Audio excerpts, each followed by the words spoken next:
Wait, no way. Yo, he did not just say that. Bro said 50 states landslide. No, did he say 49 state? I don't want to get it wrong. Bro said 49 state landslide for Trump, dude.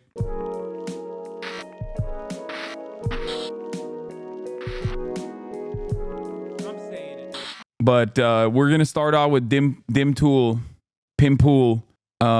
getting absolutely shellacked by Uncle Sam. Okay? 6 hours tonight. Well, I'm saying, is your baby born already? No. Oh, coming soon. I'm talking about when your child coming soon. Bro is announcing like an album release. Yeah, well, I mean, what little sleep I already get probably will be less. All right, well, there you go. Right on, man. So we'll start light. What do you think is going to happen? I mean, the election we'll be back in a second. Is Tuesday, but people are already voting. No, wait. We got to talk about what am I doing here? Well, sure. I was going to start light, but you can go with whatever you want. No, I mean, it's light to me. But like what? I thought I was banned. Didn't you say I was banned and blacklisted? Maybe. I don't know the specifics. You have to. There's something to that effect. I can send you a link. But I teed it up here. It's hard for me to remember verbatim everything I said, but let's see what do we got here? I would say. Oh, I mean, you pretty specifically banned. Did I say no Sam Seder at all? Well, I think so. Here, wait a second. Trouble. Sam Seder's blacklisted by a lot of podcasts. Yeah. Did I say us? I'm not exaggerating. This is not a joke. Yes, there are many large podcasts that have outright said they will never work with him, and it has nothing to do with being afraid to debate him. Sam Seder's off the list. This guy is a manipulative, lying con man. I mean, that's pretty strong stuff. My confusion comes from, did I say I would never have you on? I don't have anything to do with him. And that's why Sam Seder makes all these videos, and he focuses on drama. I mean, the man's obsession with Dave Rubin is laughable. I agree with that to this day. Oh no, I actually I have a did I say reason for that? Did I say? Yeah, of course. I say I would never bring you on? Oh yeah, you did. Okay, I might have. I don't know if I have that specific video teed up. I might though. I may have. I usually, if I get like heated or something, but I tend not to be as definitive on things like this. Well, it wasn't just that one time too. When you went on Patrick Bet-David's show. You said the same thing. Well, but you know, it's true. What's true? There are a lot of big shows that have blacklisted you. Oh, I have no doubt.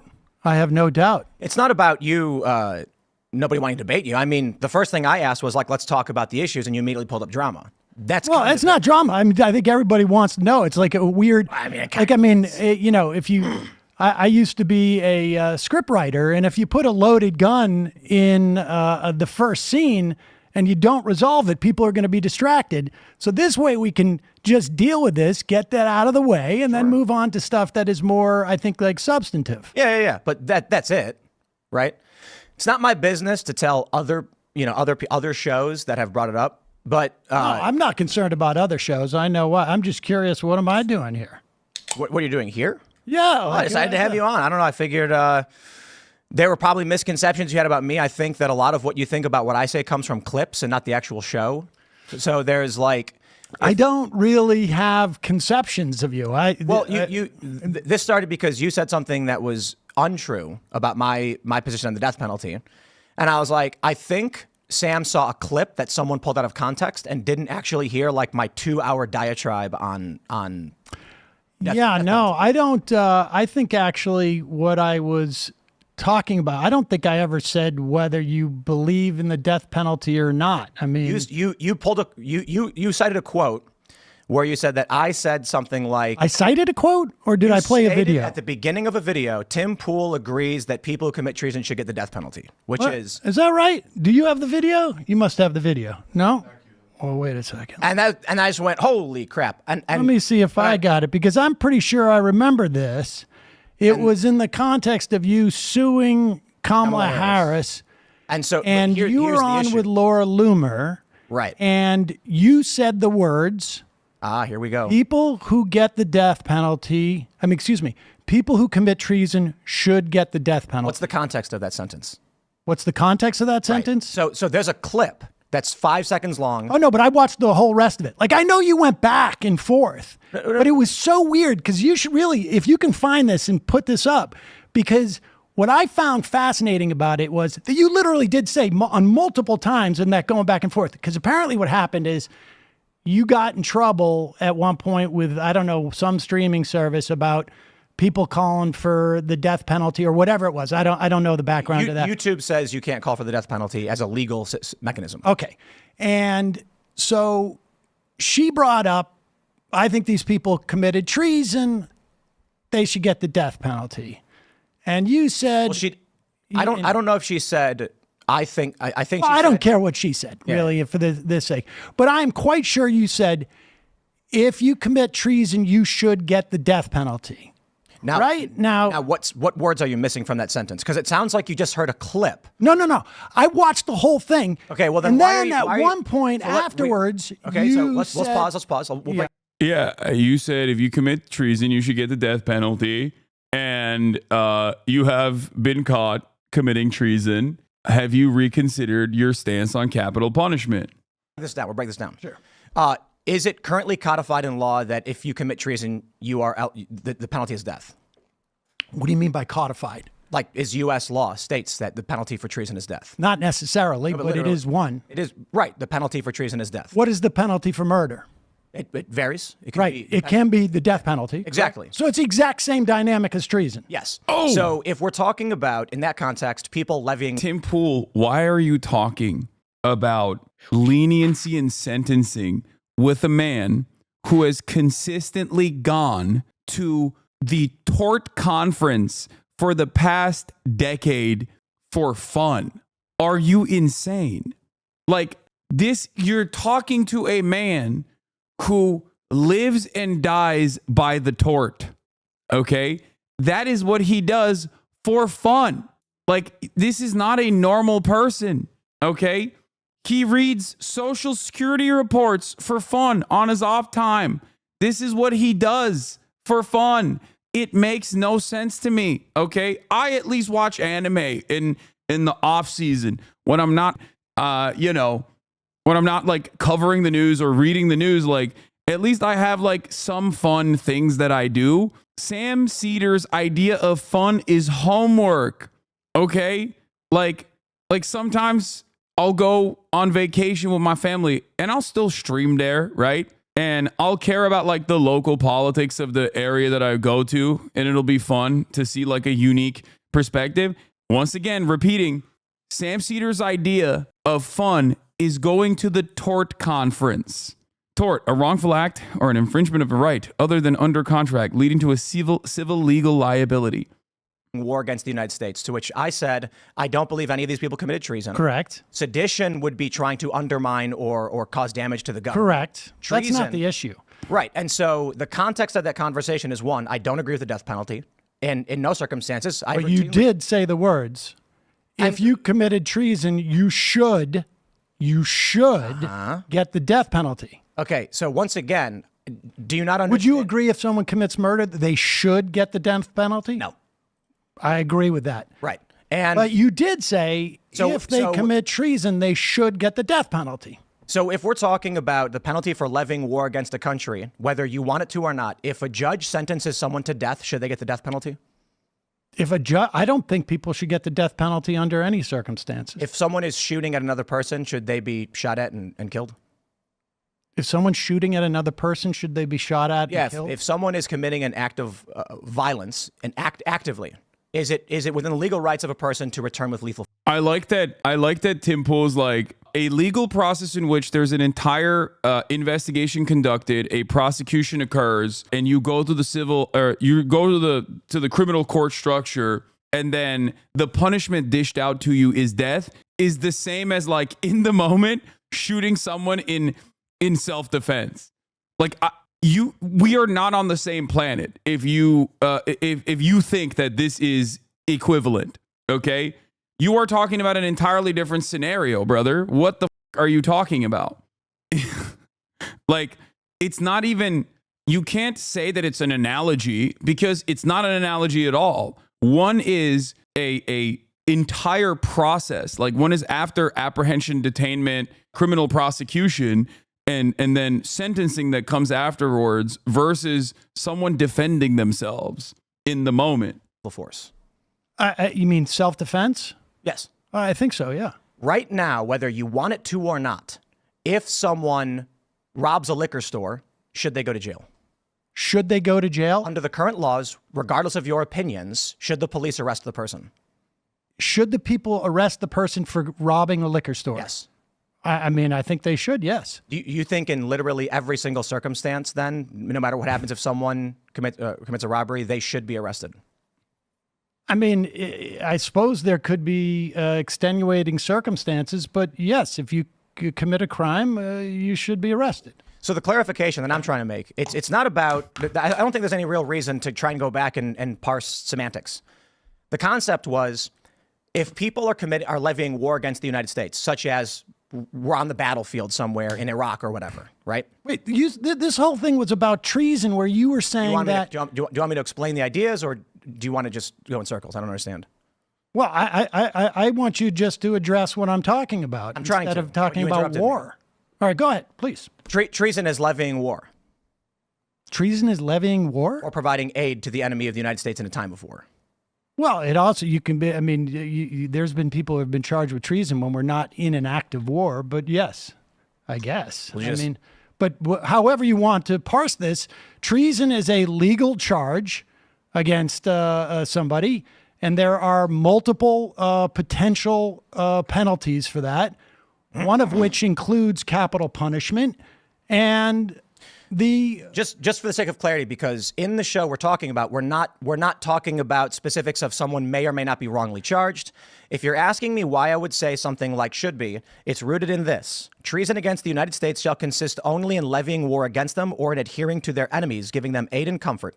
No person shall be convicted of treason unless on the testimony of 2 witnesses of the same overt act or confession in open court.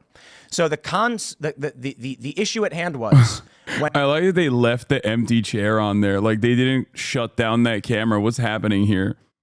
I mean, that's like a production note, but like, what are we doing here? Like, come on, you're like a multi-million-dollar operator. You got like millions of dollars from the Russian government. when we were talking and I said, I don't think any of these people committed treason. I don't think anything they've done is worthy of death. I don't agree with the death penalty. The return is, but what if they're levying war against us? And then someone decides their life should be forfeit. I watched that video, and in fact, I remember that. Hey, Hasan, I don't know just anything about Sam. Did he have a history in debates, or is he just that guy with the knowledge of both?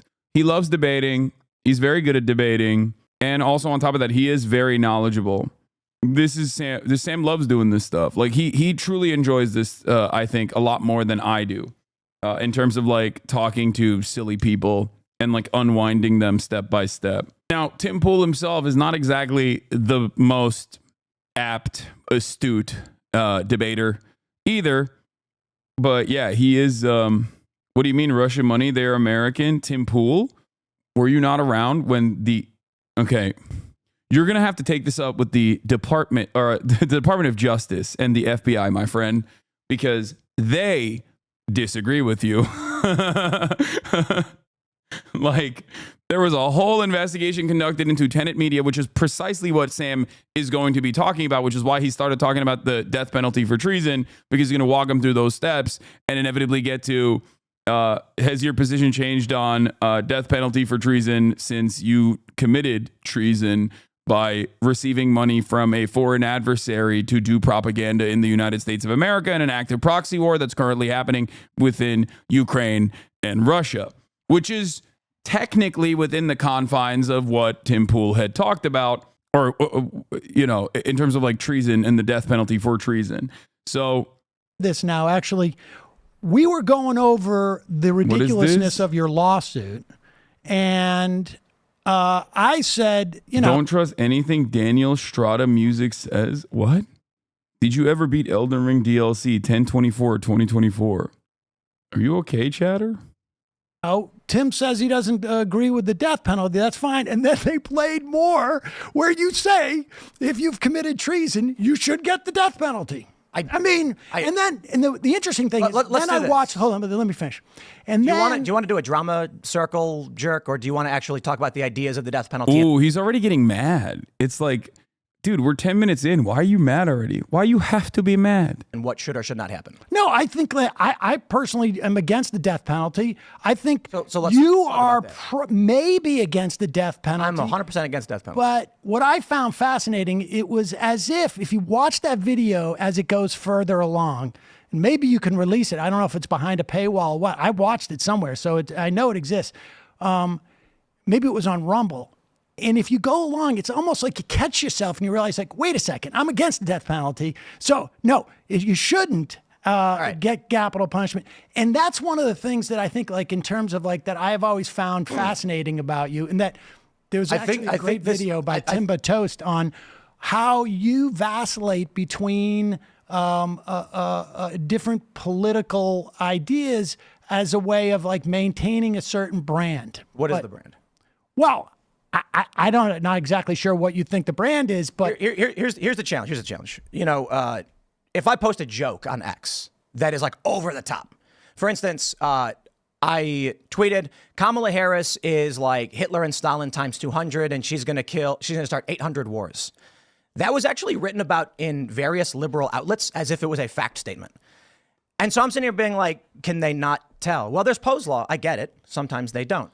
But the issue at hand right now is just semantics. So instead of saying like, well, dude, we're in the communication business. Like, our words are important. Now, listen, Sure. I'm about to pull out it was a joke defense. Very, very ineffective, I think. certainly let me- understand let me- people let me finish- misinterpreting I'll a finish the tweet. point. Believe me, I've been there. I will just say this for the sake of clarity.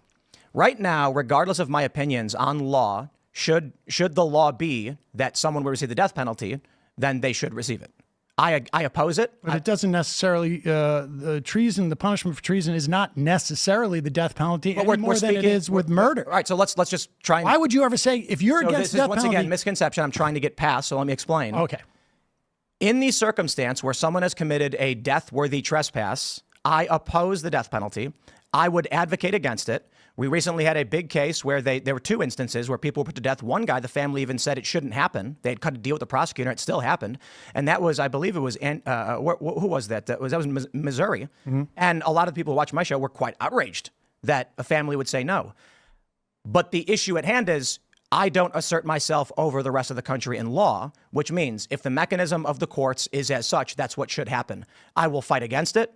That's the semantic misunderstanding. Oh, so all right. Let's just put it like this. Because you were so offended. I mean, the reason why I thought I was here was because you were so offended that I said you were against the death penalty. You said I was for it. And I got confused when you said someone should get the death penalty Under a mechanism for of treason. law that I oppose. Well, you never said those words. But that was the whole conversation. No, actually, it wasn't. Literally was. We could play it. But I mean, look, how about we just, instead of going back and forth and saying it was this show where these things were said, I don't think he understands what opposing a law means. Like, you can't say you oppose the death penalty, but if that's currently the law, then you're on board with it. Like, then it should happen. That means you're not in opposition to the death penalty. I oppose capital punishment, which is why I will always say I oppose capital punishment. I'll even offer coverage to instances where capital punishment is occurring. Like specifically the case in Missouri or the one in Texas where like people with a lot of evidence as to their innocence are still executed by the state. Like, that is what opposition to the death penalty or opposition to capital punishment looks like. You know, the one in Texas was stayed. Well, the other one wasn't, but regardless, even if someone is guilty, I still oppose capital punishment, for the record. Like, regardless of whether there is enough information, enough evidence readily available of their innocence, I just genuinely oppose the death penalty in general. I don't think it's appropriate. we lay it out on the table. There it is. Okay, there. Death penalty should be opposed. We agree on that. The government is a failed arbiter of who should live or die. This mechanism doesn't work at an institutional level. I don't know that anybody is. It makes it seem like he's opposing the death penalty now specifically for treason because he may or may not have, accidentally committed treason in terms of being directly financed and changing, being directly financed by a foreign adversary government. Is a arbiter of who should live or die. But yes. Excuse me. There is some context that is more challenging, such as if a man pointed a weapon at your children, would you decide that he should die? I mean, if someone pointed a weapon at my children, I would attempt to do whatever I needed to do to stop them. But that's different than including lethal force. I mean, if that's what it took, of course. So that is you making the decision that you will take action which may lead to the death of an individual. Oh, yeah. I mean, I would suffer the consequences, but I don't believe in general that in capital punishment. I mean, that's not capital punishment. That's I agree. I'm just saying self-defense or in certain circumstances, a person will decide someone may be about to die. And there's other issues, of course, like whether to render medical aid is a different circumstance. If someone is already dying, then there's if someone is in peril but you can't save them. But in terms of a human being making an active decision to end someone's life, there are many circumstances where someone will decide that they are the arbiter of that decision. Police officers do it every day. Soldiers do it every day, and often regular people. We have the Penny trial in New York right now, where they've got the trial going on for Daniel Penny in New York, where he put that guy in the chokehold. And the guy died. He made that decision at that point. He killed the guy. He did. And he made that decision for whatever reason. I am going to apply this technique to this man, may result in death. So at a certain point, someone makes that choice. The question then is, do we agree that the choice was necessary or that they were backed into a corner? And that's a difficult decision. So I would just put it this way. I think in a perfect world... It has nothing to do with capital punishment, though. It's about whether someone chooses someone else should die. Right, but that has nothing to do with capital punishment. They share capital punishment is they share definitionally a punishment that is put out by the government, as opposed to an individual's decision as to whether or not they're going to apply lethal force to somebody. It has nothing to do with it. You would never say they're literally that Penny provided capital punishment to that guy on the subway I don't because think anyone's making that argument. Well, that's what I'm saying. It has nothing to do with capital punishment. Just in the sense that someone's making a decision over someone's death, and the question being, in the case of self-defense, I agree there are circumstances, and in the case of capital punishment, I agree there are no circumstances. Okay. I don't believe there's a reality where the government has successfully subdued an individual who they are no longer a threat, and then they just decide 20 years later, now let's kill the person. That makes no sense to me. Yeah, I know. I agree. I do not believe that we should have capital punishment. I do not believe in the death penalty. How do we stop it? Well, I mean, there have been times in the past where we've come close, I think. Sadly, I think because of all of the ginned up stuff about crime in this country over the past couple of years. Yes, talk about the crime hysteria. Crime hysteria. Crime panic, crime hysteria time. Let's do it. I think we're moving in the wrong direction. I think the Democrats actually took it out of their platform this year. That they're against the capital punishment.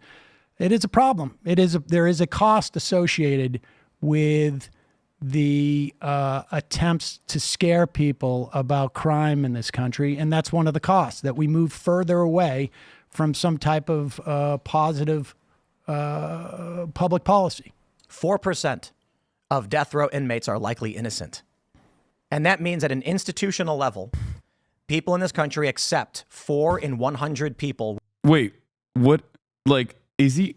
I'm confused as to what Tim is arguing for here. I'm not going to lie, because it's like you're arguing against capital punishment, but then you're tying it back to like how it might be appropriate under certain circumstances because like self-defense exists.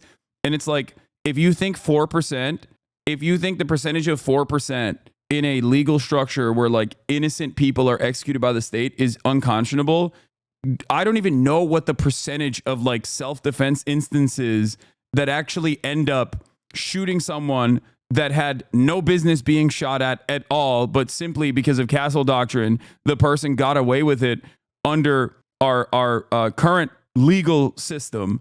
That number has to be higher than 4%, like significantly higher than 4%. So innocent executions in the heat of the moment are significantly higher. Like executing an innocent person because you were fearful of them is significantly higher. There's a shit ton of manslaughter cases specifically surrounding that. So you should be against that too, I guess, if that's your principle. Will be murdered by the state, unjustly killed for a sense of security. I reject that outright.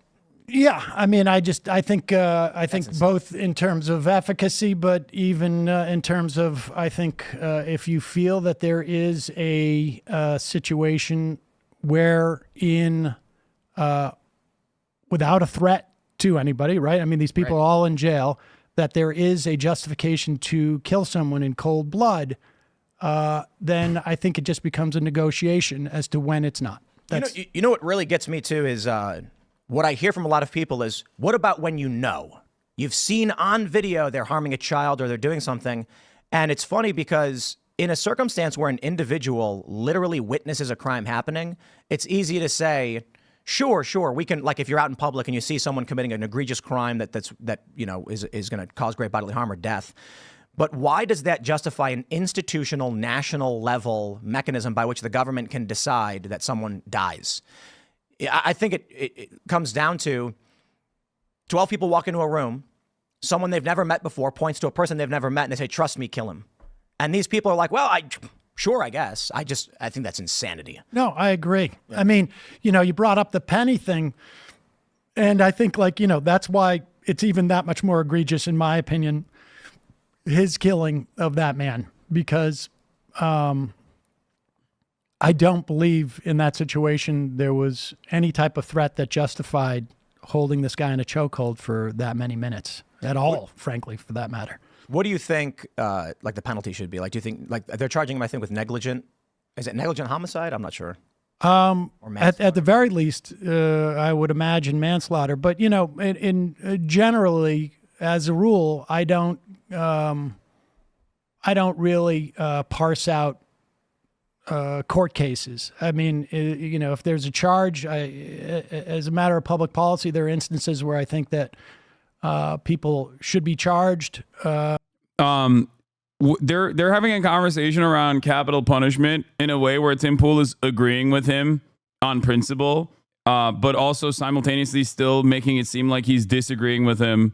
And that's why it's confusing and it makes no sense. I'm going to skip this. There are people, I mean, and again, when do they move on to some other shit? The guy is physically assaulted. Scott, we knew, in 2019, stuff happened. Because I suspect that like they will then move into like crime panic. Happens in the subway all the time. New York's been getting pretty wild. I suppose it's relative to the amount of crime, but been getting wild in what way? There were, I think, last year, like 25 people were pushed in front of trains. I mean, I can tell you that crime in New York City is, down still around historic lows. Yeah.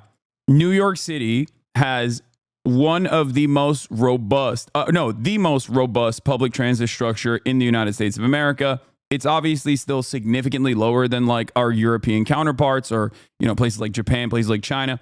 But the daily commuter traffic is massive, right? So 25 people being pushed in front of trains is a statistic that comes across as very like emotional and very, it freaks out people. You're like, what the f-? That's crazy. That's an unacceptable amount of murder. It's like, yeah, of course it is. A single murder is unacceptable. But you have to analyze that within the framework of millions of people commuting every single day. Okay?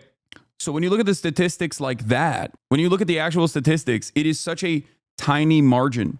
It is such a tiny margin of people that completely dismantling the public transit structure in an effort to combat this would be absolutely ridiculous.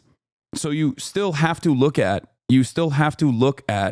the actual rates of crime in general. You cannot. This is part of the problem with the media as well and the coverage of this kind of stuff, where the media loves feeding into the crime panic in general, and it personally creates this environment where a lot of people are making false assumptions about the reality. Is Unc gonna hang out for sushi? I told him jokingly, I was like, I jokingly asked him that like a week prior to this, and he's like, I'm not eating anything over there. That's what he said. I'm old, so I remember New York in the late 80s. And I mean, it's like 3 years ago. Sorry, I was wrong. Yeah, it was in 2022. I think it was. Oh, well, I mean, listen, during COVID, we had a once in a lifetime event, hopefully, knock on wood. And a lot of things got messed up, but crime is back down. You know, the only crime that has gone up, which is fascinating. And for all of the BS that we heard over the past couple of years about, you know, shoplifting and smash and grab and all that. Do you know what the one major crime that is up? The most statistically? It's actually shoplifting. Shoplifting went up in 2023, and it is now because it went down during COVID. So as much as we heard, and I know you've talked about this quite a bit, and I think it's been misrepresented in a lot of respects. I don't think Sam is right on this data, by the way, because overall shoplifting and theft went up in accordance to foot traffic going up. Like the rate was a little bit higher than if it was rate adjusted, it would maybe outperform, because when foot traffic goes up, when more people are shopping, there's going to be more people shoplifting, right? The one data point that actually went up was homicides, and that was a brief blip. All of the shoplifting was up and people are gone mayhem. It's crazy. It was actually below where it was in 2019, and it is now back up to where it was in 2019. I think, and because COVID was, screwed up with our society so much. But again, you ask me. Another aspect of this also is a calculated decision made by the grocery stores themselves, like these chains. The calculated decision to make self-checkout readily accessible, readily available, in an effort to reduce the number of people working the cash registers, in an effort to reduce the number of people that are employed by the grocery store.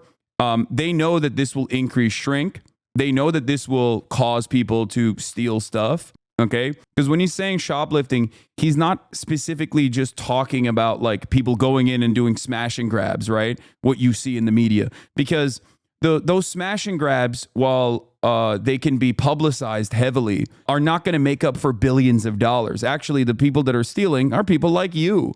It's the people that are complaining about shoplifting that every now and then yoink a Snickers bar at the self-checkout and go, one for me, one for the store type shit, right? Like that is what is contributing to the overall shrink. And companies know that. They know that if you have self-checkout, people are going to steal some shit.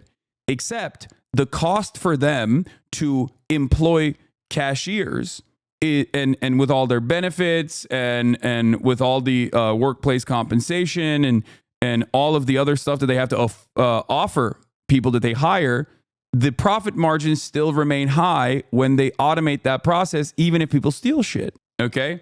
Just so you understand.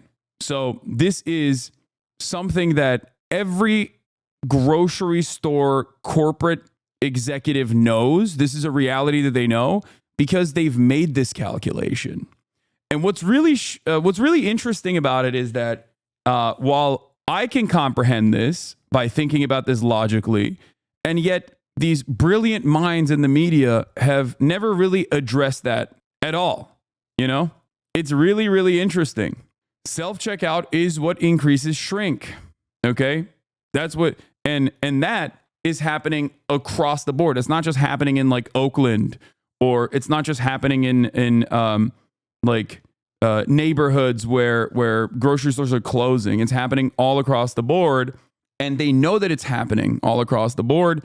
And they've built that additional shrink into their profit margins. They know that it's going to happen, but it's still significantly cheaper for them to cut their workforce and allow people to steal some, Why are we going the wrong direction with capital punishment? I would say it is the absolute BS that has been shoveled. I don't watch your show enough to know, although I've seen people on here who, when Emma was on, who promote this idea that there was like this explosion of crime. And in fact, what ends up happening is that, yes, during COVID, there was a spike. And now we're back down. And the only thing that is back at 2019 levels is actually shoplifting, because it had gone down and it's gone back up because we're back to normal. I'm trying to pull up the Marshall Project. This is a good one. What? So we had these, this was the story that happened, and this is what's a cause for contention. The FBI released crime data showing that crime had gone down. And, during the presidential debates, David Muir fact-checked Donald Trump saying, actually, crime is down. However, recently, the FBI released new crime data showing that actually it was up. It was up, I believe, 4.5. Wait, what? Hold on 1 second. Let me just fix my screens real quick because I'm having some issues here. Okay. Oh, Sam's going to cook him on this. When? What year? The year prior, 2021. That it was up. Yeah. So the latest data that we...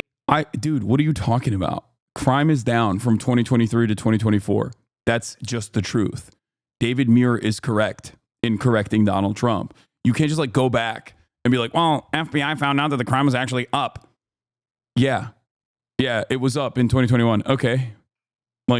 I don't know if you know this, but there's a presidential election happening, which could have clued you in on what year it is, considering that that was in the process of a presidential debate. But we knew. No, it was actually 2022. We knew.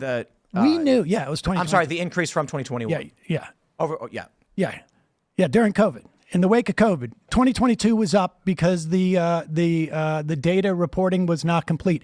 But if you look at 2023 data, which is now they have got enough of the police departments online that 94 point something of the country is covered, you will find that crime is down in 2023. So do you think, I think one of the issues... We had a rise because of COVID, and now it's dropping back down. But again, let's also be clear on this. If you compare 1990 crime with today, it's basically like this. It's just straight down on that. You want to know something interesting? You know what one of the biggest factors in the decline in murder is? Cell phones. So back in the day, in the 90s, if somebody got stabbed, somebody had to run to a payphone to try and call 911, and that created a massive gap between first response and medical treatment. And so around the time cell phones came out, you see a massive drop in murder charges and homicides. People immediately started thinking wow, crime is down. And it's well, no, look at the crime data. It is down, it is going down, but it's not the same. There's a decline in crime and a sharp decline in murder because now people were instantly calling 911 and first responders were arriving on scene much more quickly. So that's okay. But also the other part was, that's interesting. Crime's been going down. Crime has been going down. I mean, there's a lot of theories about it. I happen to think it's a function of lead, to be honest with you. I agree. Lead and gasoline. Lead and gasoline and lead regulation. It's another example of strong government regulation bringing about benefits that we couldn't even imagine. I agree. What do you think? I don't understand the mechanism by which lead made crime happen. I saw the reports though, where lead is a neurotoxin, and if you have brain damage, you're more likely to be.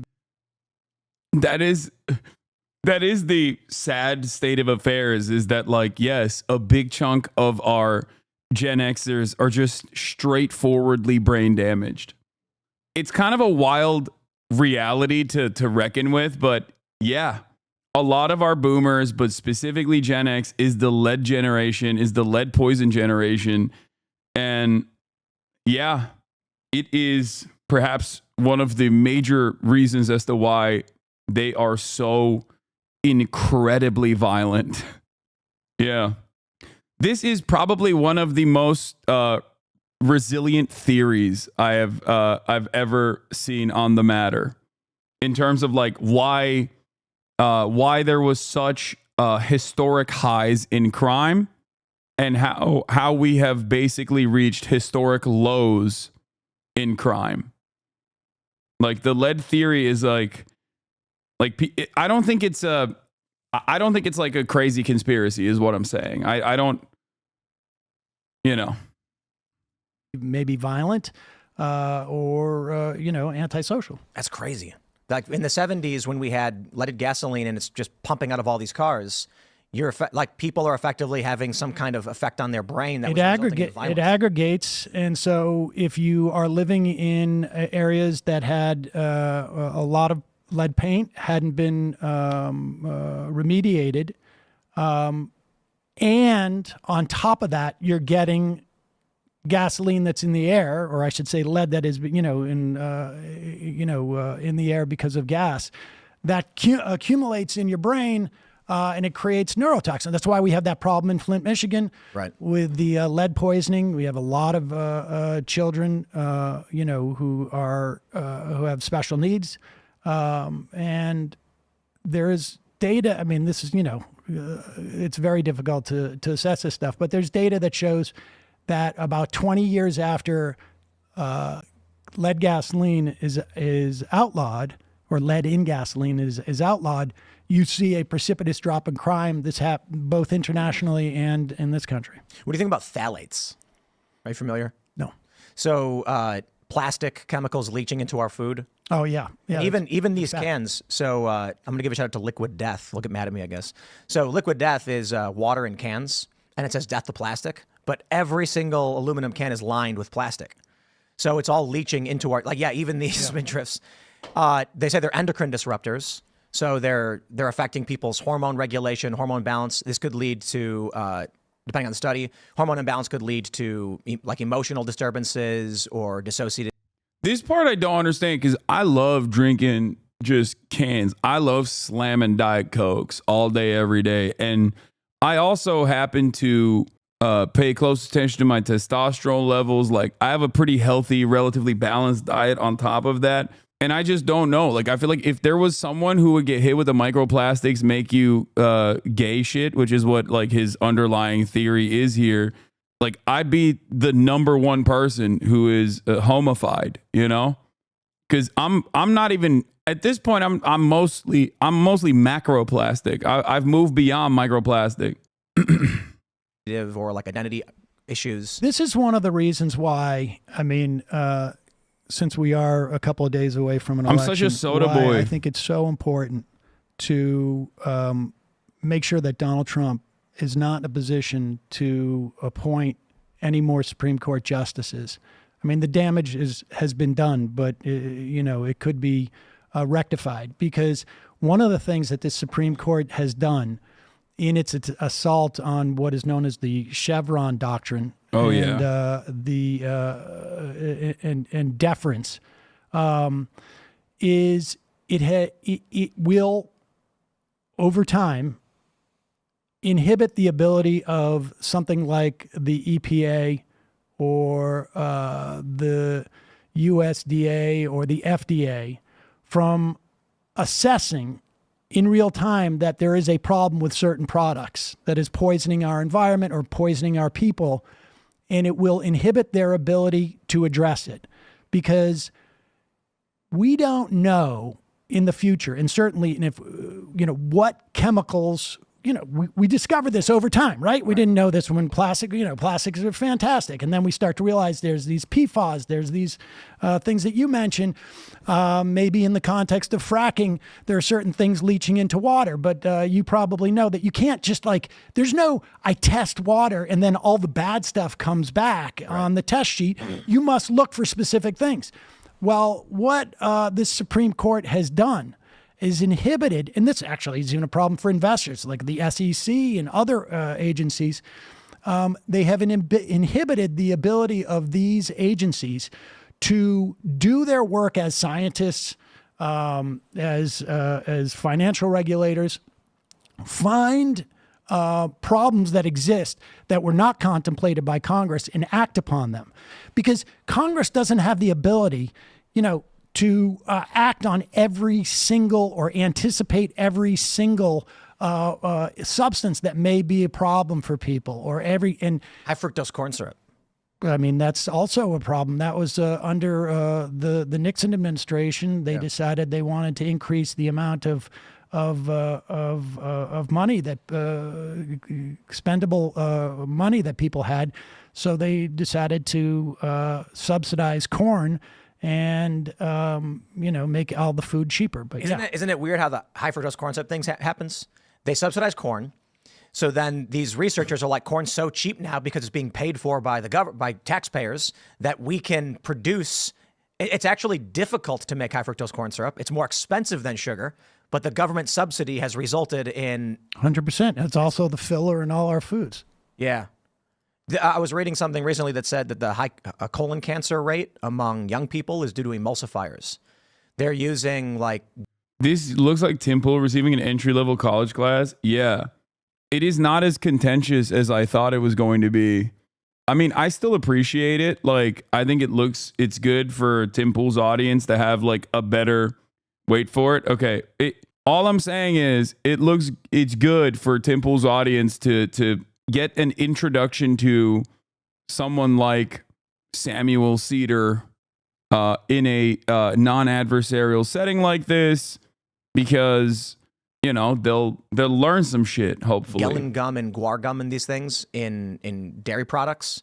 So, or not even just dairy products, but to make it seem like it's fatty. And so you're actually just eating this gum stuff that gunks up your insides. I don't know how you appropriately regulate or deal with things like that, because it's like you're saying, we don't know what it's going to do until we have all this data and research for a long period of time. I mean, we could regulate against it. I wasn't quite a Tim is like, look at us. Isn't this world crazy? Yeah, he is doing that. fan of Michael Bloomberg, but one of the things he did was, I think it was during the Bloomberg administration, there were polysaturated fats, I think it was, that were outlawed in New York City. I think that's become the norm around the country. Even you couldn't buy a 40-ounce soda. That was kind of weird. Not really, because it's the same principle, right? I mean, the fact is that and the pushback from conservatives in this was so ridiculous, because look, I can't go buy a pony version of a beer. I don't want a 12-ounce beer. It's not illegal. I want to, but I can't, it's not available to me. I mean, the size distribution, what difference does it make? At the end of the day. Right, well, that's true, because people just bought 2 sodas. It is. Speak for yourself, brother. You better not be advocating to make my beer gay. I want multiple beers. I need to slam them back. Yeah, I mean, if you buy 2 sodas, at least you're trying to basically, you're not. You're not outlawing sodas or whatnot, but you're trying to encourage less cost, essentially, for society, right? Because more people get diabetes, that ends up costing society more. I mean, so there's a lot of value to regulation. Look, we saw this in the context of light bulbs. The light technology we have in here, right? All these LEDs. It's a lot cooler in here than it would be if we had the old-timey lights. Oh, they burn out too. The LEDs don't. They're cheaper. It took a couple of years before you got the technology was better. But maybe you remember this, but the outrage by conservatives over the light bulbs, and we hear Trump talk about this too with the toilets and whatnot. Incidentally, I'm very sorry. You have a very fancy toilet. And you have a very fancy toilet. Oh my God, he dumped in there. He dumped it. Yo, that's crazy. He did not just dump. He did not dump in Tim Pool. That is an act of resistance right there. Just. Well, it wouldn't flush. You got to, because it's a fancy toilet. It's trying to save water. We try, man. So no, I appreciate that. But you end up having to press it several times, and then it didn't work for me. Should we just get the regular one? The regular? I don't know what you should do, but maybe I'll call the authorities, because Well, I mean, but that's kind of an issue. That's insane. That is an insane thing to say. He's like, you should call the authorities because I left a big one in there. Right. We have some shit I would say. It's funny hearing Sam Seder say that. This high-end eco toilet. It will. Well, it's a bidet, and it's fantastic. I really enjoyed that part of it. It's just, yeah, bidets are the but best. It won't flush. It didn't flush. Yeah, people keep asking, I don't understand. I'm like, you got to press it 3 times because it has a sensor. I pressed it 5. So. So, I mean, this kind of feels like an example. So, we agree. We want to reduce excess waste. We want to reduce overuse, waste in general. Like, we don't want to produce waste. We want to not waste things like fresh water.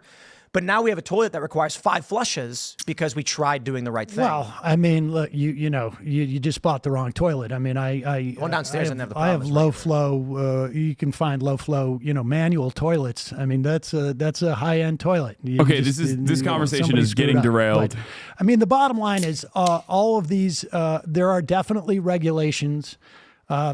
Nobody's forcing you to buy that toilet, but there are definitely regulations that we find over time are not as effective as we thought.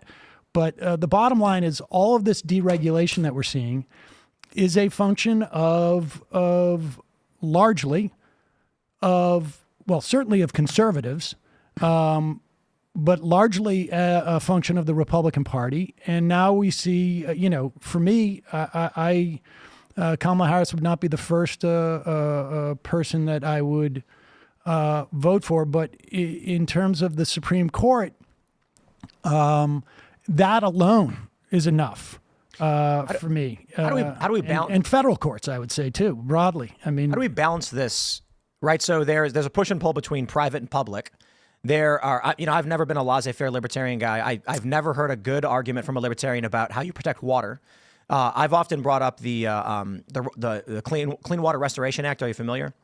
A little bit. I'm not trying to put you on the spot. It's just I think it was the 70s. I'm not sure if it was the Cuyahoga River. It was the Cuyahoga River in Ohio that was on fire, and that's where we got the EPA from. Right. And people were like, why is this? And what ends up happening is all of these corporations say, don't look at me. I only did a little bit. And it's like, well, yeah, but literally everybody doing a little bit is an avalanche. Yes, of course. And I've never heard a good answer for how you deal with something like that. Just claiming someone owns the river changes nothing. No, of course it doesn't. I mean, I've had many, many debates. People can. So what we've learned so far is that Tim Pool is, one, a steady opponent, a steady opponent of capital punishment, and 2, is an environmentalist. 39 minutes in, and the entire conversation has been Tim Pool agreeing with Sam that capital punishment is unconscionable, and that 2, we really have to do climate change initiatives. We really should not have gutted the EPA. It seems like Tim Pool is voting for maybe not even Kamala Harris out of the anger that he has towards Kamala Harris's lackluster approach to climate change initiatives. Is that what's going on? Am I hearing this correctly? This seems very different than the Trump will win every state by a landslide Tim Pool from 2020. Tim Pool is a PSL pilled, it seems. Can look on my channel for my debates with libertarians, and at one point it all just turns into ridiculous mush with libertarians. And look, there's the idea that you are either pro-regulation or anti-regulation. To be anti-regulation is, in my estimation, absurd. But that doesn't mean that you don't look at each regulation and make an assessment as to whether it's functioning or not. There's a lot of local regulations that I think are unhelpful at times.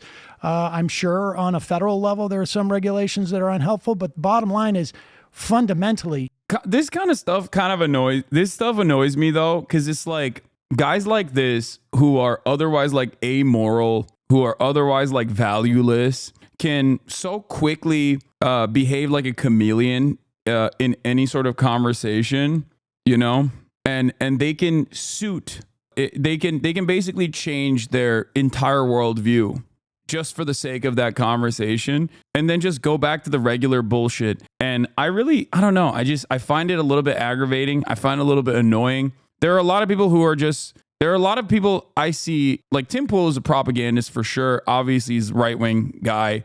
But there's even people in like the debate space, for example, that are very clearly not motivated by empathy and don't have a world view that revolves around like doing no harm or minimizing harm, anything like that. And they can just like in these, depending on who their opponent is, they can turn around and just, argue on the exact opposite sides of a position. They're like debate mercenaries, basically.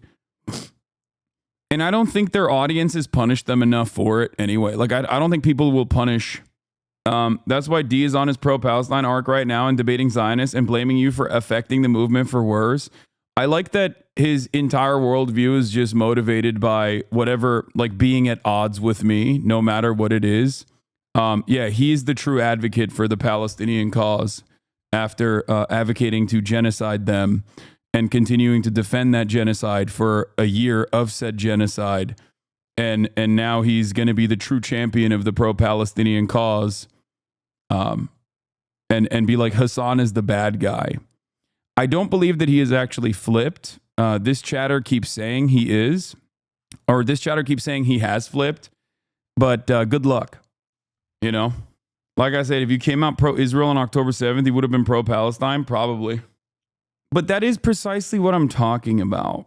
That is actually what I'm talking about, which is that like a lot of these people just have like an enemy that they've designated. Like with Destiny, it's obvious.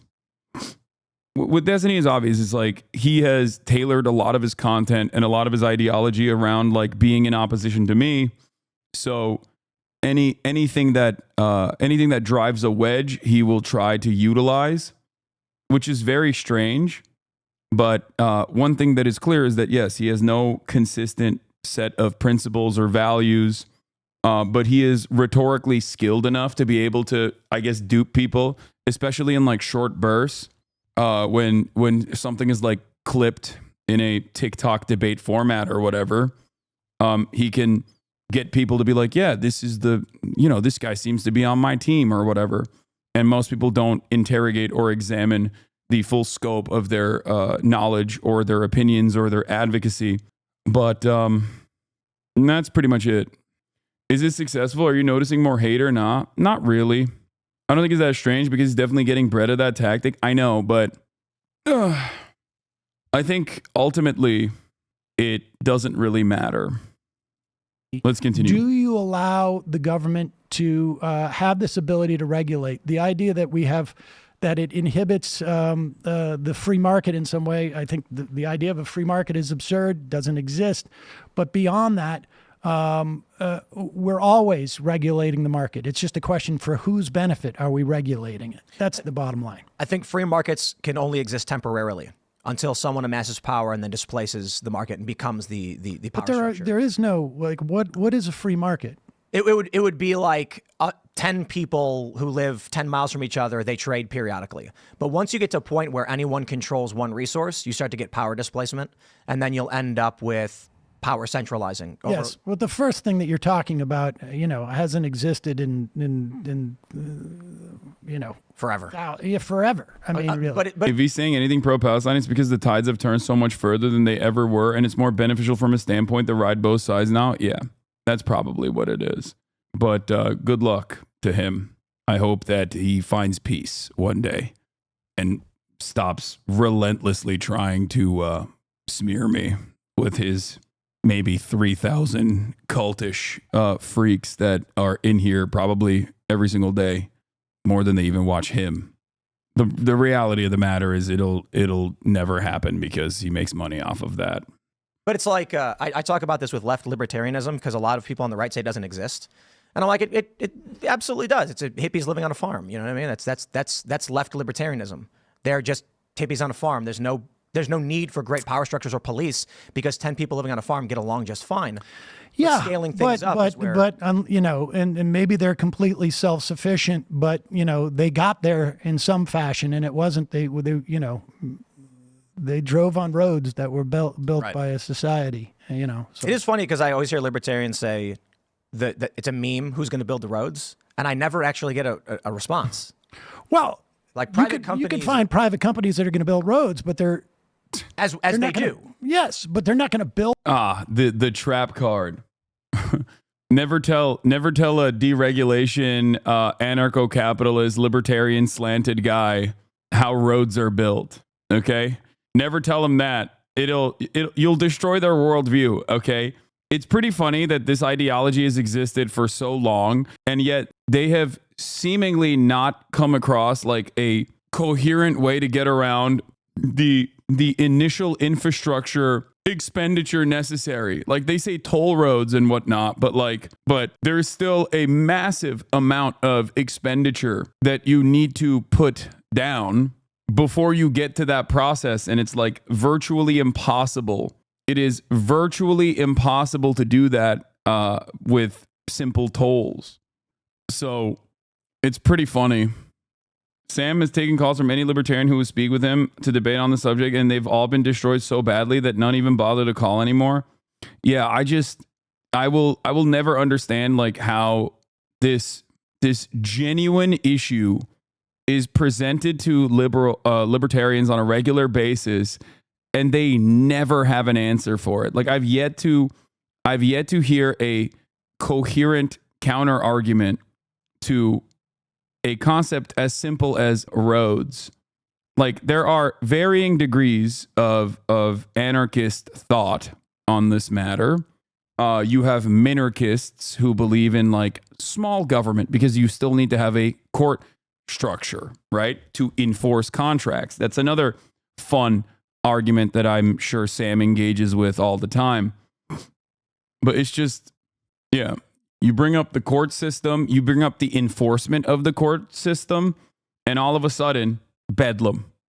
No coherent, reasonable counter argument to either of these things where you're like, okay, so you want a minimal government, you want a court structure, who's going to do the contract enforcement? Zapatistas have roads, CNT had roads, the anarchists in Manchuria had roads though.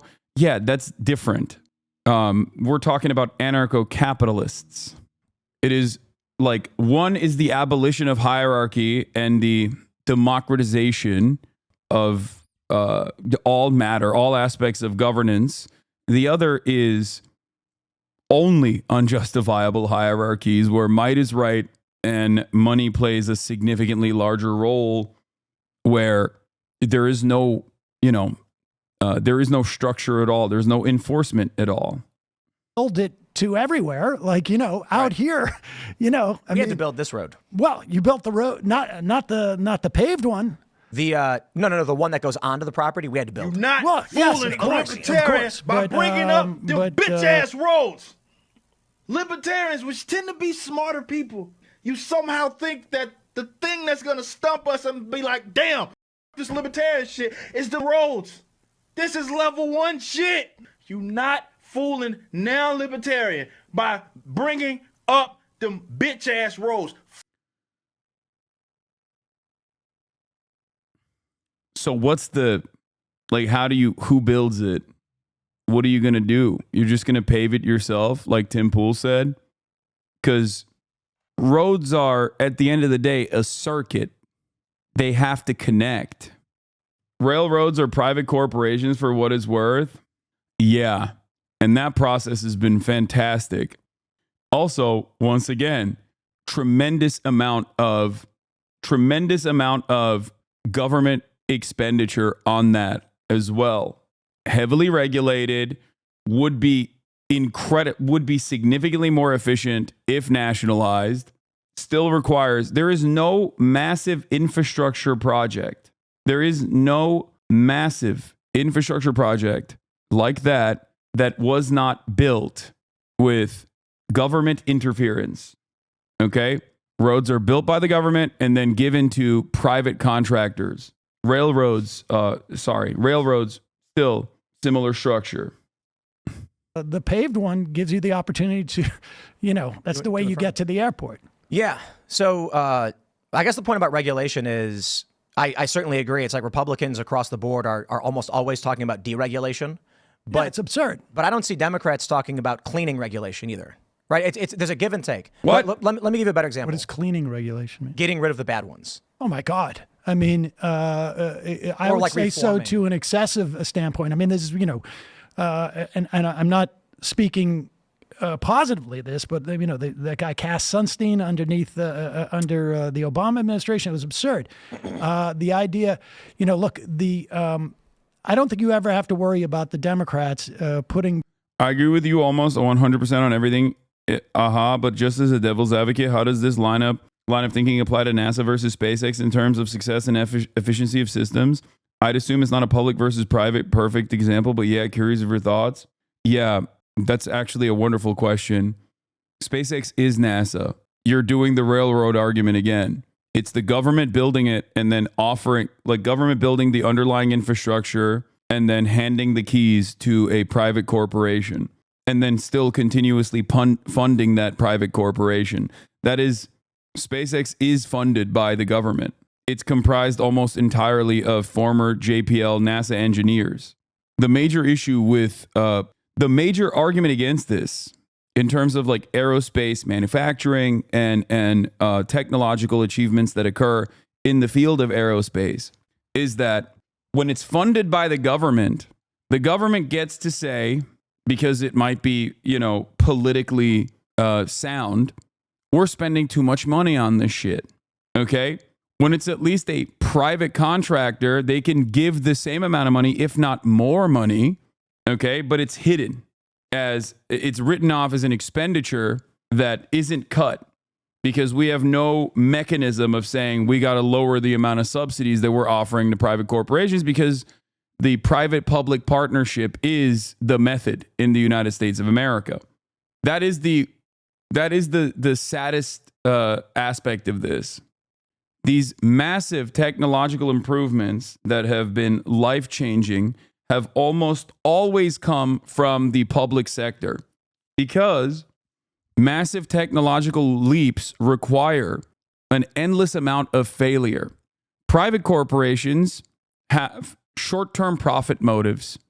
Therefore, they do not have a lot of room for failure. They do not have a lot of room to just like burn endless amounts of money in an effort to get to a certain point necessary.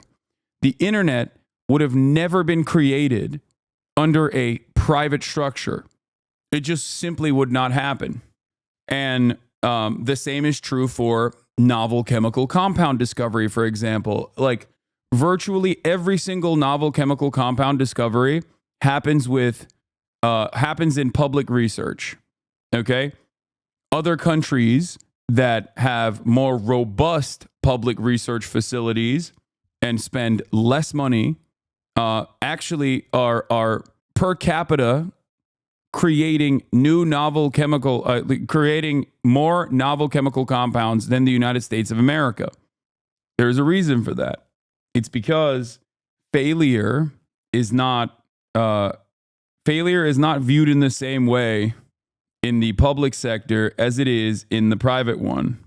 Failure is a necessary part of scientific discovery. There are many examples of this in every field. What the is a novel chemical compound? Medicine? Yes. Too much regulation on things because to, you know, a certain extent, there's still elements within that party, and hopefully it's getting drummed out. Well, guns is a good issue on overregulation. Neoliberalism. Guns are overregulated in ways that don't quite make sense, right? So that's an example of, for instance, semantic definitions of high capacity and standard capacity, what those even mean. But more importantly, the specific example would be in Maryland, they've banned the M1A, but the SCAR 20S is legal, despite the fact, and there's no legal, like there's no reason for it other than Democrats just decided we will start regulating these things because it sounds good on paper. Well, I think that probably the reason is that we have a court that decided. Reporting from Tim's chat, libertarians literally have answers to every single thing you said. You just don't listen. I mean, I have listened. Toll roads is not an accurate, adequate counter, and court enforcement still needs to be maintained by a state. So if you leave that up to private corporations, the results are not going to be good. A lot of libertarians who work regular 9-to-5 jobs, who fantasize about one day becoming like crypto billionaires or whatever, don't recognize that if you're a serf under this current structure, more deregulation is not going to magically make you a slave owner, a slave master. It's going to make you a slave. But a lot of people think falsely that like, yeah, I'm actually in a shitty situation right now, but in a structure where there's more exploitation and less safeguards, I'll actually thrive. It's like, no, you won't. The very same people that dominate your lives will be able to dominate them even more. It's going to be the board of executives at Coca-Cola that make these decisions, as they do currently within the confines of a state structure. In 2008, after almost 200 years in this country of not perceiving an individual right to carry a gun, but only in the context of The idea that libertarianism involves CP or getting rid of driver's licenses, the age of consent are just stereotypes. It's interesting that they're just stereotypes, even though it seems to be the only things that they advocate for in their own conferences. Like, Tim Pool is not a libertarian. Is Rothbard not a libertarian? Libertarianism simply means you have the freedom to do whatever you want as long as your actions don't harm others. Okay. Deregulation does not mean no regulation. Limited government does not mean no government. I feel like you're at odds with some of your fellow libertarians, at least the most public-facing ones, whether they are in academia or ones that are publicly advocating for these positions. Every single libertarian is like, this other guy isn't a real libertarian. He's fake and gay. Yeah. being a well-regulated militia, that because the court has lurched so far to the right over the past 2 decades, particularly most recently, that I think the idea is that you chip away at this from a legal perspective to try and build a legal precedent by doing, whatever. I mean, I'm not familiar with that specific regulation, but I would imagine that's the idea. We're going to get as much regulation as we can in this. I don't know. Side note, please go back to your previous lighting setup. It was better somehow. I disagree. And I think Chad will disagree with you as well. I think Chad likes this new lighting setup a lot more. It makes the camera quality a lot better. Like, the camera literally looks better. It's lit better. Like, what's the damage done by that? Maybe from the perspective. Made people felons who have like an archaic, it's unfair to call it archaic, I guess, but like the M1 Garand is like a Vietnam weapon. And the M1A is a more modern version, but it's like a wood stock, and it's got like it's a 308. The Scar 20S is a modern AR-15 style variant, which is substantially more efficient. Well, I am definitely in favor of outlawing, all of them, if that makes it easier. Every single one. Well, I listen. I think that people. I have no problem with people using weapons that are specifically for hunting. That's I'm okay with that, but see how I segued into guns now?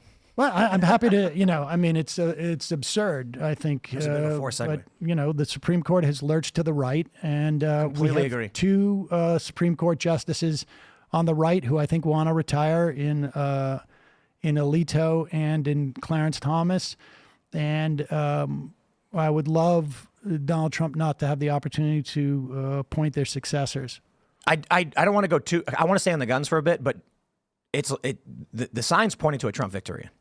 It doesn't mean he's going to win. I don't know if he's going to win. Didn't you tell me we were driving up and somebody asked me if I'd been on your show before, and I said, yeah, I don't know what show it was because you got so many, but it was actually this channel.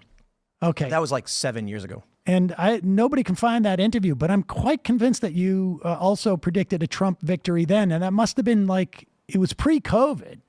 Well, this was like 2017, 2018. Okay. So I don't know. I mean, maybe not, but I'm pretty sure it was. I mean, I am unclear as to who's going to win this election. Nobody knows. I see positive signs for Harris, but I can't tell if that's me being aspirational or not. So, well, I would certainly say I learned my lesson with 2020, right? So Damn! Wait, no way. Yo, he did not just say that. Bro said 50 states landslide. No, did he say 49 state? I don't want to get it wrong. Bro said 49 state landslide for Trump, dude. What was the one state that loses? What was the one godless commie freak state? Was it California? No, I don't even think it was California. I think it was like it was like Colorado or something, or Vermont that was going to stay Democrat. I'm looking at, for instance, Moody's Analytics, and they always release this economic report where they're like, here's our projections, they tout how it's historically accurate. And then what I think I saw was there was an increase in support for Trump, and what I thought I was calling out accurately was an increase in opposition to Trump, but the opposition certainly was greater. But I think the biggest function of 2020 was Republicans just don't know how to win elections. That's why I think the last Republican to win a popular vote was it Reagan, I think. Well, Bush in his second election did, but he did that by basically coming out and bashing gay people and driving out war. well, no, I think that was actually despite the fact, I mean, in the wake of 9/11, there was a lot of intimidation by the Republicans, and they attacked a lot of Democrats for being, Max Cleland, who lost both his arms and his legs or an arm and two of his legs, I think it was. He was running for re-election in Georgia, and they called him Osama bin Laden. Wow. But yeah, I mean, who knows? Hillary Clinton had a 95% chance of winning, and the 5% came in. So I don't. But let's go back to. I'm going to ask you about the Supreme Court, because it sounds like you have a problem with how their right would shift. Is that right? The first challenge is like right and left mean different things in different areas of governance and culture and things like this. So it's when we talk about right. Well, I'm talking about in terms of the Supreme Court, in the context of what a Supreme Court does. I mean, they don't dictate culture so much as they dictate law. No, what I mean is, like you say, rightward shift, and defining what right and left are in different contexts, I think, matters, because if we say, in the context of the Supreme Court, rightward shift would be one which traditionalist, I would say, versus progressive. That's what I'm trying to draw the distinction on, because like right economic they're certainly not right economic to a certain degree. The Supreme Court is not right wing in terms of economic. The Supreme Court is not okay. Yeah, I mean, he said the same thing, but wait, what? That's perhaps the most insane thing that Tim Pool has ever said on his broadcast, and there is a litany of insane things that he has said. He is known to say the Supreme Court is directly at odds with the overwhelming majority of the public. They are so right-wing, they basically said that American corporations can hire child slaves, okay? And that no such financial restitution can occur, even if said child slaves grow up and then, launch a legal case against these corporations, as long as they are done by third-party contractors that hire out the help. Also, they just talked about the Chevron deference, and Tim agreed with Sam, I thought. They are anti-union, anti-labor rights. They're anti-cleaning. They're anti-enforcement. It's ridiculous. Economics? So right economics to imply more like laissez-faire capitalism versus... oh my God, they're completely attacking the government's ability to... Like, the Supreme Court is so right-wing that liberal justices are also often very right-wing in the decision-making when it comes to economic issues. regulate. They're completely attacking the government, and disempowering the government is basically saying, like, I mean, government is always. That's not laissez-faire, right? It is almost definitionally laissez-faire. Yeah. Well, no, like allowing large corporations to have revolving door policies and protections for large corporations is not revolving door policies. What is that? What do you mean? Like when, like the CEO of Halliburton gets a job in government or something like this, right? Well, when there's an exchange between the government. Laissez-faire is where you basically I mean. Yeah, buyer I think beware, it's a smokes. No, that's caveat emptor. I know. That's why I'm insulting it. Laissez-faire is where essentially, and I think it's a little bit of a smokescreen, but laissez-faire specifically means you're the government completely. It literally means hands-free. Like, what? What does Tim think? What does Tim think that means? Backs off and does not intervene in right. what's going on. And what I'm saying is I think many of these powerful elites that we would describe as right are in favor of protections for their buddies and their billionaires. Well, the reality of neoliberalism as it coming out of Mont Pelerin and the society, it was ultimately about a protection racket. Hands-free means something else. Hands off. Let it be. That's what it is. Or let for do. A specific industry or specific players within an industry. But fair point. more rightward than like relative to where we are. Yes, completely agree. No, it's just it's almost definitionally right. Rightward shift. Yeah, I think I was pulling hairs. You know. Well, but anyway, so I agree to a certain extent. I'm fairly modern on a lot of issues. I think there's got to be some push and pull. I think I'd like to see a Democratic Party.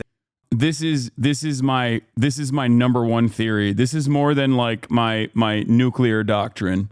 Okay, you need to understand this. This is something that I genuinely believe. It's something that I talk about all the time. I've noticed the majority of conservatives are the way they are because they don't understand basic definitions. Yes, so much. The liberals do it too. Yes, liberals are also conservative. So there are, or I'll have a lot of conservative associations or conservative leanings on certain issues. But yes, specifically modern American conservatism unironically revolves around just not knowing basic facts about most issues. Okay? It is an ideology that is built around ignorance and having no adequate puzzle pieces to like logically comprehend what is happening, and instead making up your own mind about how things are the way they are or why things are the way they are. That's all this is. It's entirely vibes based. It has it lacks facts, and that most of the conservative arguments that are presented, regardless of how intellectualized they may seem, can be dismantled with some pretty basic entry level facts. This is precisely the reason why when Ben Shapiro, who I would say is probably one of the best conservative speakers, like one of the most like intellectually presenting conservative speakers, was actively dismantled by 25 woke college students because they were, you know, they were very knowledgeable on some of these key facts. That's it. Like, I'm reminded of the conversation that Mason had with Ben, right?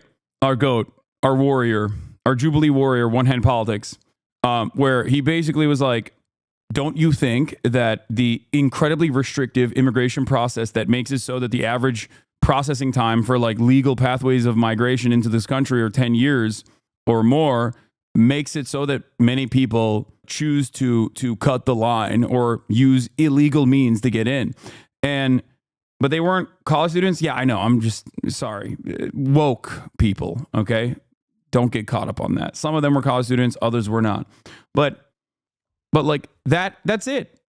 And Ben had no answer for that. That is just like entry level reality shit, right? If you are even a little bit intellectually curious about the matter, you look into it and you're like, well, it does seem like the legal pathways of citizenship are just so unimaginably restrictive that this probably increases illegal pathways of migration for a lot of people that are seeking asylum or, you know, escaping dire circumstances back home. And if there was a legal pathway, that most people would just go through the legal means.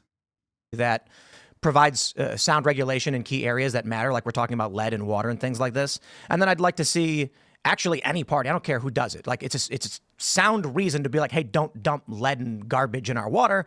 But at the same time, it's also to say, hey, we should reassess what we blocked and why we blocked it. Then maybe there's some regulations. What specifically are you talking about? Like certain things to be deregulated. Like what? So the M1A, for instance, right? So I brought it to guns. My point is just in general. What's the what? It's a specific example of where Democrats have regulated firearms in a way that makes literally no sense. Okay, it makes no Doesn't do sense. anything. What's the downside here? Making people felons for owning something while How allowing. many of those people have been made felons by owning a 10,000? I don't know more. 10,000 felons? There are 10,000 felons in. When was this in Maryland? You mean convicted? No, you said felon. I'm just asking. Right. So I'll give you an example. The pistol brace ruling, right? So when the courts ruled that pistol braces made a pistol a short-barreled rifle, I actually had to dismantle a bunch of my weapons and separate.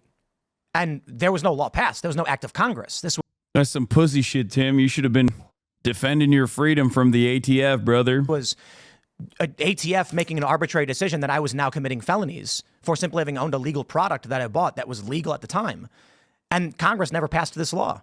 So now I risk prison over a nonsensical Wait a second. regulation. You were talking about Democrats and Overregulating things. overregulating, but you just said that this was not a law that was passed. It was an assessment made by the courts. No, it wasn't by the courts. It was the ATF, arbitrarily. And have This is the Chevron ruling, that the agencies have a right to self-regulate and make their determinations. So the ATF, this is partly why people on the right were celebrating this, because the ATF was arbitrarily deciding that it was now a crime without any act of Congress. So we had to actually, I had to okay, go so dismantle. aside from these instances with you don't like some of these gun regulations, what other regulations do you have a problem with? I don't know. I mean, there are certain things that I want to be regulated more than I think. I think this is a really funny conversation to be having with respect to the ATF, because like the pistol brace ban is not in effect. I think this is the one area that like Sam is not super knowledgeable on, which is why Tim can come across like he knows what the fuck he's talking about, because the court struck it down, claiming it to be arbitrary, and that yes, Sam has already conceded that there are oftentimes like arbitrary restrictions that are implemented by the regulatory agencies. And that is a problem. Like, I don't think that you need to be a gun pervert in general, but you know, this is the one area where like even the most basic Republican can just kind of cook up liberals and people on the left, because they are such insane gun perverts that they know all of the most annoying rules and restrictions. Like, I know this from living in the state of California, right? Like, California has had a pistol brace restriction, or a pistol brace restriction in perpetuity. It's like kind of annoying. That's why a lot of the like assault weapons, like AR platform and the like, have that like really annoying way of holding it. Like, you can't grip it. And there are like silly regulations. There are silly regulations surrounding guns in different states. Having said that, however, I think that what is like the reason why these agencies do like patchwork solutions in general, and states do patchwork solutions in general, is because of the endless amount of paperwork that organizations like the NRA and other like gun freedom organizations launch against each individual state, and they stop any kind of like common sense legislation at the federal level, and that we can never actually have like decent gun control. So most of this stuff is just like patchwork solutions that are easy to get around with loopholes. I think it's like it's a really stupid situation. Haas confirmed, closet gun pervert. No, pistol grip is different than the pistol brace he's crying about. He wants an SBR. Yeah, it's like a mini version. I'm a stupid leftist California gun pervert, so I know the details. A lot of these laws, especially in California, are performative, so politicians can say they pass gun control laws. Yeah, except I also do think that California, there's a reason why the state of California has significantly lower levels of gun violence than the national average, because gun control legislation, stupid or not, might actually end up, might actually hurt the feelings or make it more annoying for people who enjoy shooting weapons. But the reality is, no, there are definitely performative ones. You're wrong. There are definitely performative gun control legislation. Like, I just gave you an example. I gave you an example of performative gun control legislation, like not being able to, like not having a pistol grip on an assault weapon is like literally one of those examples. The problem is the most effective way. Your stream is shadow banned? No, it's not. No, we have political discourse tags now, and no, I am not shadow banned. I'm the fourth largest stream on the platform right now. That'd be crazy to consider that being shadow banned. If you're fighting with anything but a blade, you aren't a warrior. Facts. Doors open. Think about in terms of Like what? deregulation.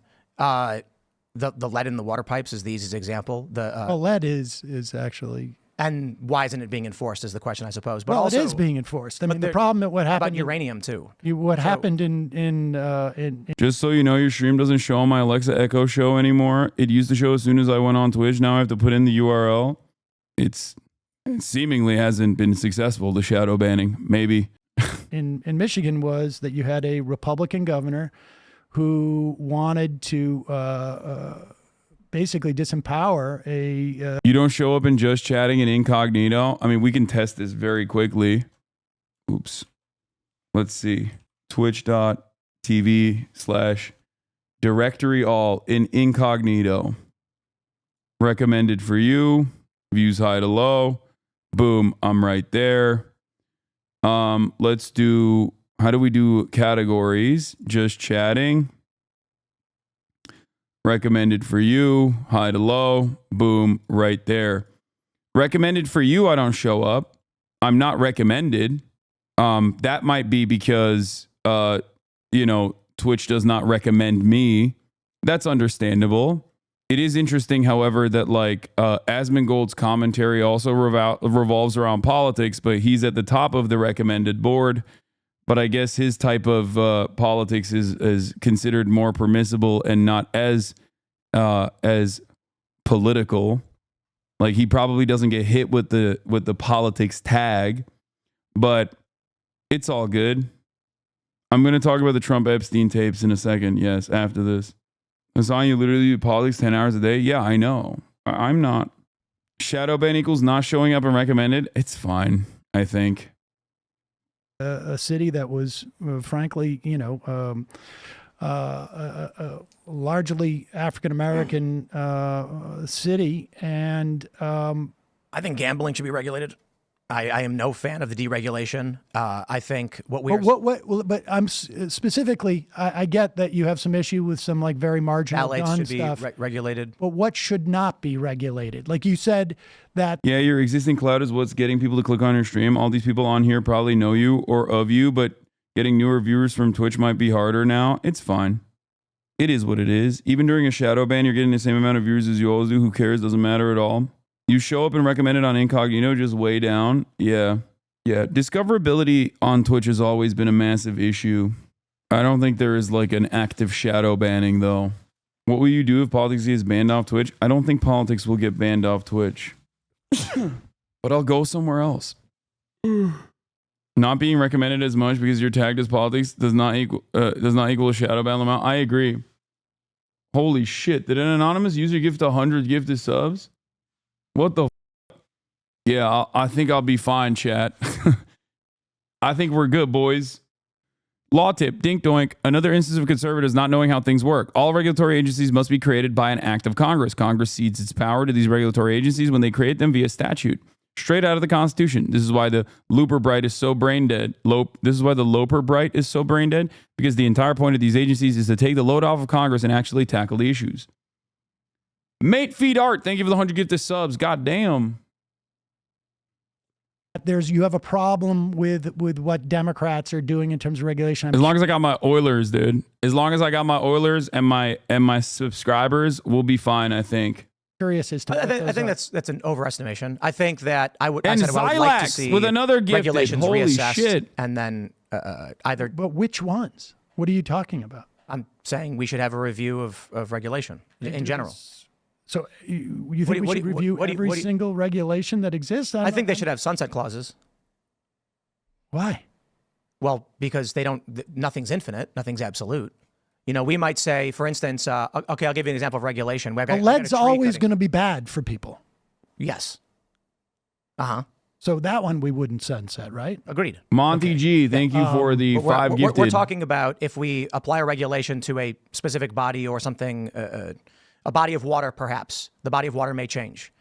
So, I'll give you an example. We have toxins in the water are always going to be toxic. Which is why, like I said, I'm in favor of more regulation. And that the deregulation thing is just a safeguard on we shouldn't be making sure that we're reassessing periodically. Why would you sunset those regulations on what is poisonous in water, for instance? I wouldn't. Oh, I'm sorry. I thought you just said that. That's why I said I think it's an overestimation of. I think you may overestimate what I'm trying to say. No. Is that typically I think phthalates, for instance, should be regulated. I don't believe Thank there's you, a quote unquote Sakura free Gore. market solution to keeping endocrine disruptors in our food. That makes no sense. No, I agree with that. I don't think that's controversial. But what There are regulations on things like your vehicles, your engine standards, guns, for instance. And I'm not saying I know specifically each and every regulation that should be deregulated. I think it is prudent for a society to say, hey, there's no market solution to stop people putting poison in our food. Our food has become just trash. But there is still a circumstance where we do understand that not every government application is going to be permanent or will work permanently. And I can put it a different way. There may come a point where the regulation isn't strong enough. And if we don't reassess what the law is. Oh, I have no problem with strengthening regulations. I just, when you say deregulate or we should have regulations sunset or anything like that, I mean, it just depends on what you understand that, like, what we're talking about here is there is a battle between people who would profit privately. Okay, is there a hype train happening? Am I my bourbon gamer, thank you for the 5 gifted.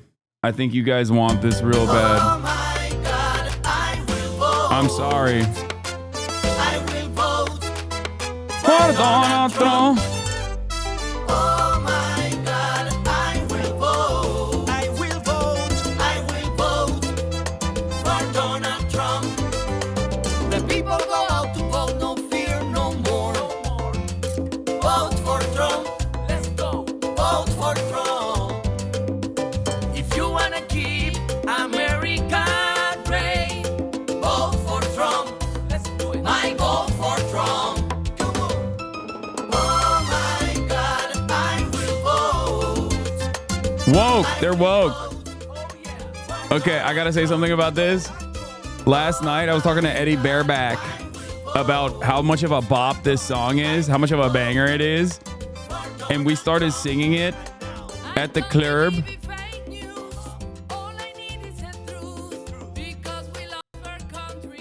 And because it got stuck in my head, on the way back home, I caught myself humming this in the Uber. And I had to stop myself because, like, I was worried that the Uber driver was going to think I'm a Trump supporter.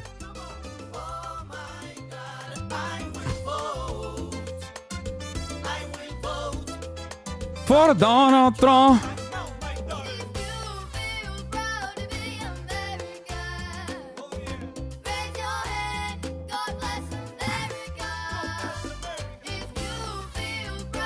I'm so cooked. God bless America.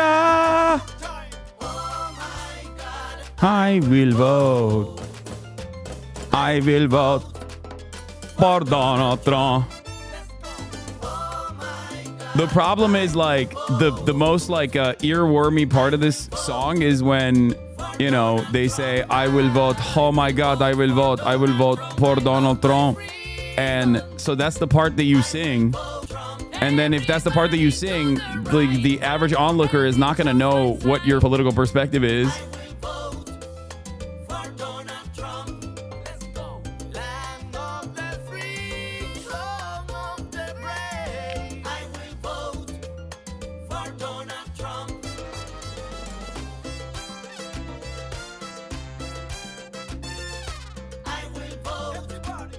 For Donald Trump. Okay. We love America just like you is such a good line. It's like, it's such a funny line because it's just like, hey, racist, like, we're racist too, I promise. Like, please don't think that we don't love America just because we have like a Hispanic accent. Like, they're trying to get these they're trying to get the racist right wingers to be like, oh, okay. Let's continue. And socialize the costs. In other words, put it on all of us. So you want to sell, well, let's just go back to Flint. You want to sell you want privatize this water supply. You want to give contracts to, because this is what the Republican governor there wanted to do. And the costs associated in this instance, like, they wanted to save money by not necessarily treating the water or, by, delivering it in a way that will save them money. But the costs are socialized insofar as you've poisoned thousands of these children I went to Flint and I actually ran tests on the water, and it's crazy the macroeconomic issues at hand in Michigan, and what ends up with like a Republican politician is that for a lot of the people that live in the area, they're not directly impacted by what's happening to these kids, right? For people who live outside the area, they're going to see the news and they're going to say, like, how could this be? Okay, this conversation is going nowhere. Let's get to the Russia stuff, okay? That thing or no? Apparently, it starts around here. And after the Qatar-Turkey pipeline fails, what ends up happening is Russia, Iran, and Turkey started cutting a deal with it to run a pipeline from the same gas See, what field. was also problematic about Trump getting out of the Iran nuke deal unilaterally in that respect, right? Because we have now pushed Iran further away into that sphere of influence. As it pertains to the gas trade-offs and the conflicts in Europe, I don't know. I wouldn't know enough. I can say that even during Obama, the Stuxnet was probably a really bad idea. You're familiar with Stuxnet? Yeah, that was Israel. Israel and the United States teamed up to create a virus that blew up centrifuges in Iran, which act of war much. I'm surprised it didn't escalate in a dangerous way. I mean, but fortunately, one of the best things that Obama did was to make that nuke deal. Let me ask you this, since you bring up Russia.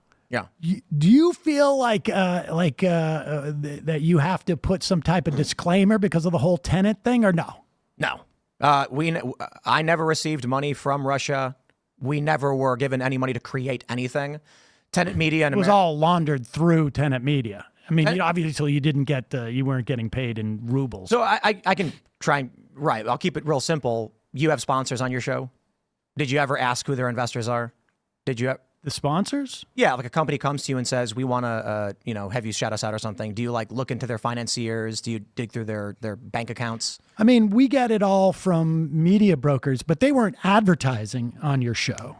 They were, No, it was they were paying you a license deal. A license fee. Yeah. So I licensed to Nat Geo. I never asked them who their investors were. Who, National Geographic? Yeah. National Geographic was taking Tim Pool's videos. There's no way, right? What the could he possibly sell them? Like, what would National Geographic syndicate from like the Tim Pool show? When I license through like all these other big distributors, someone comes to me, they say, we want a license. It goes to our lawyer comes back, says, here's the agreed upon fee. I say, thank you and have a nice day. And then we move on. So was it just Ruben who asked who Gerard Depardieu or whatever that guy's name was? I don't know. Gerard Depardieu. Catching strays. French cinematic actor Gerard Depardieu catching a random stray in this conversation, in this debate, is not something that I thought was going to happen. Okay. What Dave did or anybody else did? Did you ask about who that guy was? Absolutely. And you know what's crazy is... Well, wait a second. Why did you ask about who that guy was? Wanted to know. Isn't that due diligence?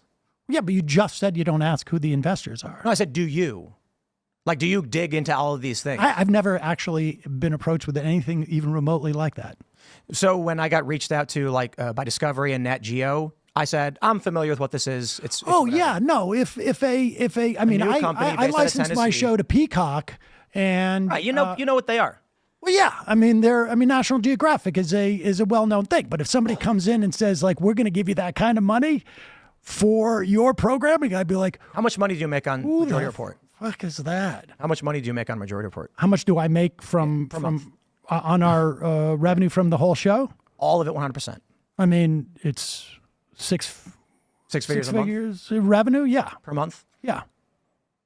Damn. So why were you... 6 figures, yeah. So you're over 100K per month on Majority Report? I think, well, I mean, some months. I mean, certainly the past couple of months have been really good. Some months are a little bit less. I think you do a majority. I don't know about your other channels, but you do about 20 million per month in views. Other channels? Like, I don't know if you have other shows. I'm saying no. Majority Report does about 20 million. That's it. And with 20 million views per month, you do over 6 figures. We had 20 million views for 2 months this year. If you do 20 million views per month, I think is your YouTube metric. Well, I mean, it's a little bit less now, but okay. Oh, yeah. If a company came to you and wanted to license the show, which would... I can tell you Peacock licensed a Majority Report. We were on Peacock for a year. You want to say what they gave you? I will tell you this. From what I read, you made more in a month than we made in a year. Maybe that's just bad business on your part, I guess. Maybe. So, Or maybe it turns out that they were just a company who had metrics as opposed to like we're trying to get propaganda. no, I think. See, I have a theory So I can about can this. tell you how much money we make at this company, right? I would imagine it's millions. $1 million per month, maybe. Okay. That's, So when a company comes to me and says, we want to have you, who makes, as a company, $1 million a month, a show in which we will have a non-exclusive distribution, but takes the branding, then we're going to say, in 1 or 2 years, how much do we make on this show per month? Well, it's in excess of $400,000. this was a new show. This was this show, right? So there's a few caveats. This channel is my first channel. It's got 1.35 million subscribers. It used to be my biggest channel where I would routinely get 500,000 to 1 million per video, or maybe like 600. Do you believe Tim's show makes $1 million a month? I wouldn't be shocked. Right wingers have incredibly deep pockets. Like, I wouldn't be shocked about that. Like, because there are no restrictions. They do the shittiest ads. They take as many ads as possible. They have financiers as well on top of everything else. And they say left grifting is profitable. Yeah, I know. They say that because there is that is also a part of the right wing grifting, to be like, left wing grifting is so profitable. Except everyone that wants to make more money ends up turning right wing, weirdly enough, either on certain issues or across the board. But like right wing content right wing content is catnip for the algorithm. That much is also true. Like, it sucks. It's just the reality, right? Like, there is not really anything you can do about it either. Like, these algorithms unironically boost right wing shit like crazy. Like Patrick Bet David, I am currently, as it stands, I think 400. I just looked up my social blade stats. 457th in the news rank in the country. I'm the largest left wing content creator, like, in North America, largest progressive content creator in North America. And there is like, I'm nowhere near close in terms of like how many more unimaginably successful right wing content creators are. And when there is more, or when there are even more right wing content creators, there's more, you get boosted in the algorithm. Like, the fact that there are a shit ton of channels like that makes it, the fact that there are a shit ton of channels such as that, like right wing channels, also boosts other right wing content creators as well. So I don't think it's that crazy that he makes $1 million. But the reason why he's mentioning the Russian, like the payments that he got, is to be like, oh, well, I'm so successful that, like, of course it makes sense that they would give me, like, some random company would give me, $1 million a month to just like license out my content. The problem, on the other hand, is that you were also saying stuff like Ukraine is the enemy of mankind and shit. So, like, where did that come from? Like, it almost feels like you did know that you were getting paid by Russia and were changing your commentary specifically for that. 100,000 per video on certain shows. And then we're talking about doing a show like this where you'll get, you have 1 million, 1,000,005 subscribers. I've got 1 million plus subscribers, or with the other channels, it's big names coming, doing these debates tends to attract a lot of sponsorship. So, Have you had any other deals like this? Yes. Oh, you have had other deals like this. So, Because I seem to remember you saying to Emma that you had not, that it was just all from members, or you didn't have any backing. sponsors. There's no backers, right? A license deal is not a sponsorship. Like, I mean, I have It's sponsors. sales. What do Like, you I mean? have. Well, it's different. No because one has come to when- this company. Well, when let's clarify. Hello Let's- Tushy comes and Here's- says we want to sell Sure. bidets. Here's the I do difference. an ad, but I don't have a license. No one has come to my companies, plural, and said, I will give you X in exchange for X in terms of the production of content or a stake in the company. We have no investors. We have no backing. We have sales. Have you had other license deals like that? I'm not talking about a sponsor. Tenet Media was not a sponsor. It was a non-exclusive distribution license. Yeah, it was a license deal. Yeah. No, I get that. So and you had other license deals like that? yes. And so this is not. With who? Is it another? I mean, I'm just curious. Well, I got to wait because some of these deals are still in contract negotiations, so I can't. Oh, so you didn't have any prior to the Tenet, or you did? I have licensed content to big networks. We have explicitly and on a low scale. So prior to this, you had licensed it to other big networks. I'm confused as what I have licensed my content to other big networks Prior to the Tenet deal. Yes. Oh, and we also what were those networks? so like Nat Geo and Discovery when they hired me for content. No, or I'm when they talking bought about content. these shows. I'm not talking about when you were, I'm talking about, the whole Timcast world. Before Tenet, there were 3 negotiations currently taking place, and I can't say too much because I can't violate other contracts. Offers were made. You're not supposed to tell who you're licensing to? When you are in contract negotiations, first, you don't go out and just say, "Hey, guess what? This company's offering me right now." No, of course not. Of course not. I'm not asking what you're in negotiations for the future. I'm saying prior. All right, so let me finish. Yes. Prior to Tenet Media. Okay. Had you had any other license deals? License deals presented that were comparable, and one was chosen, Okay, so and some are ongoing so you never had any other deals. People had proposed them to you, but you'd never with signed higher a deal. rates. We were offered more money from other companies. And you went with Tenet Yes. for a license deal. I was offered a license agreement for comparable. I try to keep it vague, I guess, because So just to be clear, you never signed another deal before Tenet. You had never had a license deal prior to that as Timcast. no. Okay, look. Yes, I did. I said it like 5 times now. Oh, I've licensed content to a ton of networks. I was just curious as to what networks those were. I don't know why you're getting so upset. Because I've said it 5 times. You keep asking the same question over and over again. Wait, no, he didn't. He just said Nat Geo. You said Nat Geo, and, So I've licensed content to like Discovery, Net Geo, and then there's media buyers who but do not general- as Timcast. Not Yes, just quite literally as Timcast from this channel. Damn, Oh, he's really? getting That's- hella mad. Bro, yo, chill. This is supposed to be a reasonable, dare I say, friendly discussion. You asked Sam Seder about how much money he makes every month, and he responded kindly. He didn't start yelling. Why is he getting so defensive? Goddamn. Geo. Okay. Yes, and I've even appeared on their networks. So I can say it a million times. We were dealing with negotiations. We give the deal to our lawyers. Our lawyers come back and say, "Looks good," and then we start.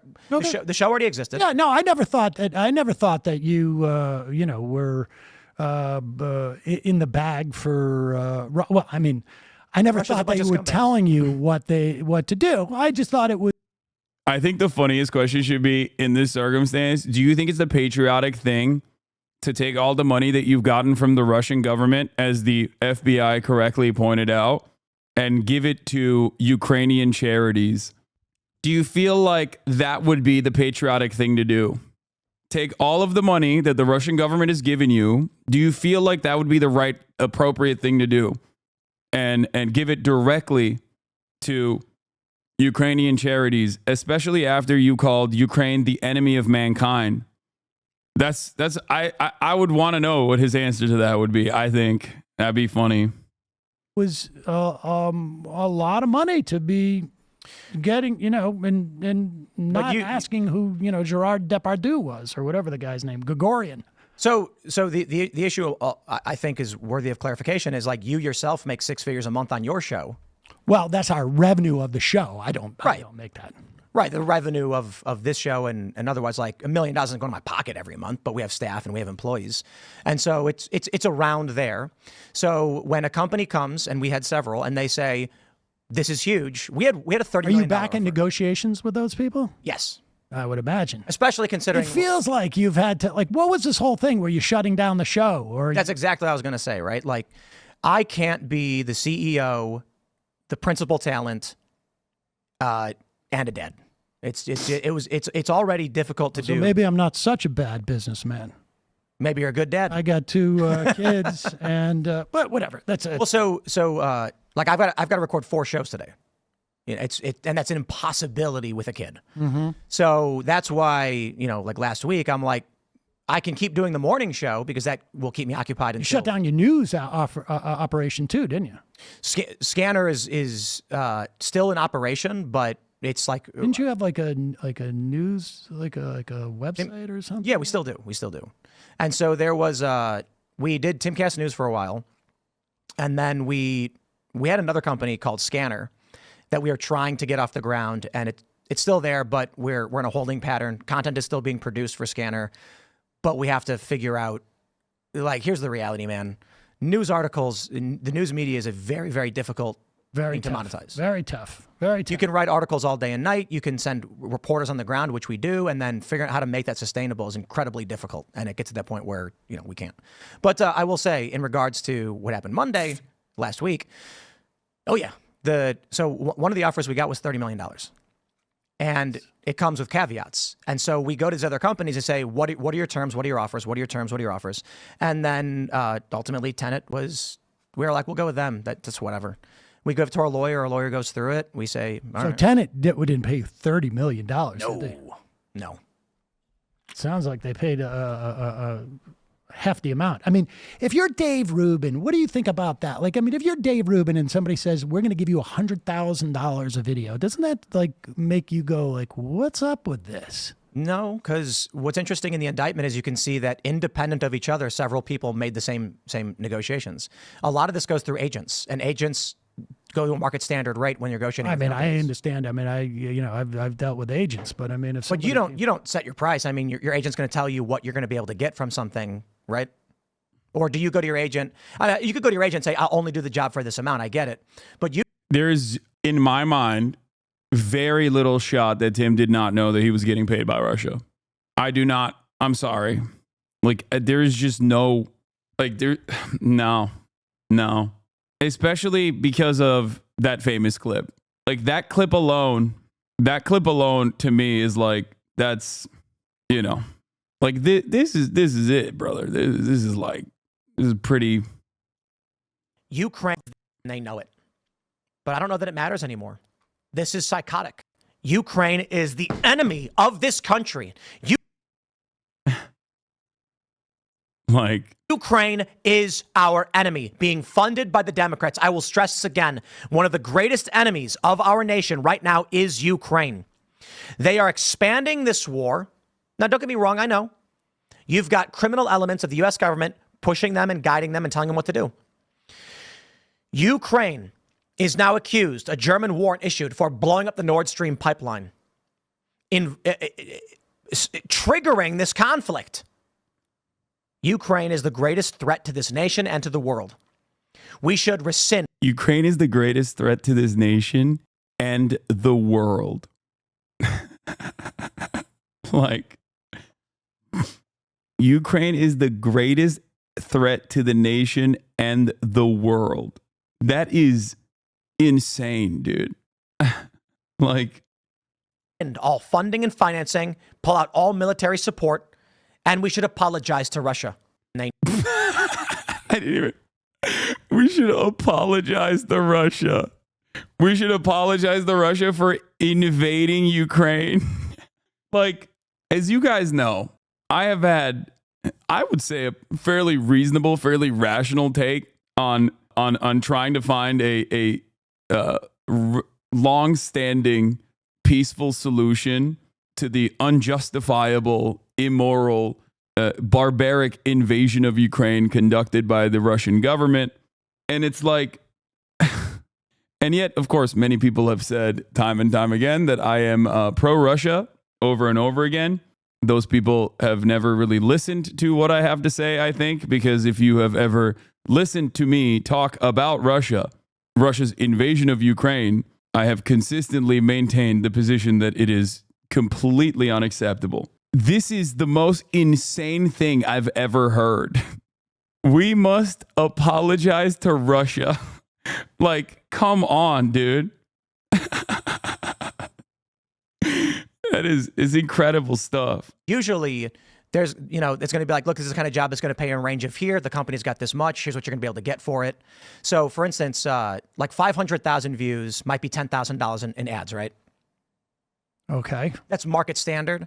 So if you're talking CPM and I call like an ad sales guy and they say, hey, this company wants to sponsor you, you get 500,000 on the show, they're going to give you $10,000. I can say, right, that's the market range.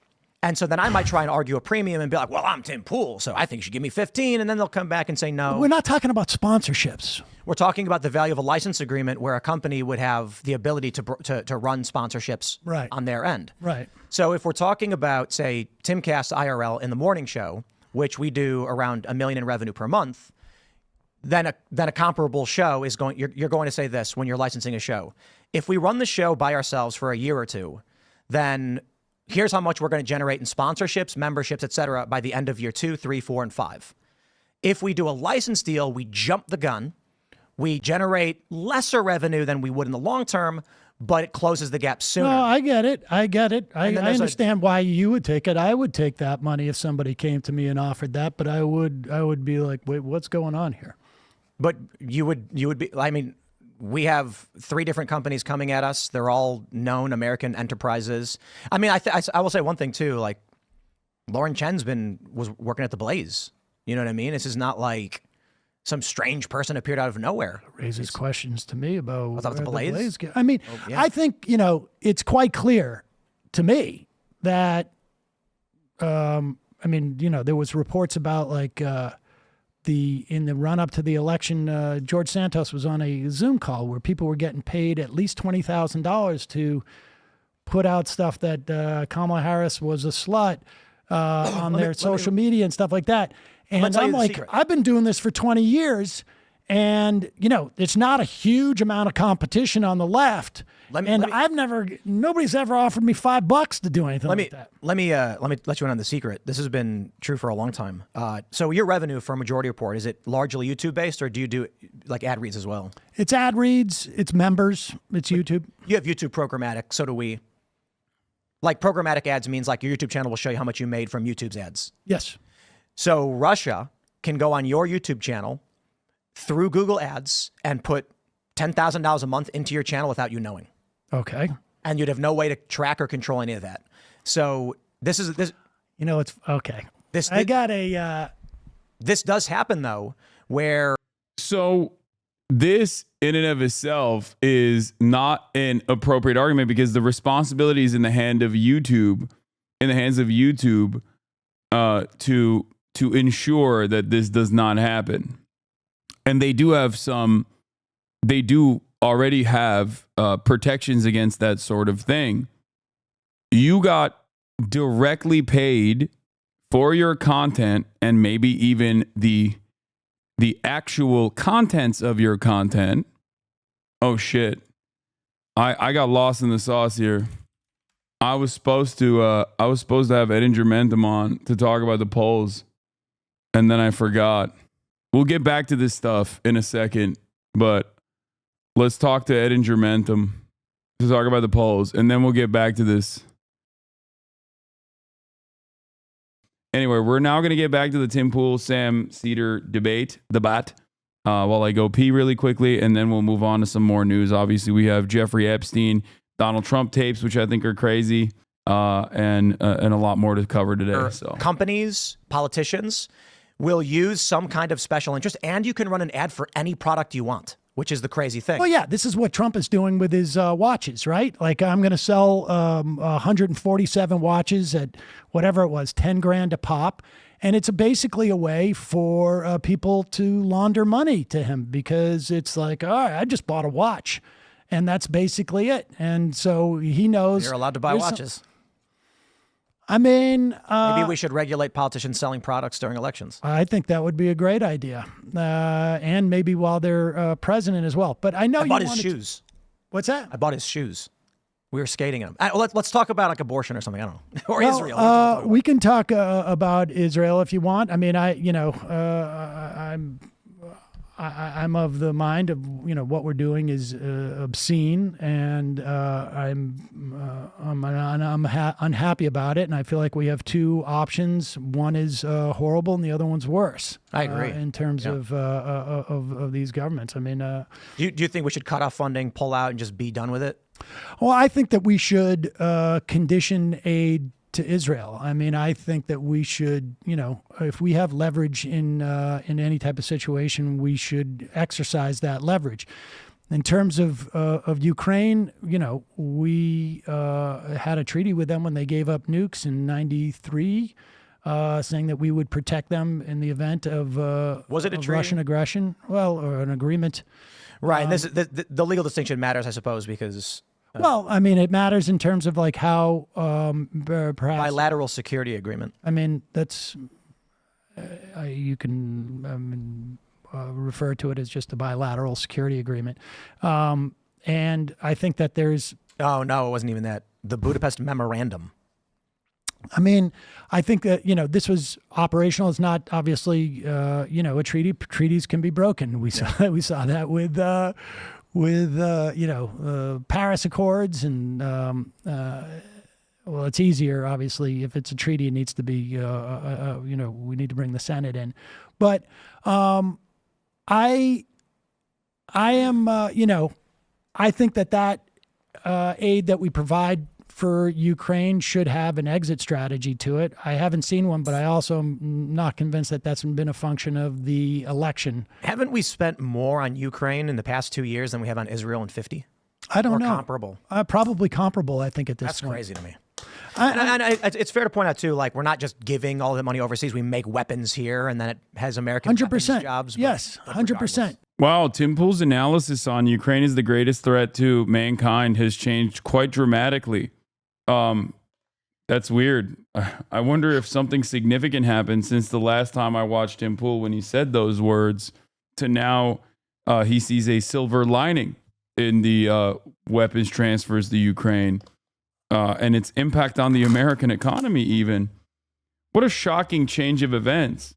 Probably nothing happened, right? Like nothing consequential happened in Tim Pool's life, I think, that would have caused them to take this different approach. Like he's starting to come across to me like a real Lindsey Graham type.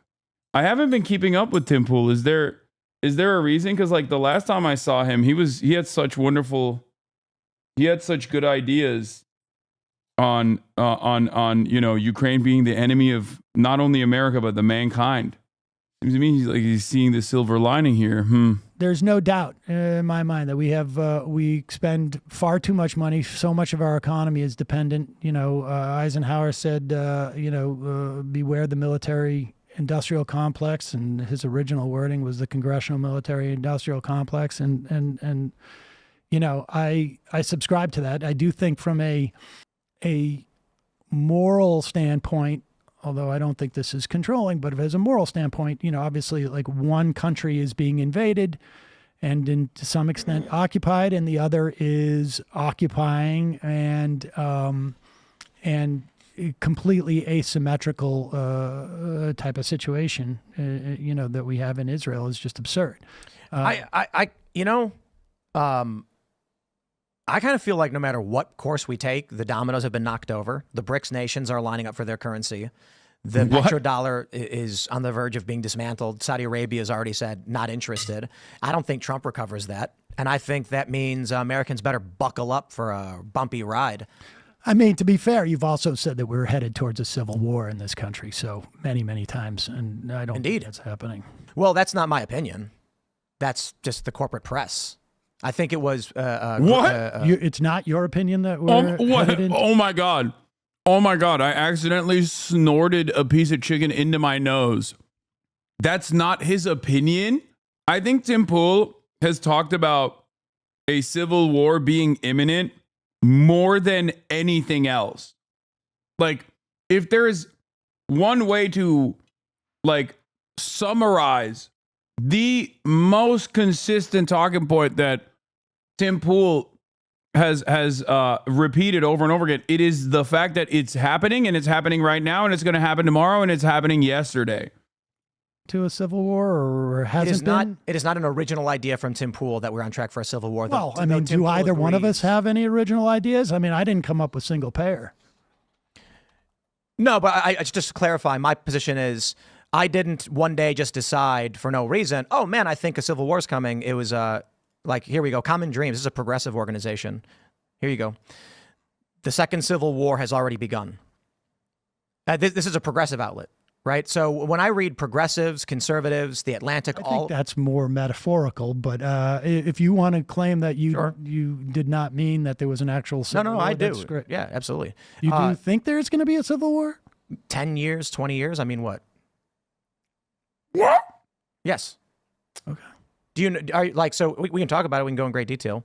For instance, we had a former CIA officer at the write for the Washington Post. The U.S. is on the verge of a civil war. I didn't just make it up. The Atlantic said that they spoke with several national security experts. Well, there's people also saying that the Earth is flat, but you know, do they work for the Democratic establishment? Well, sometimes maybe. I don't know. Flat earthers in the Democratic Party at the top level. I don't know. Come on. I'm saying Like former CIA comes out and says they're concerned, like we are following the trend of other countries towards civil war. I take that seriously. I don't know why I would dismiss like all of these people. A Princeton professor, for instance, said the same thing back in 2018, I think. So when you maybe it's sensationalism. I think that's fair. I think to a certain extent, it's like, you know, yes, there were people who said like crime has increased exponentially, but in fact it hadn't. I mean, I think, you know, part of what you and I do is we make assessments as to what news is actually sort of like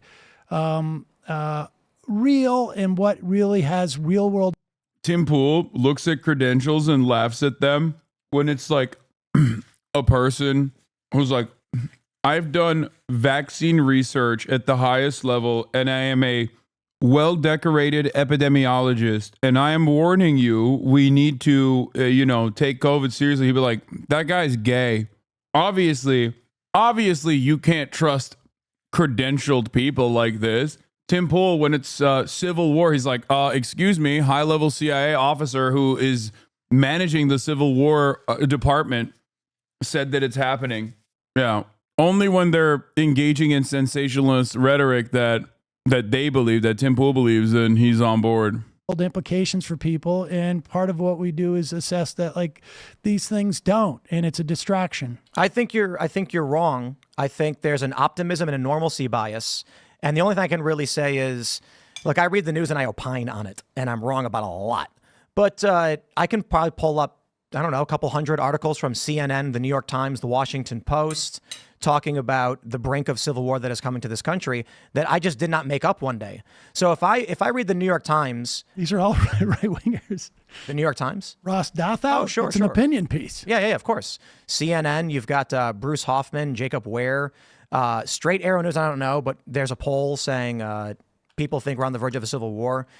The Princeton professor, progressive guy, said the Cold Civil War has already begun. This is back in 2018. And I look at all these things and I say the worldview of each faction in the United States is divided to a degree that there seems to be no reconciliation.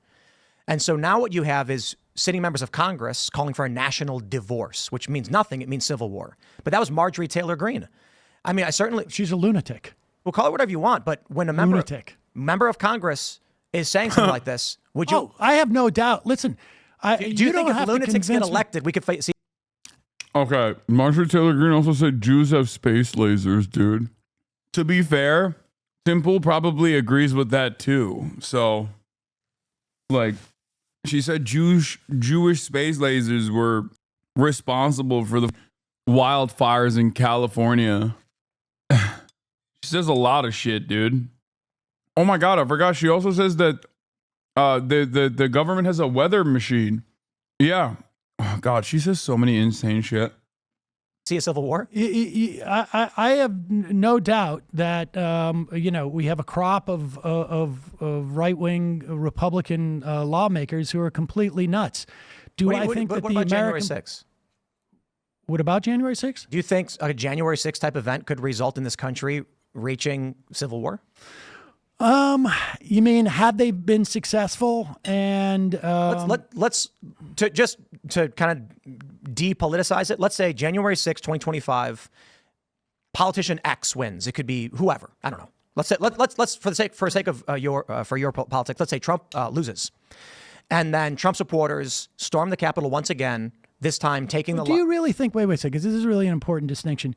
Do you really think that the likelihood of a mass of Democrats Democratic voters would go in and attack the Capitol in the way that You we mean like saw? they did on May 29th, 2020? You're talking about like BLM? When they firebombed the White House and forced the president to an emergency bunker and set fire to St. John's Church, injuring hundreds of police officers? Oh, you're talking about the protests out there? You mean after there was a peaceful protest before the cops moved in? Regardless of why it happened. Well, Like, do I think people the far striking left back? will firebomb the White House? They did 4 years ago. Wait a second. One was an assault.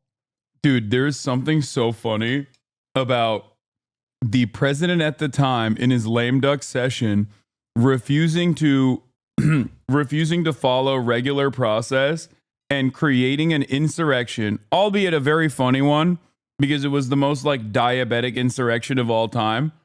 Comparing that to like mass protests all around the country that the Democratic Party actively was like renouncing at the time, or I mean denouncing at the time. It's just like I will forever say January 6th was funny because it was. Like, I understand why people are fearful of January 6th because, like, if it was competent, if there was like a real brown shirt militia movement in this country, then that would have been like absolutely devastating.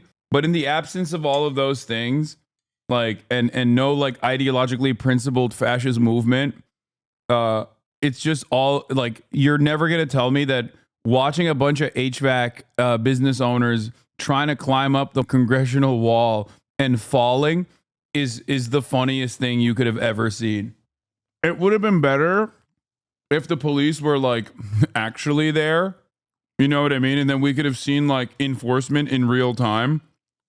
That probably would have made it so that it never happened. Like Ashley Babbitt would probably still be alive right now, running for like their local comptroller of San Diego or some shit. If the actual cops were doing their policing job. And by that I mean not what was I saying? Oh, the actual cops were, you know, at the January 6th protest on the side of the protesters. I mean, like if there were cops in uniform stopping the protests from coming in. On the Capitol. I don't The care what you call other it. is people. Well, words have meaning. They So describe events. When leftists injure 100 cops, tear down barricades, throw fire bombs at the Wait, White wait, House. wait. But you're sequencing things differently. If Donald Trump was to send the military to attack, let's say, New York City, do I think that we would have a civil war? Yes. Do I think that New York City Do you think would, he could? Do you think there's a possibility Trump would send the military into any one of these Democrat districts? I mean, I don't know. Well, I mean, he claims he would. Do you think he would? Or do you fear he would? I fear that he would attempt to do it, but I suspect. Do you think he would try to start a civil war? Well, I didn't say he would try and start a civil war, but I That think would he start a civil war. Well, Or could?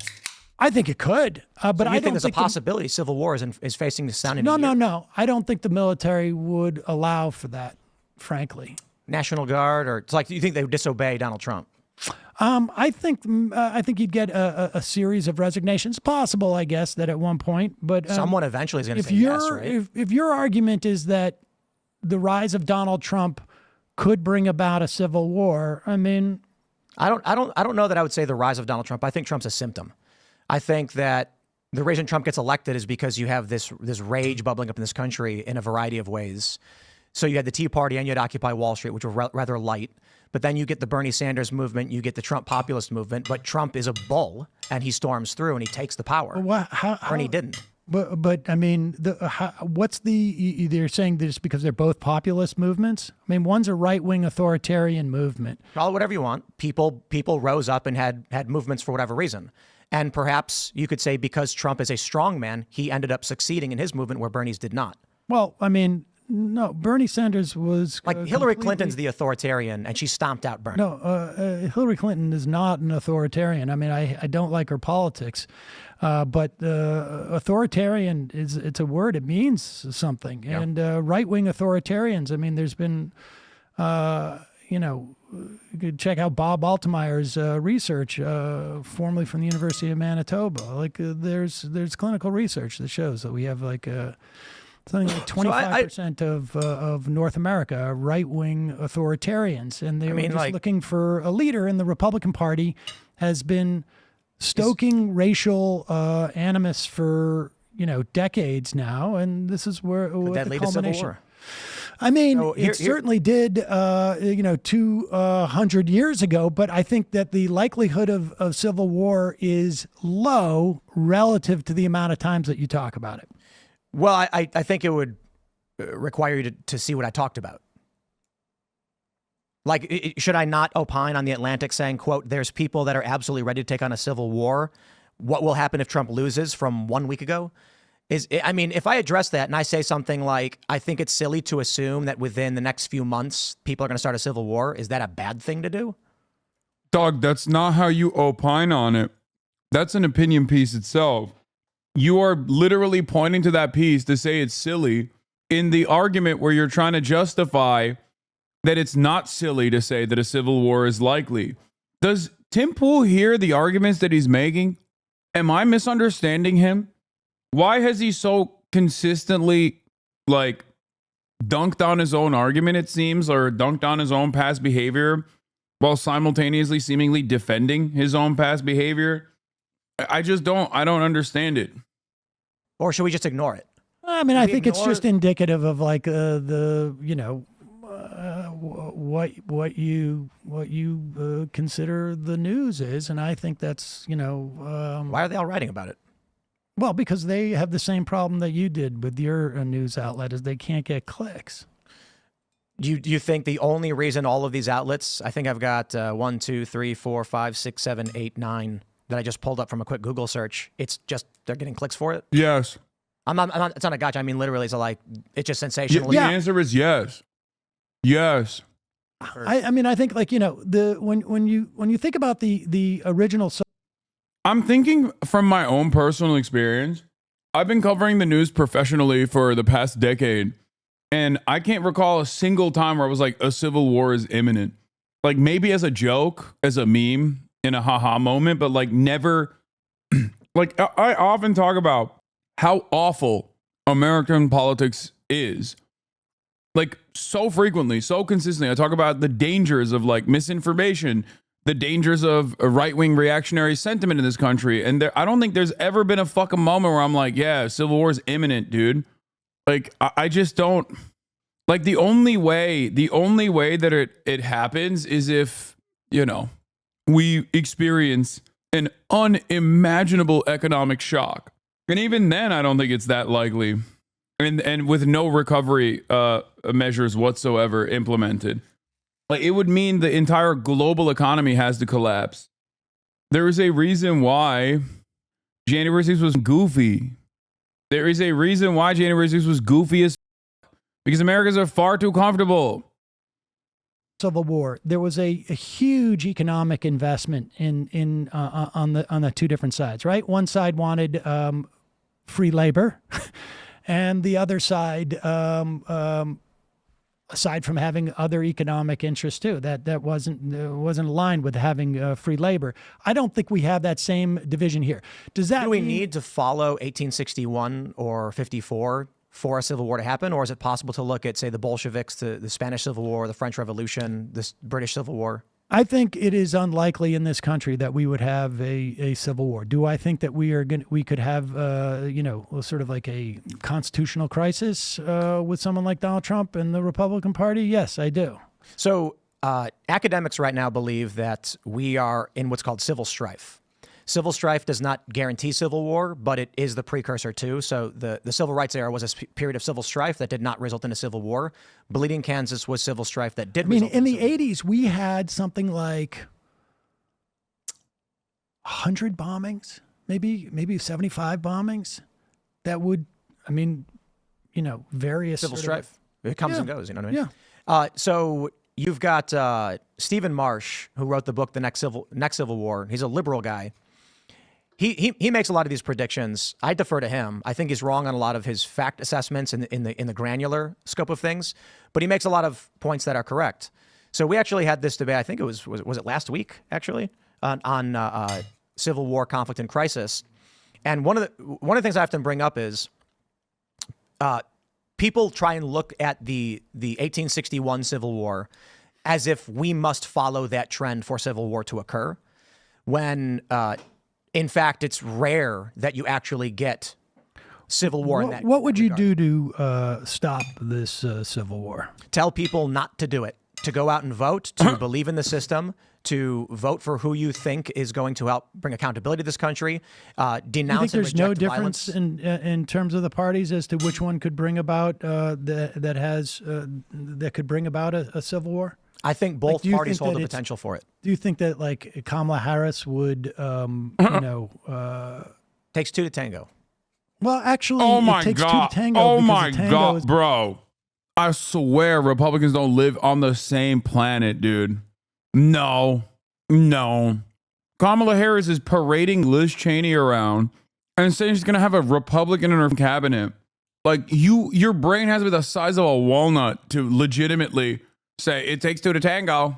Kamala Harris could very, very well bring about a civil war just as likely as Donald Trump. Is like, dude, come on. Your brain is pudding. It's tapioca pudding. That is so insane. Democrats don't even have like a messaging campaign that is against Republican policies, let alone that they would like actively urge to fight Republicans in the streets. They don't even fight them in debates, dude. They hug them and kiss them in debates. was a very intricate dance, but it doesn't take two people to start a war. I mean, It does. No, it doesn't. I mean, What do you mean? well, it doesn't take two people to start a war. So if country A invades country B, but country B just surrenders immediately, there's no war. Well, obviously, people War is a fight. pushing. Yeah, I mean, I guess it in could be that- more than two, like Syria, for instance. I think there was like 12 factions in the initial. Well, tango, both parties are like engaged in the dance. But the fact of the matter is that you can go in and yes, you can invade. It's war, even if they surrender after people getting shot. Do you think that like Kamala Harris? Let me put it this way: who's more likely to bring out the military against the city between Harris and Trump? Trump didn't do it in 2020. I don't know if I have a good answer. You don't have an opinion on this? I don't. Trump didn't do it. What the are you talking about? Yes, he did. He did. He sent Bortak. Trump used the marshals, federal marshals, to assassinate a guy who killed a Nazi in Portland. And then he flexed. He was like, yep, I told him, go kill this guy. And then they did. What are we talking about? Donald Trump, when Donald Trump says he's going to use the military against enemies from within, I believe it. I don't think that is him embellishing. I don't think that's him exaggerating at all. Why do I believe it? Because he's done basically everything but that in his last administration. That's the one thing that remains. And at the time, Senator Tom Cotton was advocating to do just that. So there are people in his coalition, in his corner, that also want him to do that. At the time, they wrote about it in the New York Times. Tom Cotton wrote an article, a guest column in the New York Times. I don't know if I have a good enough answer to say. Well, I'll take whatever answer you. I mean, you don't When have Trump an opinion. was presented with national riots, he did not invoke the Insurrection Act. He didn't send out the military. I'm not confident he has the strength, and I don't mean that in a positive way. Who would be like more the inclined to guts. do it? I can't answer that. I don't know. You don't have an opinion on it. I mean, I think it's You're so disingenuous, Tim. bait to be like Trump's the authoritarian, therefore he would, when he didn't do it. So the Democrats didn't do it at the Capitol. Trump didn't do it at the Capitol. Trump didn't do it in 2020. The National Guard was deployed by Democrats during the Ferguson riots. Could I make the argument that Democrats are more likely for that reason? I honestly have no idea. Would you make that argument? I wouldn't. I'd say there's pros and cons to make a guess as to who you think would be more likely to bring out the National Guard or invoke the Insurrection Act. Honestly, I don't know. What I will say is, it doesn't matter what you think is true. And Mark Milley apparently, and I don't know. Well, so- Mark Milley is someone that you would trust, but he basically said that Trump told him to just shoot the rioters. I mean, Hillary Clinton said, "We came, we saw, he died. Why don't you drone strike Julian Assange?" So Barack Obama killed Abdul Rahman al-Awlaki. Wait. Yeah, no. I agree that Obama, those drone strikes were very problematic, but that's different than saying we're going to willy-nilly fire into protesters. What I'm pointing out is that I'm not going to tell you your opinions are wrong and you should not have them. That's not the point of what I'm getting at with civil war. My point is you believe them, and you are allowed to believe them, and that's fine by me. I'm just curious as to who you think. I mean, don't if you trust think any that of there's The Anwar al-Awlaki conversation is so stupid because one, that's a war crime. Okay, it is a unimaginable expansion of the powers of the presidency, and it was straightforward a war crime, an extrajudicious killing of an American citizen in the hands of the American state, which is what Obama did. The thing is, Donald Trump killed his sister. So what are you saying right now? Like everything that you could point to with respect to Hillary Clinton or Barack Obama, who I actually, was it his daughter or his sister? No, Donald Trump killed the same person that Obama killed, his immediate family members. I think both are wrong. I think it's completely unacceptable. The difference between me and Tim is that he thinks it's acceptable. I guess he thinks it's acceptable or doesn't know that Trump did it. going to be a civil war or that there's a big potential for it. You don't see, there's no difference between Trump and Harris as to. Trump assassinated, daughter of Anwar al-Awlaki, reported killed in Yemen raid. Nawar Anwar al-Awlaki, the 8-year-old daughter of former al-Qaeda and the Arabian Peninsula leader Anwar al-Awlaki, was killed in a joint American UAE raid against the terror group on Sunday, according to the girl's family. Anwar al-Awlaki was a U.S.-born cleric who directed attacks against the U.S., was killed in a targeted drone strike in 2011. In that first drone strike, Barack Obama killed his son. Donald Trump then did another targeted strike where Donald Trump killed the daughter. I don't know why you guys thought I meant like Trump killed his own sister. I guess I said it stupidly. Anyway. To the likelihood of a civil war or who would start this war. You don't, there's in just 2020, Democrats held a war game as reported by the Boston Globe. Are you familiar with this? Where Podesta and others, neocons, had come together. In 2020. Before the 2020 election, they held a war game, as reported by the New York Times and the Boston Globe, where they said in the event Trump the event Trump wins, we should advocate for West Coast states to secede from the Union. In 2020? Yes. In 2020, before the election took place, a war game was held by prominent neoconservatives and Democrats, including John Podesta. Oh, so you mean like a bunch of people who are out of government went into a room and working on the campaign and said, what happens if Trump wins? And one of the proposals was Washington, Oregon, and California must secede from the Union unless Trump's government capitulates to our demands. This is one of the dumbest arguments I've ever heard in this conversation.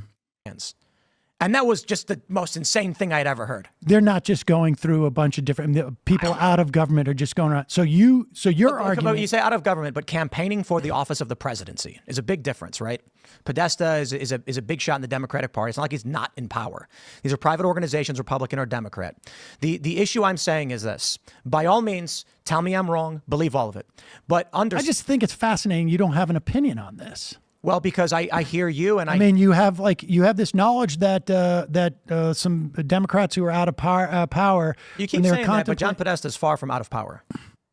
Well, I mean, in 2020, he wasn't in the government. He's a big shot in the Democratic Party, and he's basically has a lot of say in who gets to run and who doesn't, and where funding comes from. Okay, he had power within the Democratic Party, but he's saying if Trump wins, we will.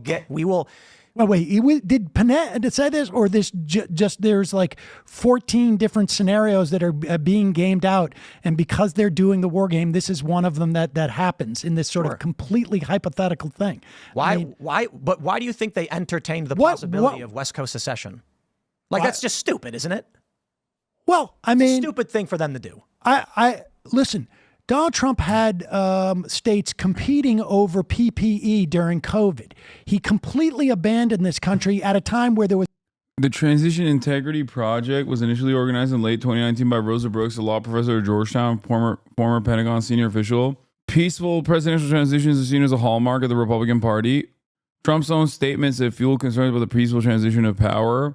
So they were trying to build a contingency plan specifically against Donald Trump, like refusing to do a peaceful transition of power. Like, what could they do hypothetically? Like, they got together and they were like, what could we possibly do hypothetically to ensure that Donald Trump, does a peaceful transfer of power? Am I wrong? Isn't that what this is? Yeah, it's like, he's not wrong, dude. One of my D&D campaigns was a replay of the 2020 election, and it ended with all citizens being trans. These are also, most of these guys are right-wing too, which is kind of funny. Like the people that, it was like Bill Kristol, Max Boot, David Frum. I wonder, we got a bunch of neocons who were like genuinely terrified about the future of American democracy because it'll, take away their toy. Good thing most of those guys are now completely firmly within the Democratic Party and have captured the Democratic Party entirely. So was a once in a lifetime crisis. And what if Trump steals the election? To the extent that if Trump steals the election, what do you think would happen? What do you mean by steal? Let's say that Kamala Harris wins the popular. Here's a scenario that's playing out right now. Mississippi had a lawsuit. Fifth Circuit Court ruled that ballots received after Election Day, even if postmarked before, are illegal to count. This would have to go to the Supreme Court for final adjudication. But one scenario that is potential because of this is that Donald Trump is winning on Election Day. However, mail-in votes have yet to be counted, of course. This is what happened in 2020. Then, when those votes come in, Republicans sue, going to the Supreme Court, which you believe is right-leaning, and the Supreme Court says... Wait. I believe it's right-leaning? Do you not believe it's right-leaning? I'm not making a point about my or your belief. I'm saying... You said you believe it's right-leaning. Really? It's right-leaning. And I will say, as you have stated, the court is right-leaning, okay? Thank you. So my point is this. If Kamala Harris is losing on Election Day, but it is perceived that she will win when mail-in ballots come in the following day, but the Republicans sue, citing the Fifth Circuit Court. It goes to the Supreme Court. The Supreme Court rules all of those votes for Kamala, which would give her the win, are out. Trump is now the president, despite losing the popular vote and the Electoral College. What do you think happens? Well, we have a model for this. It was the year 2000, where all of the legal establishment was shocked that the Supreme Court intervened and prevented Florida from counting all the votes. And to the extent that we, past performance is no guarantee of future performance, but... What does this mean? Al Jazeera Arabic breaking news. Pentagon deploying ballistic missile defense destroyers, fighters, tankers, and long-range bombers to the Middle East. Joe Biden has to be a sleeper for Trump, I swear to God. So B-52 bombers are, the big Monty. What's the saying? If you see a B-52 bomber, don't worry, you're not the target. I mean, I think there are a smaller, or no, that's the B-2 bomber. No, not B-52, sorry. B-52 is still, Secretary of Defense Austin, Lloyd Austin, ordered the deployment of additional ballistic missile defense destroyers, fighter squadron, and tanker aircraft, and several U.S. Air Force B-52 long-range missile bombers of the Middle East, the Pentagon said. These forces will begin to arrive in coming months as the USS Abraham Lincoln Carrier Strike Group prepares to depart. I guess it is a response to the Israeli intelligence suggests Iran is preparing to attack Israel from Iraqi territory in the coming days. Possibly before the U.S. presidential election, two Israeli sources tell me. I didn't realize when Elan News sent this in, I didn't realize it was Israeli sources claiming that. I thought it was actually Iranian sources saying that because they usually spell out their potential targets ahead of time. So if it's Israeli sources, then this might be something different. Nothing burger. There will not be strategic bombers flying over Iran. These things are about as vulnerable to air defenses as can be. Posturing and training rotation. B-2s are the real thing. And they fly out of USA, not the Middle East. B-52s are not really used against people who don't herd goats. I mean, who knows? I saw that my uncles are fighting after this combo. I know. It hurts my feelings. The Democrats basically stood down.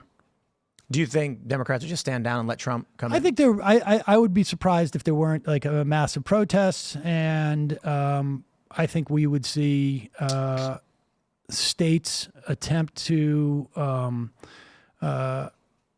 get more progressive and become more sustainable and not rely on the federal government as much? Yeah. What if Trump sends in the military to start rounding up illegal immigrants? Oh, I think that's going to be really, really ugly. In addition to being like a You think if horrible troops are thing putting for our people on economy. buses and trains, the Democrats will just stand by and say this is I mean, if the Supreme Court basically says it's okay to deploy the military in the United States, I think that could be a problem. Now, you've just given me that scenario. Would you imagine Kamala Harris doing the same thing? Do you think that she would send the military to deport 11 million people? No. She said she wants to recently. She said What? people who enter illegally will be quickly and immediately removed. Oh, I was still on the political violence thing. I thought she did say that. Tim is right on this. I think. Well, of that 11 million people, 80% of them have been here for over 10 years. So, so how is it where you can so easily work up a scenario where Donald Trump instigates a civil war, but you can't with Kamala Harris, that you think they're the same? Why did you say I couldn't? All right, well, give me one. So first of all, I don't really put a lot of weight on Kamala Harris. Right? She wasn't elected. The Democrats voted for her, so she was. Well, I elected mean, it's either going to be her or Donald Trump as the president. So with Trump in office, Trump is screaming at the top of his lungs, telling people what to do. With Kamala in office, she's surrounded by intelligence officials, military officers, and what we've seen thus far is the arrest of lawyers. The arrest of lawyers. Donald Trump's lawyers were arrested for what's her face? Wait, is he talking about Donald Trump's lawyers have also literally distanced themselves from Donald Trump because they almost got caught. Is he talking about Sidney Powell? Please tell me you're not talking about Sidney Powell. That'd be pretty funny. Or Rudy Giuliani. Donald Trump's own personal lawyers in the classified documents with obstruction of justice case literally had to recuse themselves and actually stop being his lawyers because Donald Trump was trying to use them to hide documentation, to hide classified documents after the state had already figured out that he had classified documents, and he was just lying to them for no reason. So this doesn't mean anything. It just means that Donald Trump does often try to use his own lawyers to do illegal shit, which of course there is a limitation to the attorney-client privilege. You can't. Donald Trump's former lawyer, Michael Cohen, literally went to jail. You can't use your lawyers to do crime, dude. That doesn't mean that the state is wrong. Jenna Ellis, was that her name? She got charged with RICO for simply being Trump's lawyer. Really? That's did it hold up in court? She ended up, I think she pleaded guilty. She ended up crying on TV, apologizing for having done it. Yeah, now she's anti-Trump too, isn't she? Am I crazy? Wasn't I on a panel with this lady? By the way, I just realized I've been in direct contact with not one, but two of Donald Trump's former lawyers that got into legal trouble because of their dealings with Donald Trump, which is wild. You know? Why does he have so many lawyers that are constantly getting into legal trouble? He's burning through them. They included her in RICO because she filed paperwork on Trump's behalf for his election claims. Oh, because she knew they were false.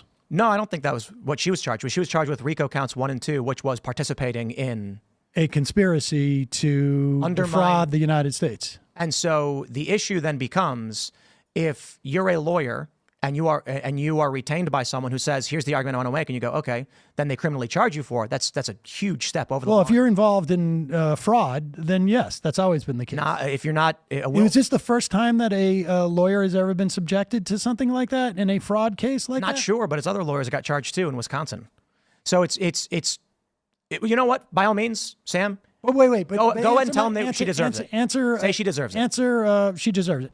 Okay, now, what do you think Trump supporters will respond with when they see Trump's lawyers, former staffers, Navarro, Bannon being put in prison? Certainly, supporters don't like, people being going to jail. But I mean, why didn't Merrick Garland go to jail for contempt of Congress?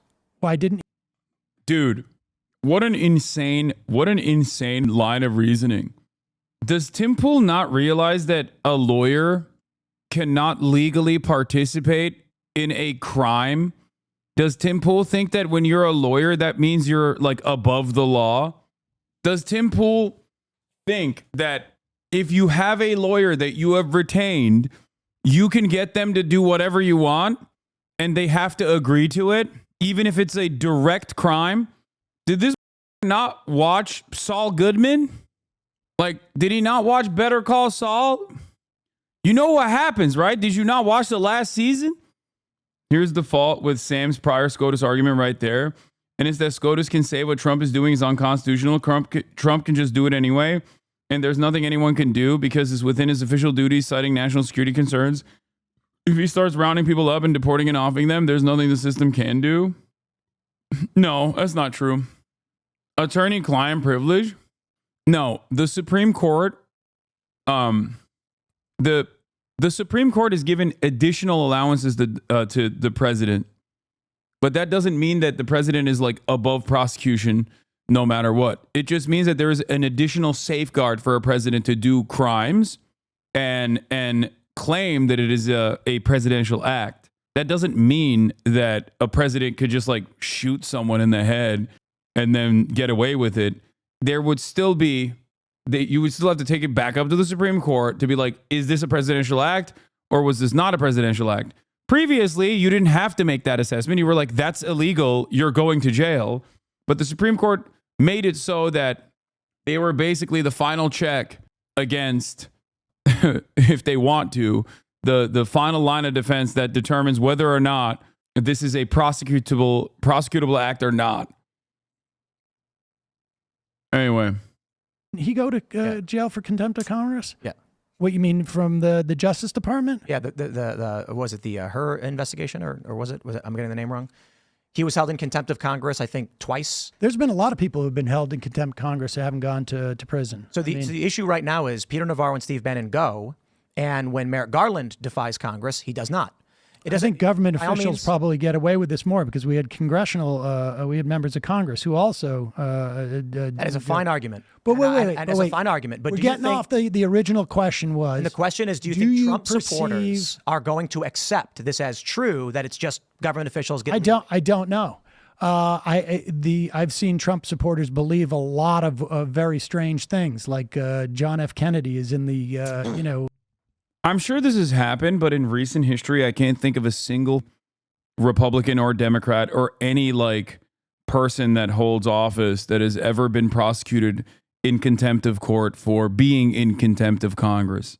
Like, I don't think has that happened like to I can't remember. I'm sure there might be, and I'm certain that it's probably happened throughout history, but I don't think that it's happened in recent times. Like, Steve Bannon is not a elected representative, chat, or even like an appointed person. Steve Bannon is a random nut job. What do you mean, Steve Bannon? And also, we're talking about contempt of Congress. That's what Tim Pool brought up. Tim Pool brought up contempt of Congress. Like, why is Merrick Garland not in prison for being in contempt of Congress? Like, as in not showing up to a congressional hearing. Junior is in the audience. That is, the magazine. Yeah, I mean, so I have no idea how to predict. But again, the question I ask, do you think can you come up with a scenario where Harris instigates a civil war in the way that you talked about with Trump doing it? The Harris administration, yes. Okay. And let me hear it. The expansive arrest and prosecution of Donald Trump, his supporters, and those associated with his movement. Well, the Bannon went. I'm gonna say something controversial. I'm gonna say something controversial here and say that Tim Pool, I think, was able to successfully gish gallop his way out of giving Sam some good dunks. Like, I think Sam was too nice to him, and because of that, it just comes across as like a 3-hour conversation that I think if Tim like showed some more energy on instead of being nice, I think Sam would have slammed him up and gummed up the works and packed him up in like 15 minutes. Keep watching. The energy flips at a point. Where does the energy flip? This is going to come from the right. Verse. Because they're still talking about this shit. 15% benefit. But it's not necessarily younger people are going to have to pay money. New workers will have to. No. They're always going to have to pay, hopefully, with Social Security, unless the Republicans have their ability to cut it. But Oh, you're right. It actually says 83%. So there you go. Yeah. Well, I mean, it would put some things to rest. I don't think they're going to do that. I mean, Trump is saying it should be a state's issue, and I believe that is absolutely incorrect. no, I think we had an individual right that existed in this country for 50 years, and it was rolled back. We've never had anything like that whatsoever. I think it's a right that when taken away, deprives people who have babies their sovereignty over their own body, and it's both an economic issue and a personal liberty issue. What do you think there should be restrictions On abortion? Yeah.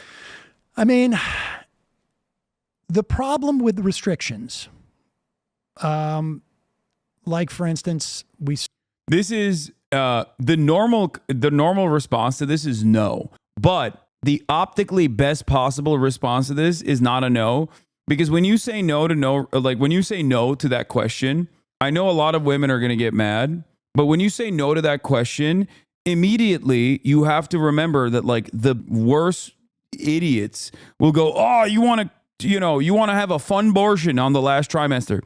So you have to be careful in the way that you communicate if your goal is to change the minds of a lot of people. Okay, there is no such thing as a fun abortion, right? Like, people are not just voluntarily getting an abortion after carrying a pregnancy almost to term, because the process in which you carry a pregnancy is also very complicated and can cause a lot of harm to the carrier. Okay, so it makes no sense for people to basically almost carry a pregnancy to term and then get an abortion for funsies in the last trimester. Republicans present it as though that is happening all the time. So the answer to that is when someone says no restrictions on abortion, the best optical answer is that these decisions should be left to the medical professionals and the medical community, and that the government should not intervene in this process. You do not have a say in whether or not people get insulin if they have diabetes. That is left to the doctors. So you should not have a say in this process as well, because the abortion, a medically induced miscarriage, an abortion is a medical procedure. Okay, that's it. So that is the best possible way to respond to it, and I'm sure Sam will do that as well. say only in the case of, let's say, a danger to a woman, or a woman's life, is that is extremely difficult to assess where that line is. And we've seen this. 2 women have died at least in Texas as a function of the abortion ban that they have there. We also know that infant mortality in the wake of the Texas thing, because there's been studies on this, increased 15% in the wake of the abortion ban there. So in general, I would say that restrictions are in practice not viable, not doable, because you end up costing women their lives. I think that to the extent that I would have restrictions, I think you need a medical provider to provide abortions, that go past the maybe midway through the second trimester. But, do you think that with elective abortion should be available up to 9 months? If it is I think that is the safest route for women if it is done by a medical provider. Yeah. Elective. I asked elective, to be clear.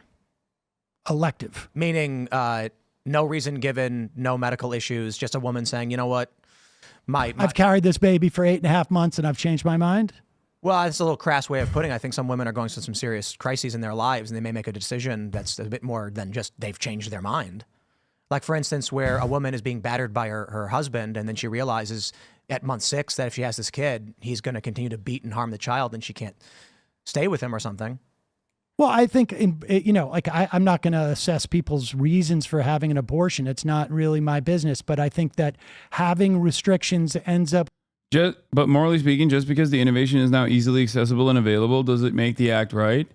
Yes. In regards to the morality, just because innovation has improved to the point that it is easily accessible and possible doesn't mean the act is right. Yes.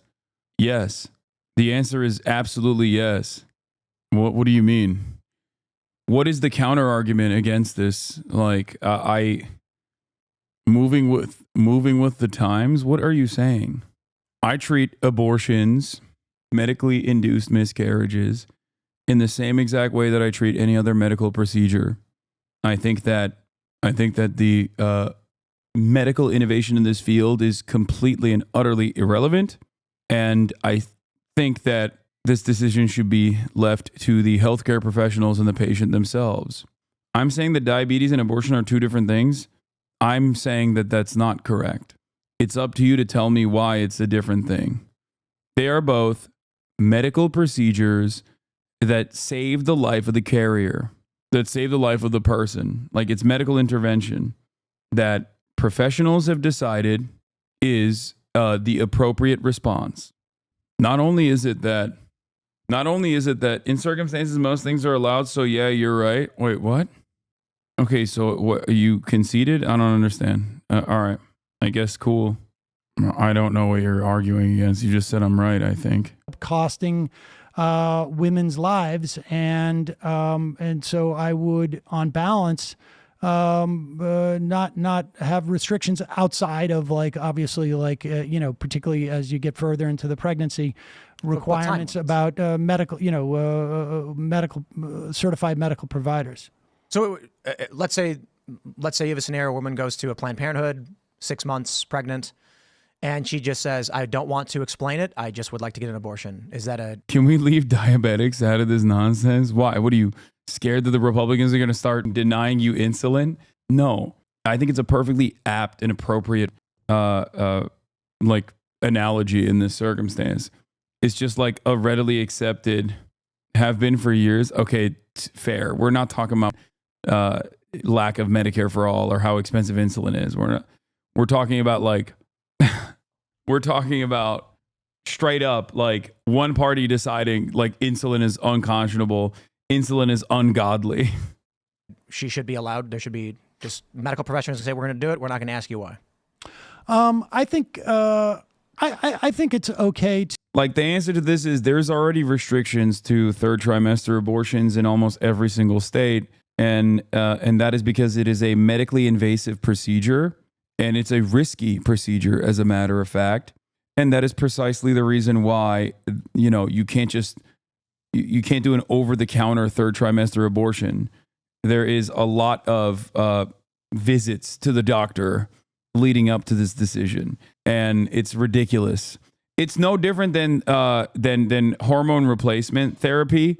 Like, Republicans act like you can just walk to your nearest pharmacy and just be like, testosterone now, please, or estrogen now, please.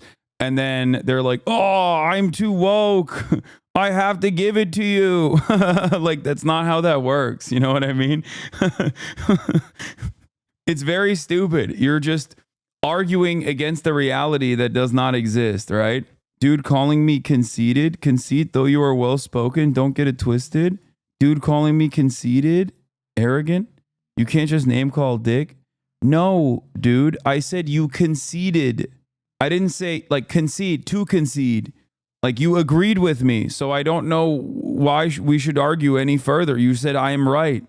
What the dude, oh my God, my haters, man. What is happening, bro? What is that? Open the schools. Open the schools. Abolish homeschooling, open the schools. We need to leave children behind. Okay, the No Child Left Behind policy failed. Okay, we need to leave children behind. Like, we need to keep them getting the education. Oh my God. To explore it and get a sense, as you would for any type of, like, medical procedure. What does that mean? Like, I think that there's an obligation within the context of, like, ethical practice of medicine to not just terminate a baby at 6 months without reason.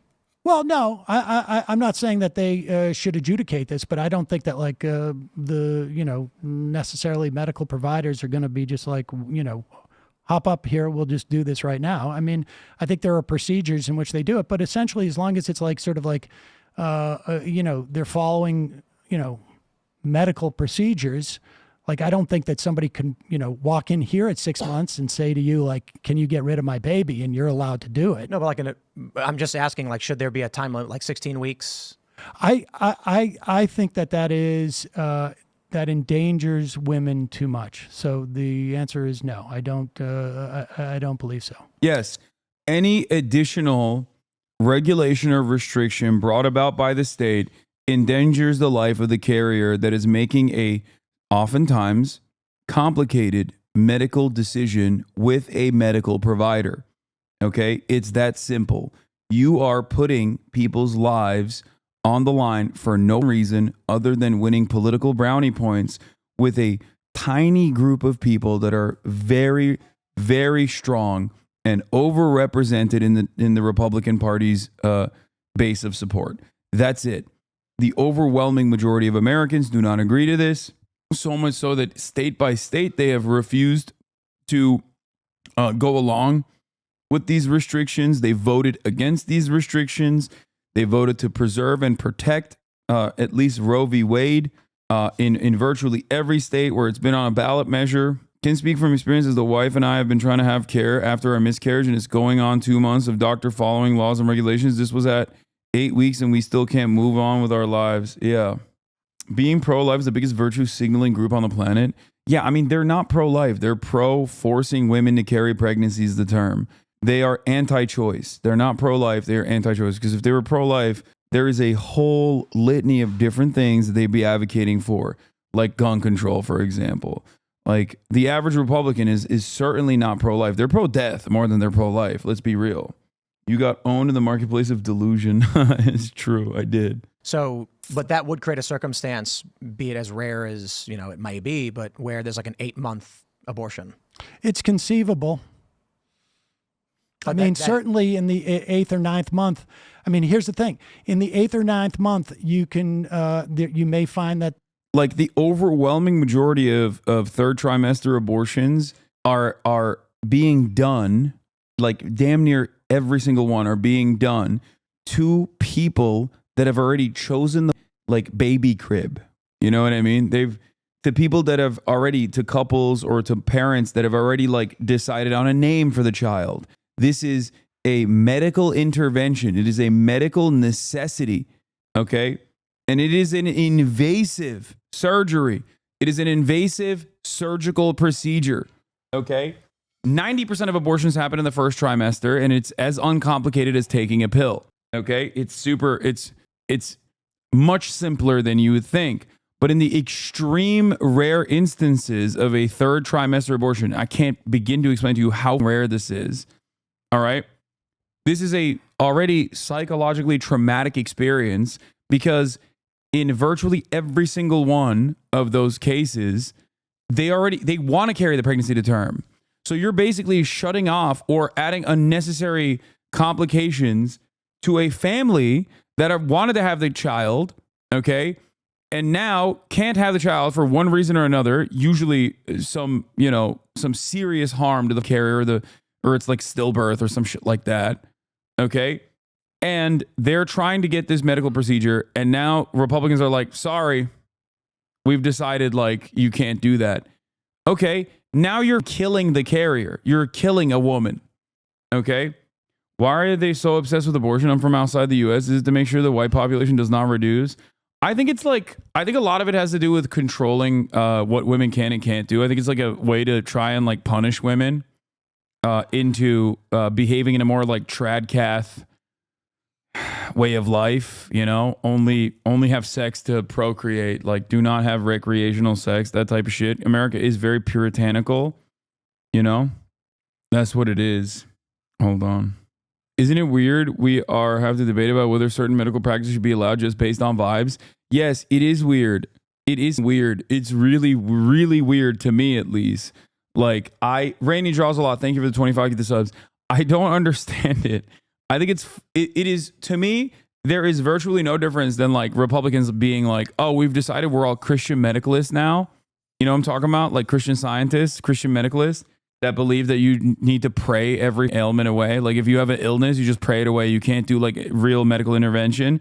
And they've just like, if the 30% evangelical base within the Republican Party just like decided to lean in that direction, and then the Republican Party responded by nationalizing a Christian medicalist approach, and then started genuinely stopping the process of just like doctors operating. That is what this is. And it sounds insane when I, make an analogy like this, but that is what's happening with abortion. That's what's happening with trans care. Like, that's literally what is going on. It's all about enforcing a certain standard of life that 30% of the nation, many of which don't even uphold themselves, but like 30% of the nation wants to enforce upon the rest of the country.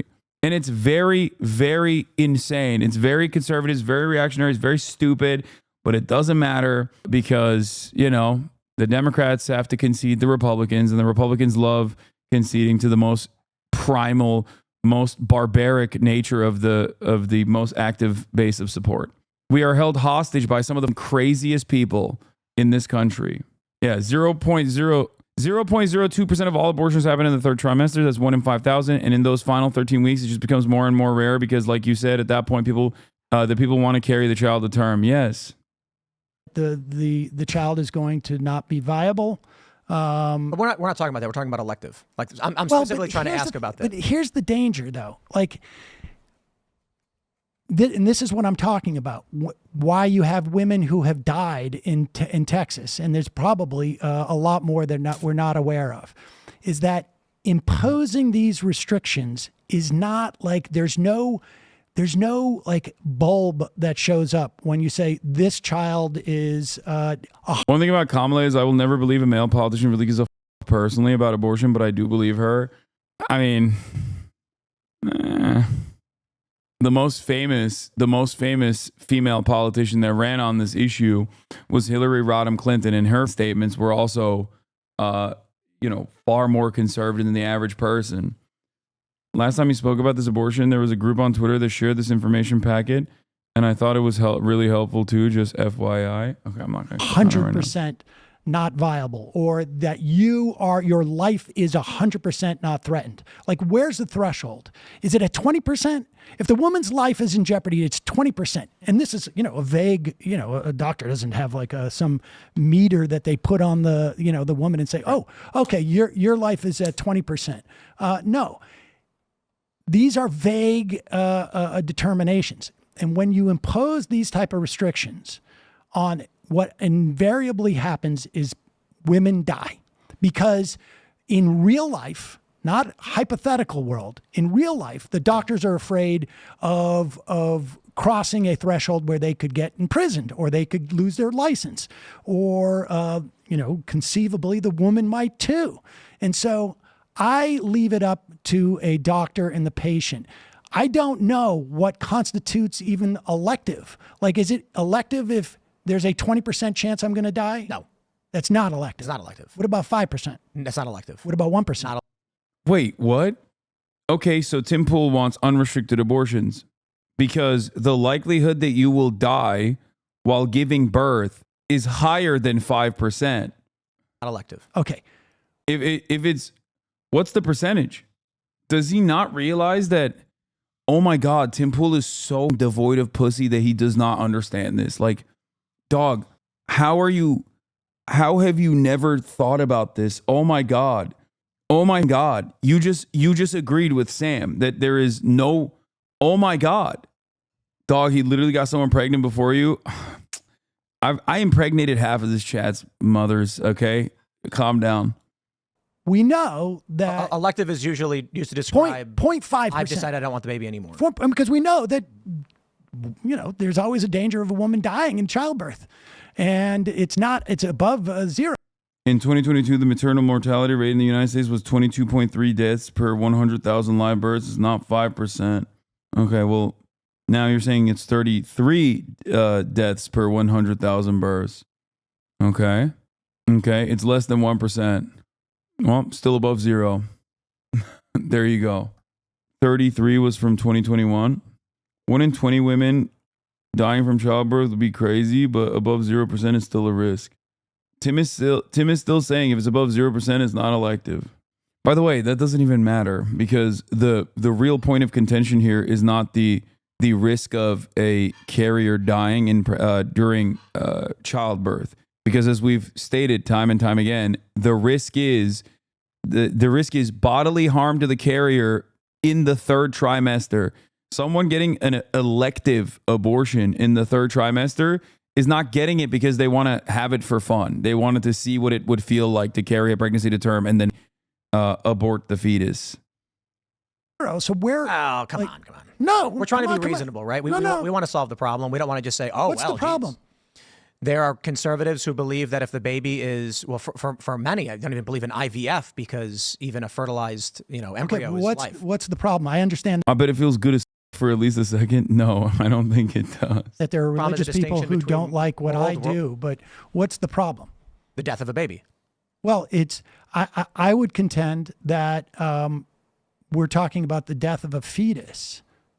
And So the issue is whether someone determines personhood or not is a legal constitutional question that needs to be answered. For instance, in Civil War, they didn't think black people were humans who had civil rights, and that's Oh my God, bro. See, this is like the vegan trope, Like immediately, it's like, well, we don't consider black people to be people during the period of the Civil War. What if it's the same thing for the fetuses? clearly the psychotic way to view the world. But you holding the view that an unborn child is or is not an individual who holds a view, whether they are or not, is an unanswered question at the Supreme Court level that I believe sooner or later will be answered. And they may make a determination that No, it will not be. The moment that it's answered in the direction that Republicans wanted to be answered, society collapses. What, we just start offering Social Security to fetuses in the womb? Like what? What if they don't make it? I think the other part of this story, and it's especially shocking to have this conversation in the aftermath of Roe v. Wade going away, is how you prosecute it. If you criminalize abortions, then what do? You have to criminalize pregnancy. You cannot criminalize abortion without criminalizing pregnancies. As in, you have to heavily regulate, heavily monitor every single person that's pregnant. You have to, for example, in this process, a pregnant mother that drinks a sip of wine, because you don't know how much wine they've consumed, is technically, in the eyes of the law, are they putting the fetus at risk? Are they putting the life at risk? If they are mowing the front lawn, should they get arrested? Ironic, of course, because the process in which you arrest someone physically and then forcibly detain them is quite traumatic, and therefore you're putting the life at even more risk. What's next? You're going to chain them to force them to carry the pregnancy to term in jail, chained up? You would need a team of prosecutors to investigate every single miscarriage, which has happened, by the way, in this country. And the problem still remains. The fetus and its viability is left to the carrier. The fetus cannot live outside of the womb, especially up until the end of the second trimester, I believe, right? So what that means is that every single miscarriage, every single one has to be prosecuted like a death. Every single one. It's ridiculous. Small government, by the way. Small government conservatives, by the way. the unborn are persons who are. What do you think? Man, that's tough. I tend to be traditionally pro-choice. I think that when you have then the argument is null and void. Okay, it's quite simple, I think. Do you think there should be restrictions on abortion? 100%. What should those restrictions be? Time limit for sure, but I don't know. I'm not smart enough to give you a certain amount of time. But here's the problem: is that when you in practice, that time limit ends up killing women. Well, you've got a dying baby or a dying woman, and we're trying to figure out how to save them both. Well, I mean, one is if the baby can survive, why kill it? So you're saying viability. So yeah, viability is huge, and medical technology is rapidly expanding that.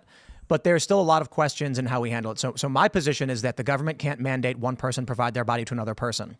However, if a person provides consent in the initial phase, now they have an obligation for a certain time period. So if you have sex and you get pregnant, you are obligated to carry that baby to term. Is that what you're saying? I think that I'd be in favor of abortion up to a certain point. Well, but I don't understand what the logic is there. Logic is compromise. Oh, so this is just a question of splitting the baby in half, literally. Not literally splitting the baby in half. It is, can the government tell someone you must provide your body and blood to another person? And you say they can So the up to a questions- certain point. The questions of consent play a role in whether you allow someone and then have an obligation to them based on the requirement. So, for instance, like rape, I 100% exception. Health of the mother. Okay. Why? That's still a life. Why? Hell to the mother. That's still a life. Why? If you believe that life begins at conception, and I can't tell if Tim believes that or not, but he's making an argument as though he does.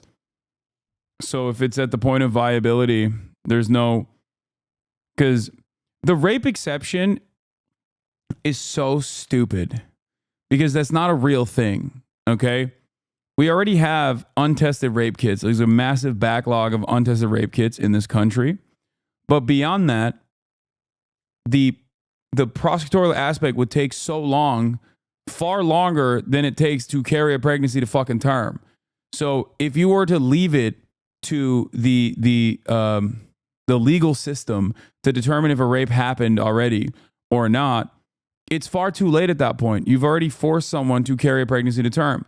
And also, if you personally are a firm, committed believer that life begins at conception, then it doesn't matter. You cannot argue for a rape exception. You can't. Because that's still a life. You're still killing someone. You're just saying like, oh, I guess some murders are valid. Is that what your argument is?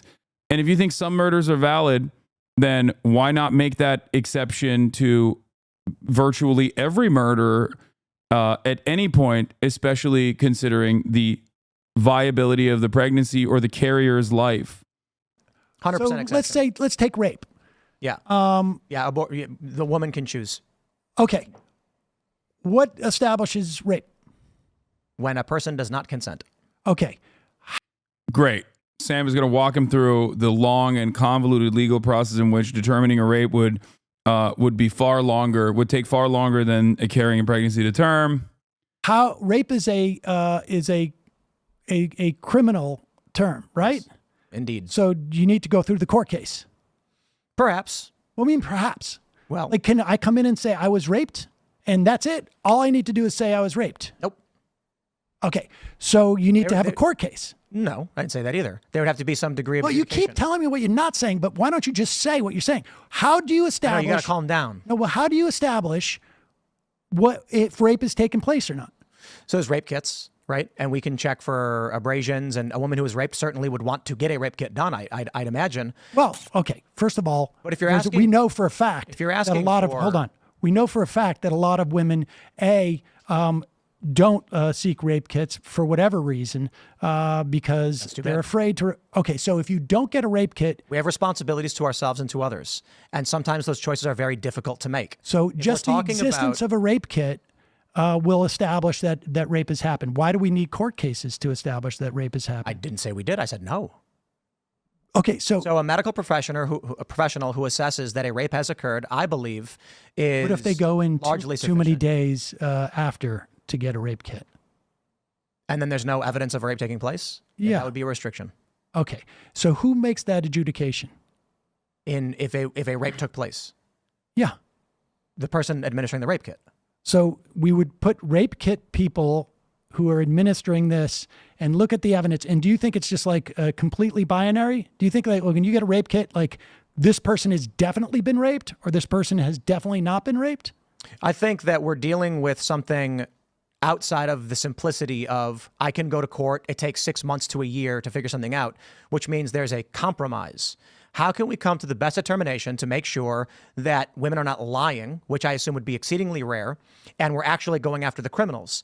I do not think it's fair to put the burden on someone to perform an abortion without actually taking the responsibility of yourself and saying, look, victims have responsibilities. And it's unfortunate that they're victims, but we're trying our best. So if you there's- don't go, so let's say for instance, like, I mean, I don't know if you've ever, and spent any time exploring the psychological and the sort of like social pressures on people to report rape. I mean, but you're basically saying that if you don't go and get a rape kit, If you think that Tim Pool's statement about how rape victims have a responsibility, a duty to come out and like place the emphasis on the victim of this heinous crime is shocking.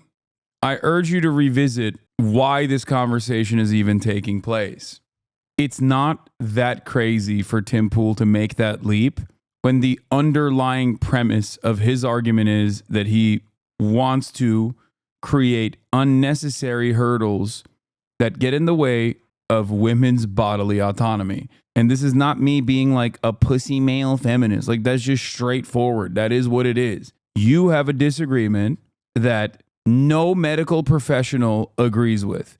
You have a disagreement with the entirety of the medical healthcare community, the entirety of like researchers, medical researchers, academics that believe that this is a necessary medical intervention, a normal process, as normal as insulin for a diabetic patient. You just simply disagree, and therefore you think women should not be allowed to get this process. Okay? My point is the argument placing the emphasis on the victim in the duty of a victim to come out, the duty of a victim of rape to come out and report it is coming from the exact same place of people having a callous conversation surrounding women's bodily autonomy. It's victim blaming, but it comes from the same place of misogynistic sentiment. It's contingent upon the police department to assess this rape kit. If you go too late, Is that who's administering the rape kit? yeah. Yeah, this was also a fun little moment. Even after the arrest of a suspect, YouTuber Tim Pool calls the story of Ohio child rape victim a hoax. So I don't think he cares about it that much. It's not a doctor? No, I mean, they may have medical things. Well, but it's I was talking basically- about a doctor. She goes to the doctor. She says, I've been raped. They do a kit and they say, okay. And then she says, I would not want to have a pregnancy from this. Now, And we say, do you honestly, like, do you know how this works? It's not like it's preponderance of the evidence. I mean, it's like, so you're basically saying the doctor gets to decide. I am. You don't think whether- doctors should be able to decide to give a woman an abortion?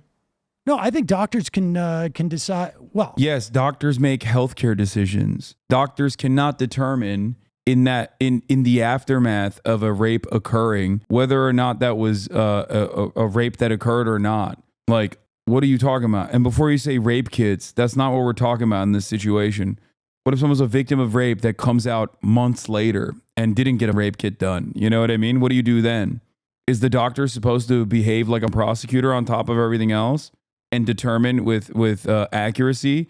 No doctor is going to also get their license revoked. No doctor is going to get their license revoked by making the wrong choice on a potential 50-50 chance that this person actually got raped or not. What if it's determined after the fact that it was not a rape? In the instance where you have criminalized it, but you at least have some medical exemptions for rape. It just doesn't make any sense. The legal argument is precisely the reason why I always talk about I always talk about how there is no reason to have a philosophical conversation surrounding the sentience of a fetus. Okay? Like determining personhood and things like that. These philosophical decisions are utterly irrelevant when we are legislating. Okay? When you are writing laws, these philosophical back and forths are just nonsensical. It is not the real point of contention. Okay? And the moment that you are having these philosophical back and forths, okay, you've already lost the argument. That's precisely the reason why so many anti-abortion advocates try to draw you into that conversation. Question for Hasan: how would you go about talking to someone who when asked if they'd steal food for their children, say they just moved to a safer neighborhood? I try to genuinely talk to people who espouse hateful comments to change their minds, but I get so angry when people can't bring themselves to empathize. I mean, there's not much you can do for someone who is just like so selfish. Get ready for hell. Your chat, I promise you, is going to swing on this. I think doctors are responsible. This for is a compromise. I'm pro-choice, but I recognize that we're not going to live in a society where one side's demanding an extreme, the other side's demanding the So other you extreme. think the rule should be if You are doing the same mistake they're doing, drawing into the toxic conversation. You're being part of the problem. Shut the fuck up and change topic. Wait, what? I'm a political commentator. I'm telling 35,000 people the best tactics and what to avoid in the like common trappings that reactionaries apply in an effort to distract. This is a very productive discussion This is a very productive discussion for many people who might not have encountered this conversation or have ever thought about it. Maybe they find themselves in the throes of an argument. So, are you If okay? you get a doctor makes rape case, what if it's somebody? We're who's talking like- about edge cases. I what if mean, I it's don't know why you're 15? getting so much into the edge cases. Well, I mean, how often does this even happen? how often do people go in and get an abortion at 8.5 months because Many. they feel like it? That's my point. Yeah, very, very few. Right. So why are you bringing it up? Well, because the people who you would create restrictions are going to are going to cause Exceedingly rare and not even an issue. So then, why would we have any restrictions whatsoever? Because what do you mean? So that babies at 8 months don't have their lives ended? Well, I mean, what if there are reasons for it? I mean, that's then requiring adjudication. But it's so exceedingly rare. You're arguing an edge case for a dramatic change. No, that's precisely why you don't legislate it, Tim. That's the whole point. That's the whole reason.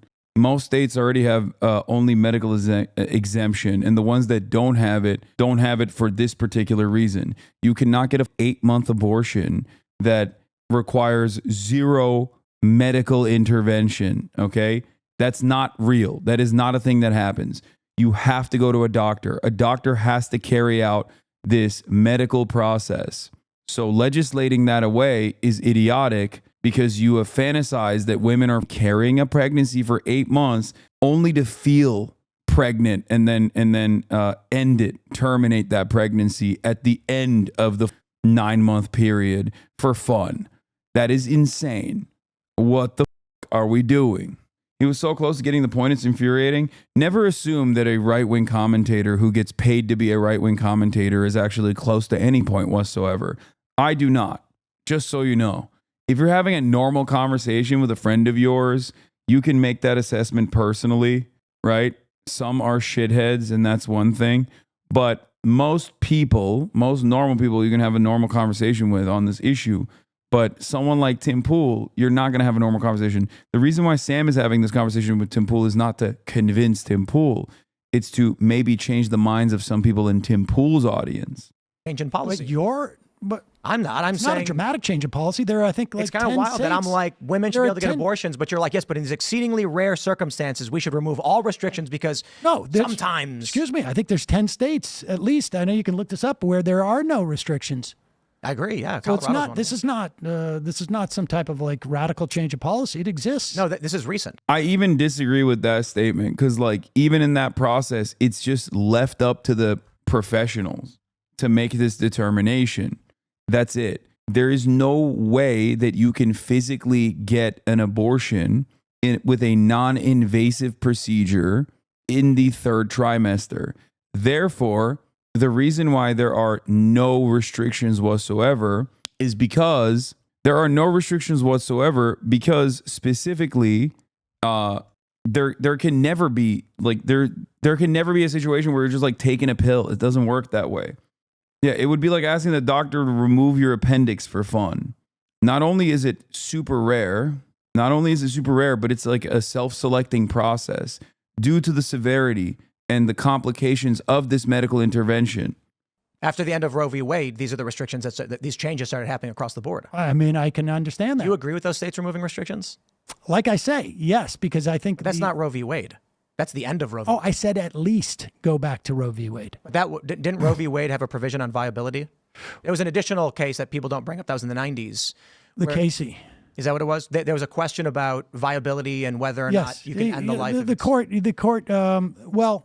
The court said in Casey it just changed the date in which, I should say the week in which states could then begin to impose restrictions on that right to get an abortion.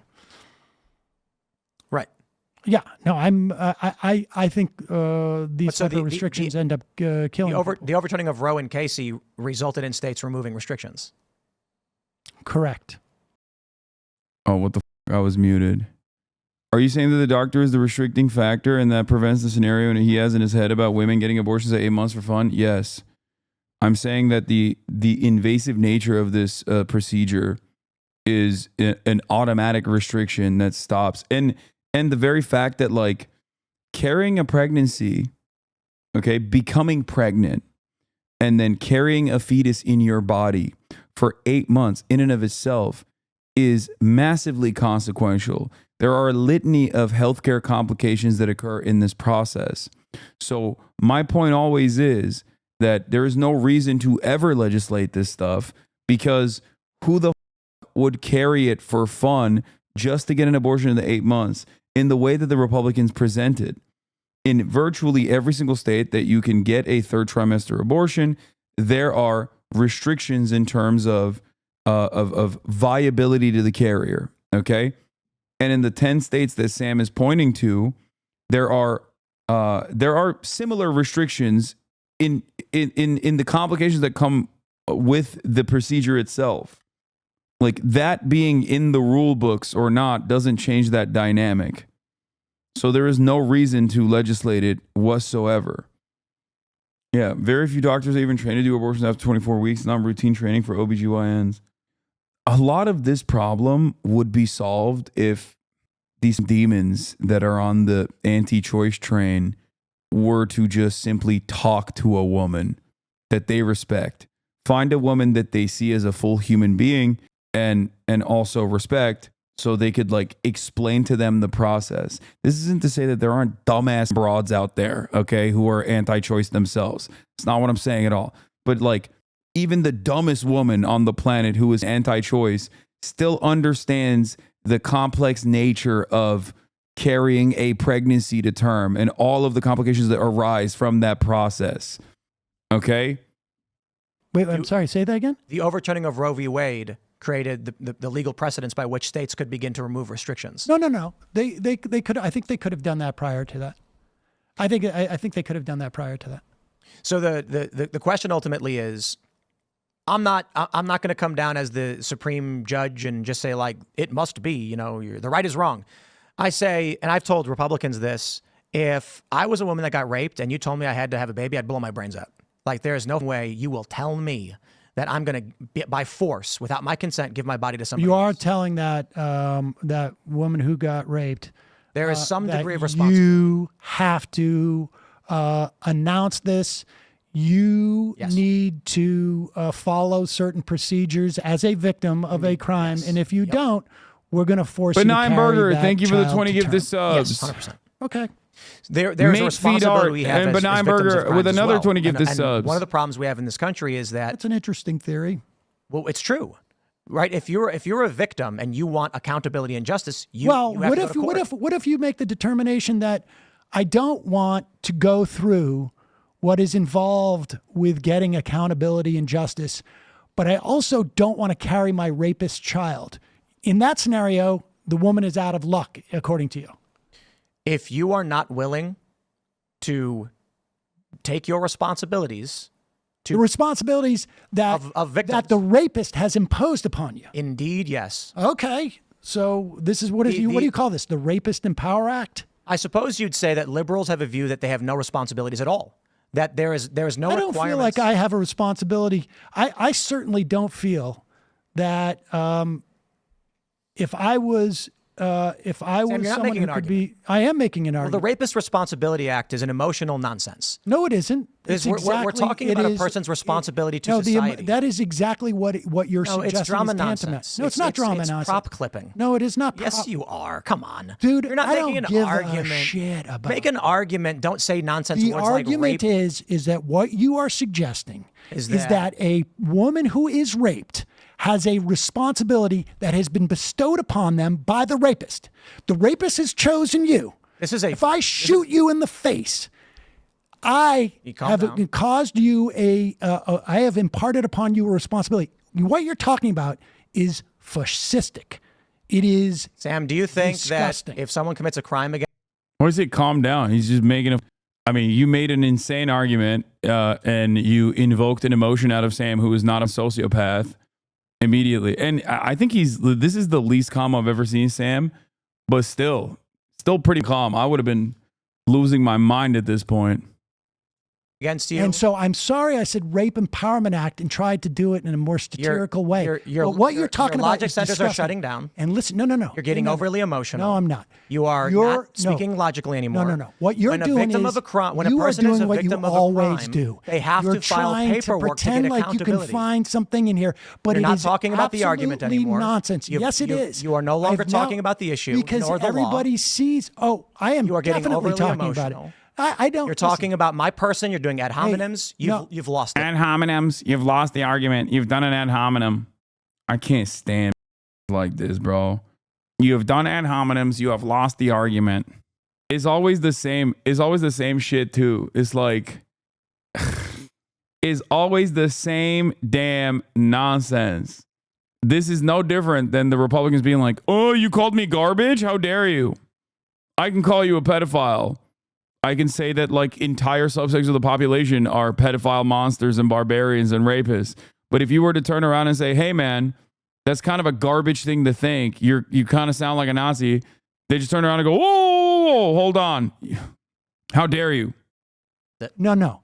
Here's Sam, the point. let's start with the You're law. so full of crap. You see, it's here you go. amazing. You can't even make an argument anymore, can you? I don't need to because You don't need everybody to who make has watched this, arguments. no. Everybody who's watched this knows that watching you have an emotional you're breakdown on saying that a rape victim has a responsibility that has been bestowed upon them by the rapist. It's gross. It's disgusting. You are having an emotional breakdown right now. I'm not having an. Oh, dude, Republicans are so good at this shit where they've whipped their audience into submission where they can openly just be like, even if Sam Seder in this circumstance is like objectively more emotional than he normally is, but still very cool, like relatively calm and collected, the Republican on the other side can just go, I've declared myself a winner by saying you are emotional. You are emotional. You are emotional. You are emotional. And then that's it. You mad? You mad? You mad? You just say that over and over again. And half the chat will be like, hell yeah, Tim's really cooking here. He is mad. We got him, boys. Emotional breakdown right now. Do you think the police I'm getting should be... Oh, you want to wait? because I'm thinking of my daughter. Here we and go. I'm thinking of my daughter. Here it is. And I'm thinking of the idea that a Sam. rapist could force her to Sam. do something Sam, that you're spiraling. No, You're I'm not spiraling. No. You're spiraling. Tim, you're not you're even afraid stopping talking because you just you're not even found stopping out talking. You never You're gonna- think you're gonna- out you're gonna- anything you're gonna- that you we're gonna say, say something? and You're you're gonna- we're gonna upset talk, or are you gonna that I keep just talking about faced nonsense? you in front of all of your Are you going to audience. wait for... You're prop You clipping. rapist. You're prop... That's crazy. This is just, what the did this turn into, man? I did not expect this to go this way. Holy moly, this shit is completely bricked. Completely bricked. Prop clipping, Empowerment Sam. Act. You're prop clipping. I don't even know what that means. Yes, you do. No, I don't. Yes, you do. You're What does prop it mean? clipping again. What is prop clipping? You're not arguing abortion anymore. What is prop clipping? You said, Tim, you're full of crap. You're not arguing abortion anymore. Because you disgust me. Oh, rape, blah, blah. You stopped You're arguing. saying you that a stopped rapist- arguing and you started doing performative garbage for the camera. No, I'm You not. want to doing have you want to have a performative discussion, Sam? Dude, the best You wanna- part of do you this wanna have a discussion, was or are you gonna keep tying talking? you in knots about You the wanna have a idea discussion? that a rapist can force a woman. Here you go again. to go in- Here you go again. You're making things up. I'm reiterating. You're prop clipping. I am reiterating. You're prop clipping. I am Sam, reiterating your You're getting position overly to me. emotional. You're getting heated. You're finger pointing. You're throwing slurs and name calling. You're What's full the of- slur? Well, I forgive me. You're so full of crap. You disgust me. But this You- is not an honestly, argument. You want to have I a gotta discussion? be honest with you. You want to have a discussion, or you're gonna have an emotional breakdown? You know what? I am going to continue with the so-called emotional breakdown because honestly, I think That's right, Sam. No, I honestly. Let's solve our problems by Sam I just honestly- freaking out and having emotional breakdowns on camera. I honestly think that like Come what on, you do Sam. is so damn. The reason why he's doing this, the reason why Tim's doing this is because he recognizes that he lost the argument. So he's just trying to like prime his audience into thinking that he actually has like some kind of victory here. When you lose the argument in its entirety, all you can do, when you lose the argument in its entirety, all you can do is basically just say, oh, well, I got the other side to be emotional. Therefore, I won. Damaging. Oh no! And this Here he goes. whole notion that you, Broke. would allow It took 2 hours for and 40 race- minutes for you to break. Yeah, You this broke. whole Sam, Why are you You keeping broke. me from talking? because you haven't If let you me talk think one I'm- time. Okay, go ahead. Okay. Victims of crimes who want accountability have responsibilities. What if they don't want accountability? What if they don't want to put themselves on the stand and have to point And they out don't get that accountability. guy? Okay, but they have to carry the baby, right? According to you, If they don't want accountability, then this is a then they have to carry the baby. this is reality. Say it. A woman. Say it. If they I will say don't it as want plainly accountability, as I can say they it have to 100%. carry that rapist baby. If a woman does not want accountability for her rape, she will carry that baby. She has to. She has to, yeah. Okay, good. Yeah, up to 15 weeks. That's the prop clip I want right up there. to 15 weeks. I mean, I think we have come to an agreement. That women can get abortions if they're so choosing without any restrictions up to a certain amount of time. And then after viability would have to They don't want to pursue their rapists in public in a public setting, and they don't want to go never through said that. that. Sam, you're having an emotional breakdown. You've stopped listening to what's being said. You started getting angry, insulting. You're disgusting. How dare you? This is, and you know You what? don't think And you know, saying Sam, to let me me tell that you, you're prop clipping. I I don't know what that means, but So it's when you stopped arguing abortion, finger pointing and waving your hands and saying, I tied you in knots in front of the camera. yes. And this is why people don't invite you on their show. I don't give a shit. I know. I'll tell you something. That's why you This- don't get invited on No, shows, 'cause I you don't care. care. I know you don't care. I'm not I saying you don't do. care. I honestly, like, this is. You start the show feeling, I don't want to talk politics. I want to talk about how you said mean things about me before. Oh yeah, I wanted to get that. Oh wait, Yeah, no, your not mean WWE things. politics. No. Listen, We're talking about how do we effectively have law on abortion. That should be a woman can do whatever she wants up to 15, 16 weeks, maybe even 22. I don't know what the time limit is. But if the baby is viable, there has to be accountability. There's something really gross about like here. Let me explain to you why I despise debates. This conversation itself is a perfect demonstration of it. The party that has absolutely nothing to lose will always be able to ridicule the party that at least has an emotional attachment to the subject matter. You can never expect, for example, a white supremacist to debate a black person because the black person's humanity is what is the subject matter. It is very obvious to me that while both are men in this process, Sam Seder clearly cares about the issue a lot more, places an understandable emotional attachment to the subject matter of women's bodily autonomy.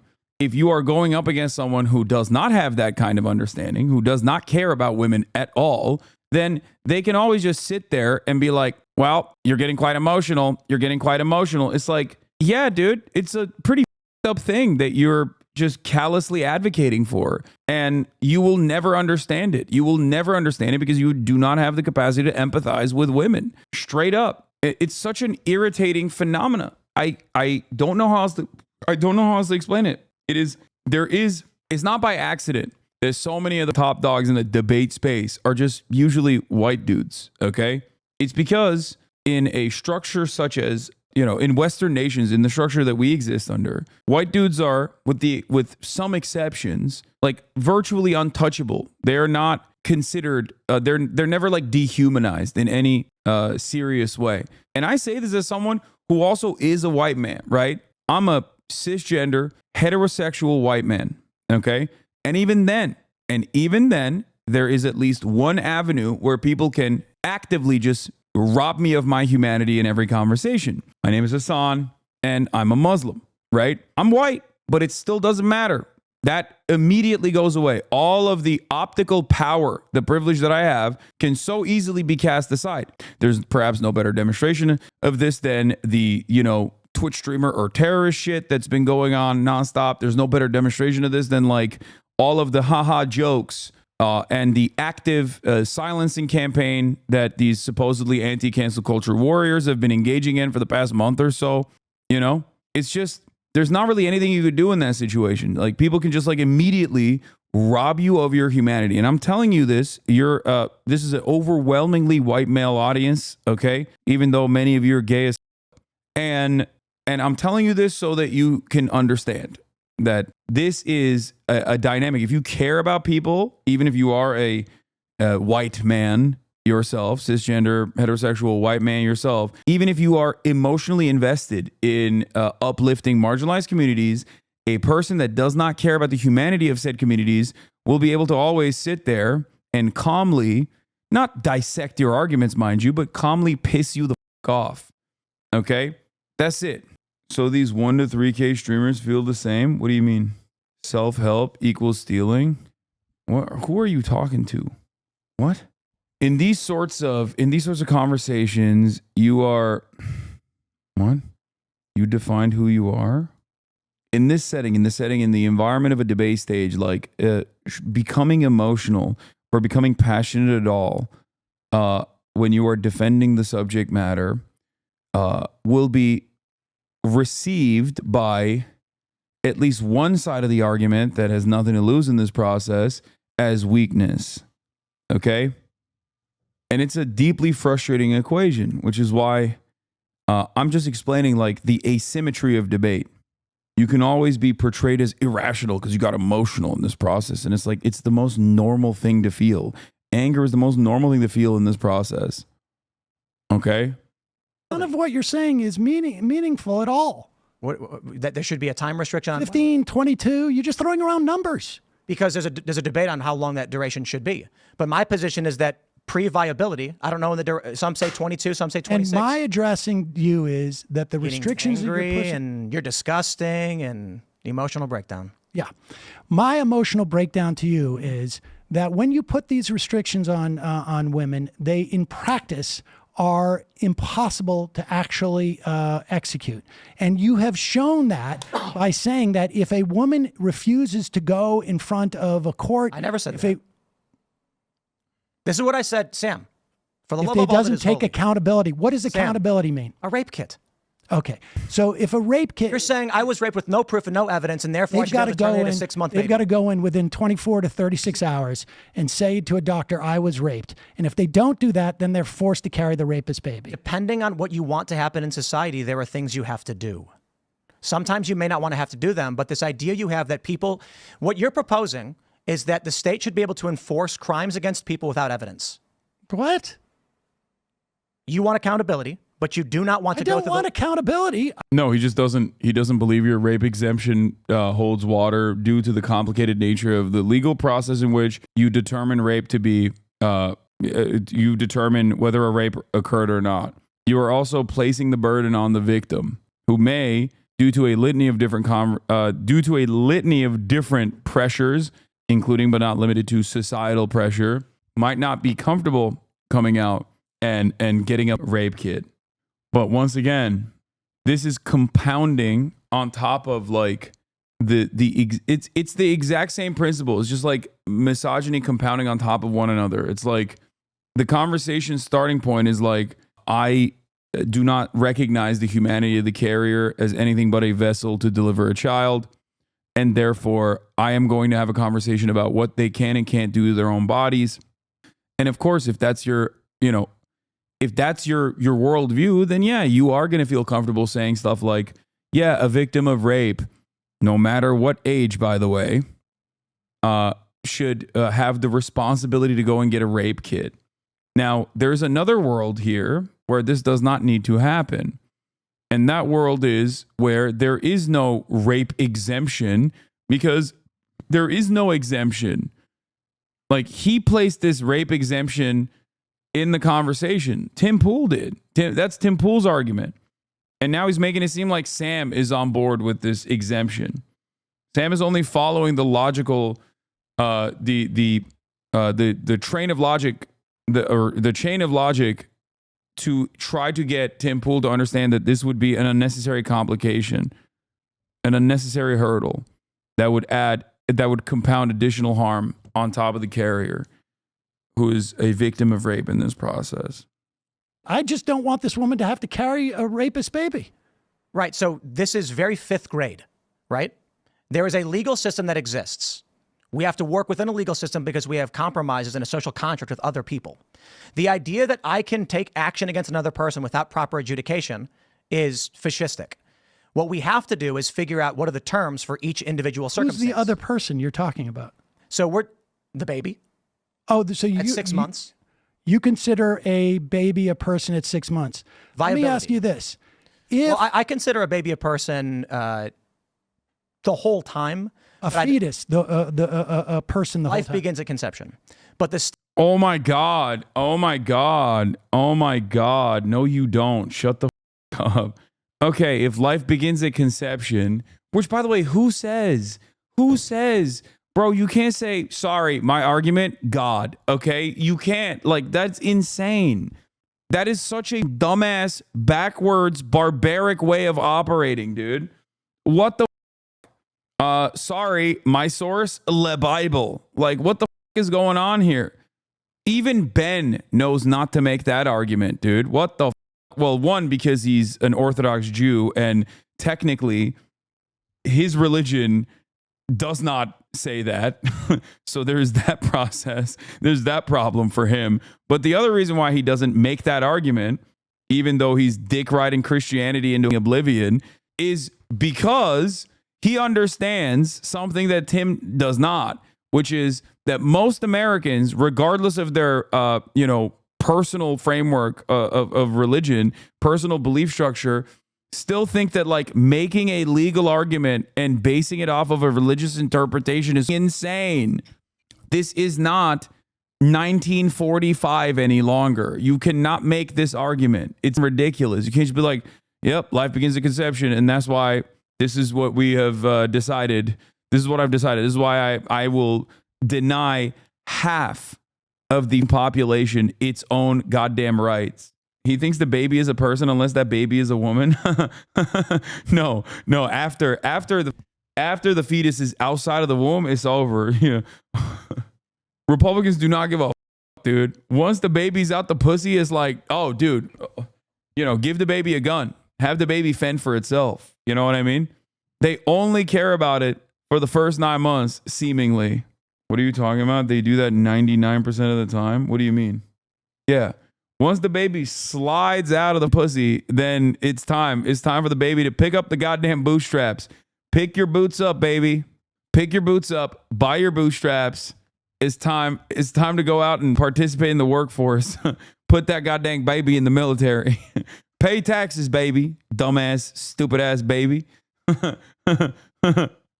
State doesn't Life begins at conception. But yes. But the state doesn't You have believe that in the context of the immigration? state doesn't have the authority to tell a person when they must give their body to another person. There's arguments over consent, in which case rape is an exception. However, I'm pro-choice. Okay. So you're saying you're pro-murder, like acceptable murders.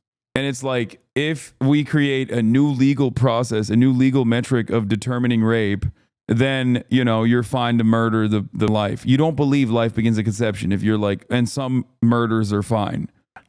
So what we're talking about now, because, make sure you include this in the context, and I'm glad you're here, I can say it to you, is a woman up to pre-viability, in my opinion, should be allowed to get an abortion if she so chooses because of the impossibility of properly adjudicating anything in between.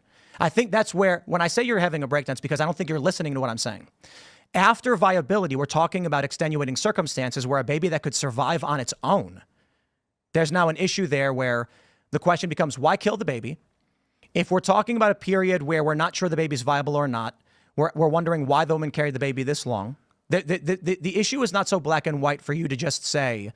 Well, you're saying this is about viability, not time limit. Yeah, I'm You keep traditional vacillating back and forth. Maybe you don't realize this, but there's completely. If you can't understand, I'll explain it to you. Inconsistent with it. What you're saying. What week is viability? What week is viability? Yes, I it think varies. there's some debate about that. Agreed. My point is, I don't know the point at which we as a society will determine it's going to be 16 or 22 or 26. I'm not a scientist or a medical doctor. I agree. There's an issue where if the baby can survive on its own, there's no reason to kill it. Well, would you be in favor of a woman getting a C-section in 4 or 5 months just because she doesn't want to carry the baby anymore?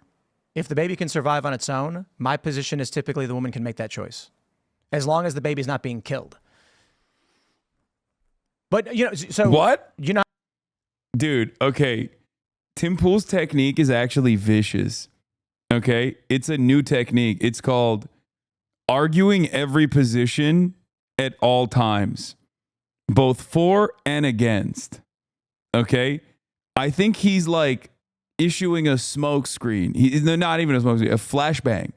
He just says something and then says the exact opposite in the same 30-second window in an effort to basically confuse his interlocutor.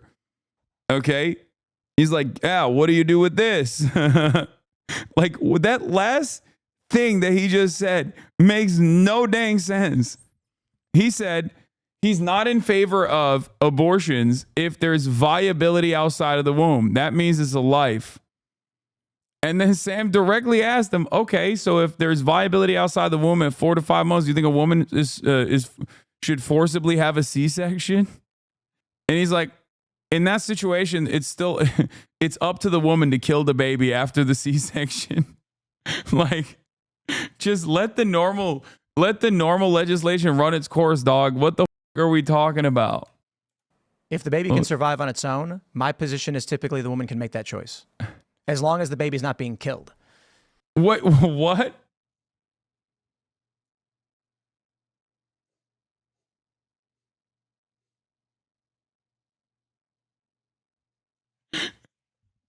What the f- is that? What? He said all the positions. He said all the positions. He said all of it. I'm pro-choice. I'm pro-life. I'm anti-abortion. I'm pro-abortion. I don't think he knows what he's saying. He's like, damn, I can't believe I came up with that on the spot. He's just yapping. What is happening? Please, I'm going to run this back. Okay? I need you to understand. Woman getting a C-section in 4 or 5 months just because she doesn't want to carry the baby anymore? If the baby can survive on its own, my position is typically the woman can make that choice, as long as the baby's not being killed.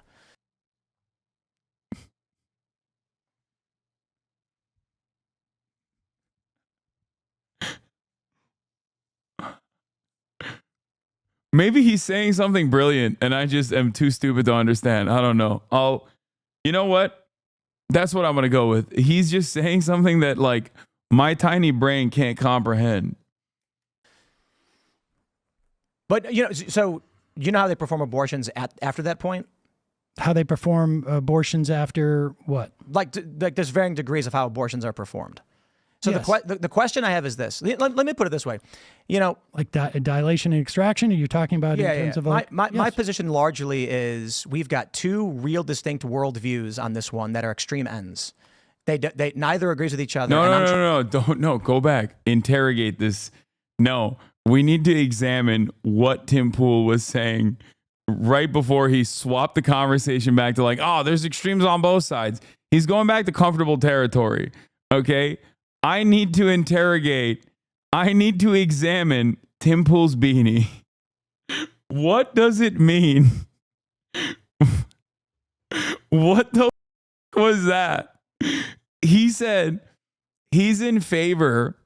He said that a woman should be able to get a C-section and like forcibly extract the fetus as long as there's a viability outside the womb. But a woman can make the choice at that point as long as it doesn't kill the baby. What does that mean? He was trying to say that the woman can choose a C-section or carry to term, but the baby can't be killed. Oh, he's saying that like, yeah, you can carry the pregnancy to term or get a C-section to extract the fetus out. Okay, that is an incredibly invasive medical procedure. That's a more invasive medical procedure than the normal process of like dilution and extraction. So that's still insane. Yeah, we need to cut the woman and put a 50-50 shot at the baby surviving the process. Yeah, sorry. I know we chopped your shit up, but like, you know, Tim Pool decided that that's the best way to go forward. The doctors on this, okay? I'm pro-choice, by the way. If she dies, she dies. trying to navigate in between to get people to be like, look, there's got to be some standard. Dude, these are the ideas behind anti-abortion are primarily religious fundamentalism. And it is about maintaining a gender hierarchy. And the idea that you can negotiate, you're basically taking Hillary Clinton's position from 2004. Probably. And it doesn't work that way. The fundamentalists who are pushing this ideology, and it's largely fundamentalists, and if not directly, certainly downstream from a religious fundamentalism, they're not interested in your compromise. It is, and the proof of it is Not interested in yours. I'm not compromising. The proof neither of are it they. is after That's the 50 years, there was a compromise. It was Casey. Exactly what you're talking about, which is why when you asked me at the beginning, I said, at the very least, go back to Roe v. Wade and maintain those protections. But that equilibrium was not enough for the right-wing Republican Party. And so, therefore, that's where we're at now. That's the end of story. And now we have states with no restrictions, and we have states with absolute restrictions. There was a compromise, and the right wing in this country did not want it. That's it. That's why this is why a debate. And you have an individual right that has cost the lives of multiple women across the country. It is increased infant mortality, like I said, at least in Texas, by 15%. And it's, I think it also, and I think it's much harder to measure this, but it subjugates women in this country because it basically says you have less rights to have bodily autonomy, and that's just the beginning. Yeah, I agree with that one. Yeah, if as I stated, if I was a woman and I was raped and I was forced to carry the baby, I'd blow my brains out. And so that's why I say up to a certain point, I'm pro-choice. To a certain time period, because I agree, after the baby can live on its own, I don't understand why you kill it. If there was a way to have the type of restrictions you're talking and have a child be viable, outside of the womb and all of this, but in reality, that's not the way it works. These things don't work the way that you're talking about. The rape exceptions, and you're gonna to be fair, this issue is the razor's edge. There's no middle. It's one side or the other. It has to be in the way that it is in practice, and frankly, but these are religious fundamentalists, and they're not going to stop. They're not going to stop with abortion. They will come for IVF. Of course, they will. I would also make the argument that I don't think the left will stop with their ideology either. Both are going to. Listen. You started this by saying Obama didn't even in case Roe v. Wade in statute. I mean, the left. My issue with that was Democrats and Republicans both will argue they're for something, but then use it as a wedge issue. The left was essentially, as a political matter, was fine with Roe v. Wade and Casey, for that matter. I mean, to the extent that there was any talk about abortion rights amongst Democrats and the left, it was to lock it in because the right is coming for this right.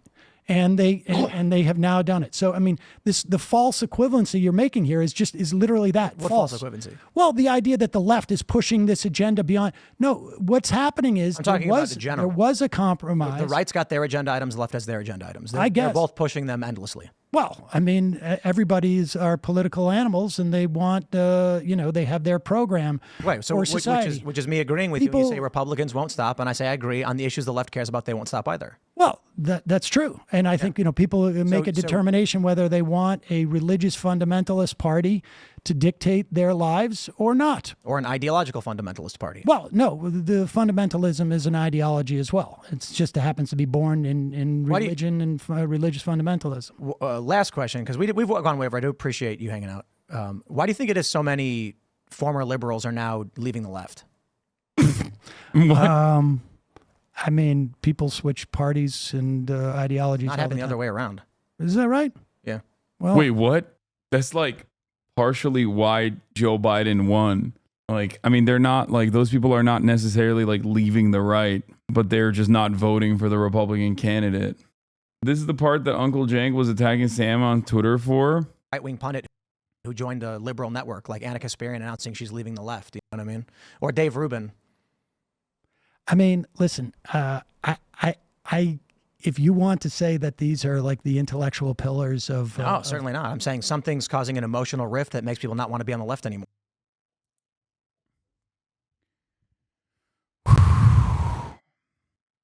Man. Last question. Is Ukraine the worst enemy of America or the world? Ukraine is the greatest enemy of mankind. It's funny when he just like, when he does like the little baby slam on the table too. He's like, Ukraine is the greatest enemy of mankind. We have to apologize to Russia. How dare they? How dare we? Yeah. Let me crack my knuckles and talk about how people are leaving the left and joining the right. It's called money. It is infinitely easier and probably way more welcoming and more rewarding to have an audience of dumb that love you for saying the right things. Okay? If you do not have firmly held convictions that are born out of empathy, and that if you are not willing to take a metric ton of shit, both from the right and also in many instances from people who you thought were your allies, or even directly from the marginalized communities that you speak in defense of, you're not going to have a good time on the left. Okay?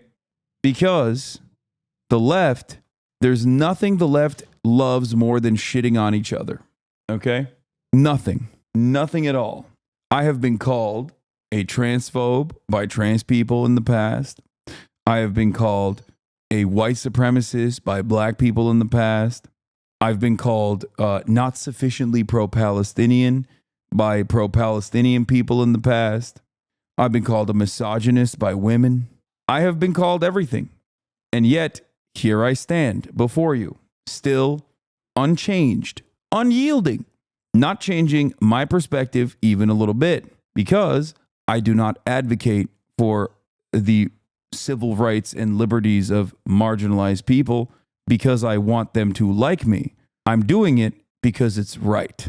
Okay? That's how it works. That's what it is.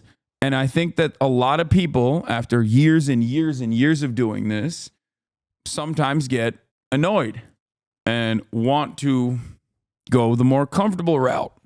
Maybe want to get loved by people, welcomed by people. And the right will always welcome you, no matter what your background is. You can be a Haitian dude, and as long as you are a white supremacist, they'll say you eat cats and dogs, but they'll still welcome you with open arms while you are engaging in the process of doing white supremacist talking points. Okay? And most recently, a terrorist and an anti-Semite. Yeah, that too. Do you think the right would actually welcome Muslim participants? They absolutely would not. Andrew Tate and Sneeko are two recent revert additions to the right. They are both Muslim. And yes, they are not just right-wing, they are far-right. Okay? The right likes a good token, so yes, if you're famous enough, they will accept you. What you described as my issue with the Muslim imams, etc., that endorsed Trump the other day, and then the message that the old Giuliani dude says that terribly inhumane shit about Palestinians and Arabs alike is clear proof they don't give a Well, I can't speak on the personal ambitions and motivations of like the imams that were hyping up Donald Trump. I would never do such a thing. I think it's gross. Why did I look it up and it says that Andrew Tate faked his conversion to Islam for business in Dubai? That's so funny. I didn't even know that was the case. Does Chat honestly think the right wouldn't accept you with open arms if you joined the grift? I think it would take some time. But I mean, look at it this way, dude. Here, I'll give you an example that is like kind of drama, but like it'll help you understand this. Every single person that now is riding with Ethan Klein, every single one of them, from Keemstar to all of these like actual neo-Nazi shitheads, and also even Destiny himself, used to make fun of him all the time. They've called him heinous shit. They've ruined his life. They've made up insane conspiracies about him, right? And now they're all riding for him. Why? Because he has set his crosshairs on an enemy that they despise even more than Ethan. For the switch to like being right wing in one, not even across the board, because I'm not saying that either is like right wing across the board at all, but even a switch in one point is enough for people to be like, dude, you're so based. You're so based. That's it. That's all it takes. That's what I'm saying. It's just like, all it takes is for someone to, even on one issue alone, attack one of their perceived enemies. Okay? Claiming imams supported Trump as such a libtag is literally two anti-Houthi, anti-Iran local preachers. What? No, I didn't say that like I didn't say that like imams were across the board promoting Donald Trump. That chatter asked me about the imams that did, and I'm saying I don't know what their personal motivations are, but I would never do such a thing. I think it's like stupid to do that. Seen the video where they call Ethan basically a useful idiot and how D's crew don't care about anti-Semitism or are only saying it they do to attack you? I haven't seen that video, but it's not shocking to me that it exists. I mean, yeah, these are people who despised Ethan for the longest time. And, you know, now they seemingly love him. And they'll continue to show support as long as he continues to attack me. But the moment he turns back to, you know, someone who's being transphobic and starts calling them out, they're going to relapse and be like, F you. Has your live always had this intended for specific audiences? Pop-up warning? Yeah, that's a new thing. They're doing like content warnings if you're talking about politics, which I am, so I think it's valid. They were talking about your Ukraine takes. Did you see the show today? How could I have seen the show today, brother or sister? I'm live. And even if I wasn't, I wouldn't be watching. But I suspect that he'll slowly walk from Ukraine inevitably back to me buying a house eventually. We've moved back to like 2022 era smears. And eventually he'll get to 2021 and he'll be like, remember when he bought a car? Fake socialist. And then all the way back to 2019 and be like, remember when he said America deserved 9/11? That shit was up. They brought a Ukrainian woman in a bunch of clips from 4 years ago out of context, very bad faith. Yeah, I did. I bought a car too. Well, I leased it. Do you have a comment for us to why your community is saying they will vote for Trump? I mean,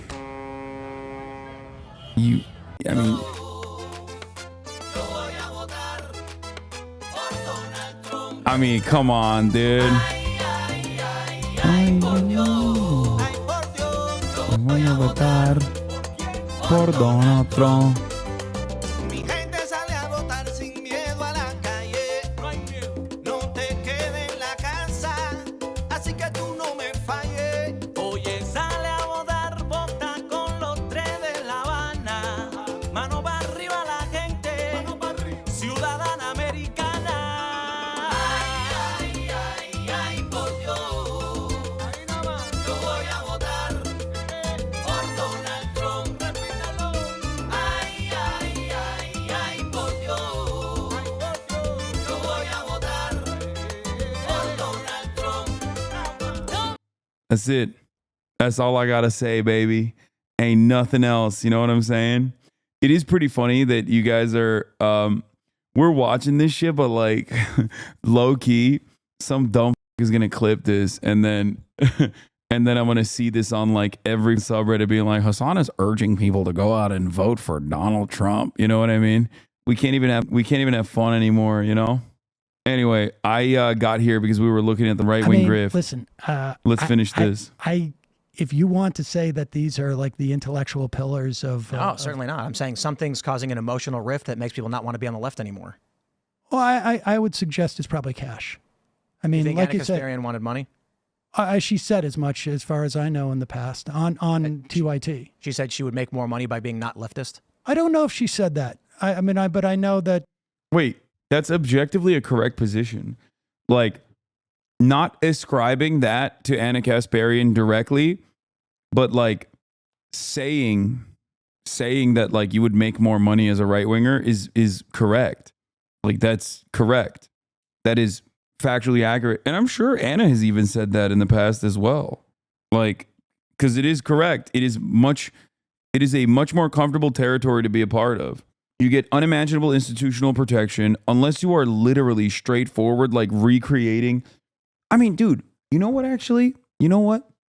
Steven Crowder recreated the George Floyd execution to like belittle it and minimize it and make fun of it. He does like racist ass skits on a regular basis. He's not even funny. He's not even charismatic. And Daily Wire still wanted to give him a $50 million contract. Like there's virtually nothing you can do. I guess the one thing you can't do is just like be anti-Israel. That's like pretty much it. You can be anti-Semitic, but you can't be anti-Israel for the right. Because like, it's not like Candace Owens wasn't anti-Semitic when she got a job at the Daily Wire. She was. She literally got a job at the Daily Wire. And she was like saying Hitler wanted to make Germany great. You know, it's not like Ben Shapiro didn't know that when they hired her. They just didn't care. The thing that you can't do is just like be anti-Israel. I think that's it. Or just like openly be a Nazi. I think those are the two things that like get you actual penalties on the right. But beyond that, like you can make inferences. You can literally act. You can say 99% of the Nazi shit. Anna is anti-Israel though. Yeah, that's true. Anna is anti-Israel. On her The only reason, for the record, the only reason why like the right doesn't like open overt Nazi rhetoric is because it up the bag for them. Like they would not give a shit about Nazi rhetoric if Americans weren't primed, if Americans weren't like openly primed into thankfully hating Nazis. Like it is not, being a Nazi is like treated as an objectively bad thing in this country. That's like, thank God, it's like one of the last things. So that's the only reason why I think like right wingers don't like the term Nazi, because people will, you know, then people will start catching on that your opinions are so close to Nazis, you know? Ann Coulter regarding tweets regarding Jews, awful, nonsensical. Ann Coulter is also super pro-Israel and has always been so. So I won't lose sleep. show on TYT, they have she's complained about not making money. I don't know why she's still on TYT. Like, aren't they going to lose members who are progressives? I got to be honest with you. I don't really pay that much attention to like showbiz. Like, where's a big right-wing pundit who joined a liberal network like Anna Kasparian announcing she's leaving? Sam is absolutely right. Anna has said that on Michael Brooks' show talking about Dave Rubin. Here it is. Yeah, it's not shocking because it's correct. I made it abundantly clear it's very unlikely that any of us are going to get paid millions of dollars. And he was doing this 30-minute-a-week show, which I thought was fine. It didn't seem to me that he really cared too much about politics. Right. The person behind that show who really made it happen was his husband, who, like, I love that guy. I mean, I haven't talked to him. I'm sure he doesn't have great thoughts about me, but he was a very hard worker. He was very smart, and he was... Rest in power, Michael Jamal Brooks. Yeah, I don't know what, like, Anna's personal motivations are in like how her perspective is shifted on a lot of these issues. I suspect it's probably from, like, again, 20 years of advocacy on the left, on the progressive left, and like constantly getting shitted on by the left, and maybe like a traumatic incident that probably changed her framework on one particular issue that everybody harped on. And then once you let that reactionary demon in your mind, it's a scary thing. It just like starts overtaking everything else, you know? Like, I think originally it was like crime and crime panic narrative that completely captured her attention. And then people were very annoyed with her for that. And then a lot of the trans panic stuff like also snuck in there. And then people were very mad at her for that as well. And now, wait, hold on. Majority Report tries very hard not to comment on TYT when people bring them up. Yeah, I only bring up TYT to defend Unk. That's my Unk, dude. At this point, Sam Cedars is a gross liar. Anna never says she wants to leave the left for money. When he's pressed on it, he claims ignorance. Then why did you lie about it? We've lost subscribers and money because we acted at a principle, something Sam wouldn't understand. I hate to see Unk on Unk violence like this. Here she talked about why. I don't really care. What is this? As someone on the inside with direct knowledge, I can assure you that Jake is wrong and Sam Cedar is an absolute expert in losing money out of principle, lol. Yeah. Like I don't think it's like grifting necessarily. Like I think Jank is genuine. I think he genuinely believes the things he says. And I say this as someone who talks to him personally and in private. You know what I mean? Do with that information what you will. Like I disagree with him certainly, but he is very similar to myself. He's like stubborn to a fault, which I think can be annoying at times when if you don't have the right mindset in your analysis on certain issues. All I'm saying is Janksgiving is going to go hard this year, dude. I just got to notice that I'm watching a stream of political content and I can change my content preference. Thanks, Twitch, I guess. Like you and nuclear energy? No, I'm much more receptive to nuclear energy. That's crazy. That's an insane thing to say. I just like openly recognize that I'm a Luddite and probably in the wrong with my assessment of nuclear energy than Jenk is with like crime panic shit, you know? That's crazy. Anna gave Matt Walsh props. Ew. That's gross. Under no condition do you have to hand it to ISIS, okay?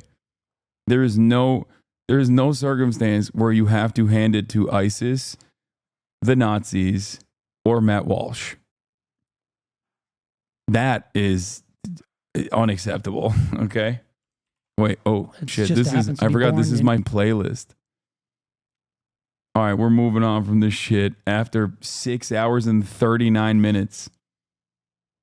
To be fair, we did have a brief interruption for an hour in between.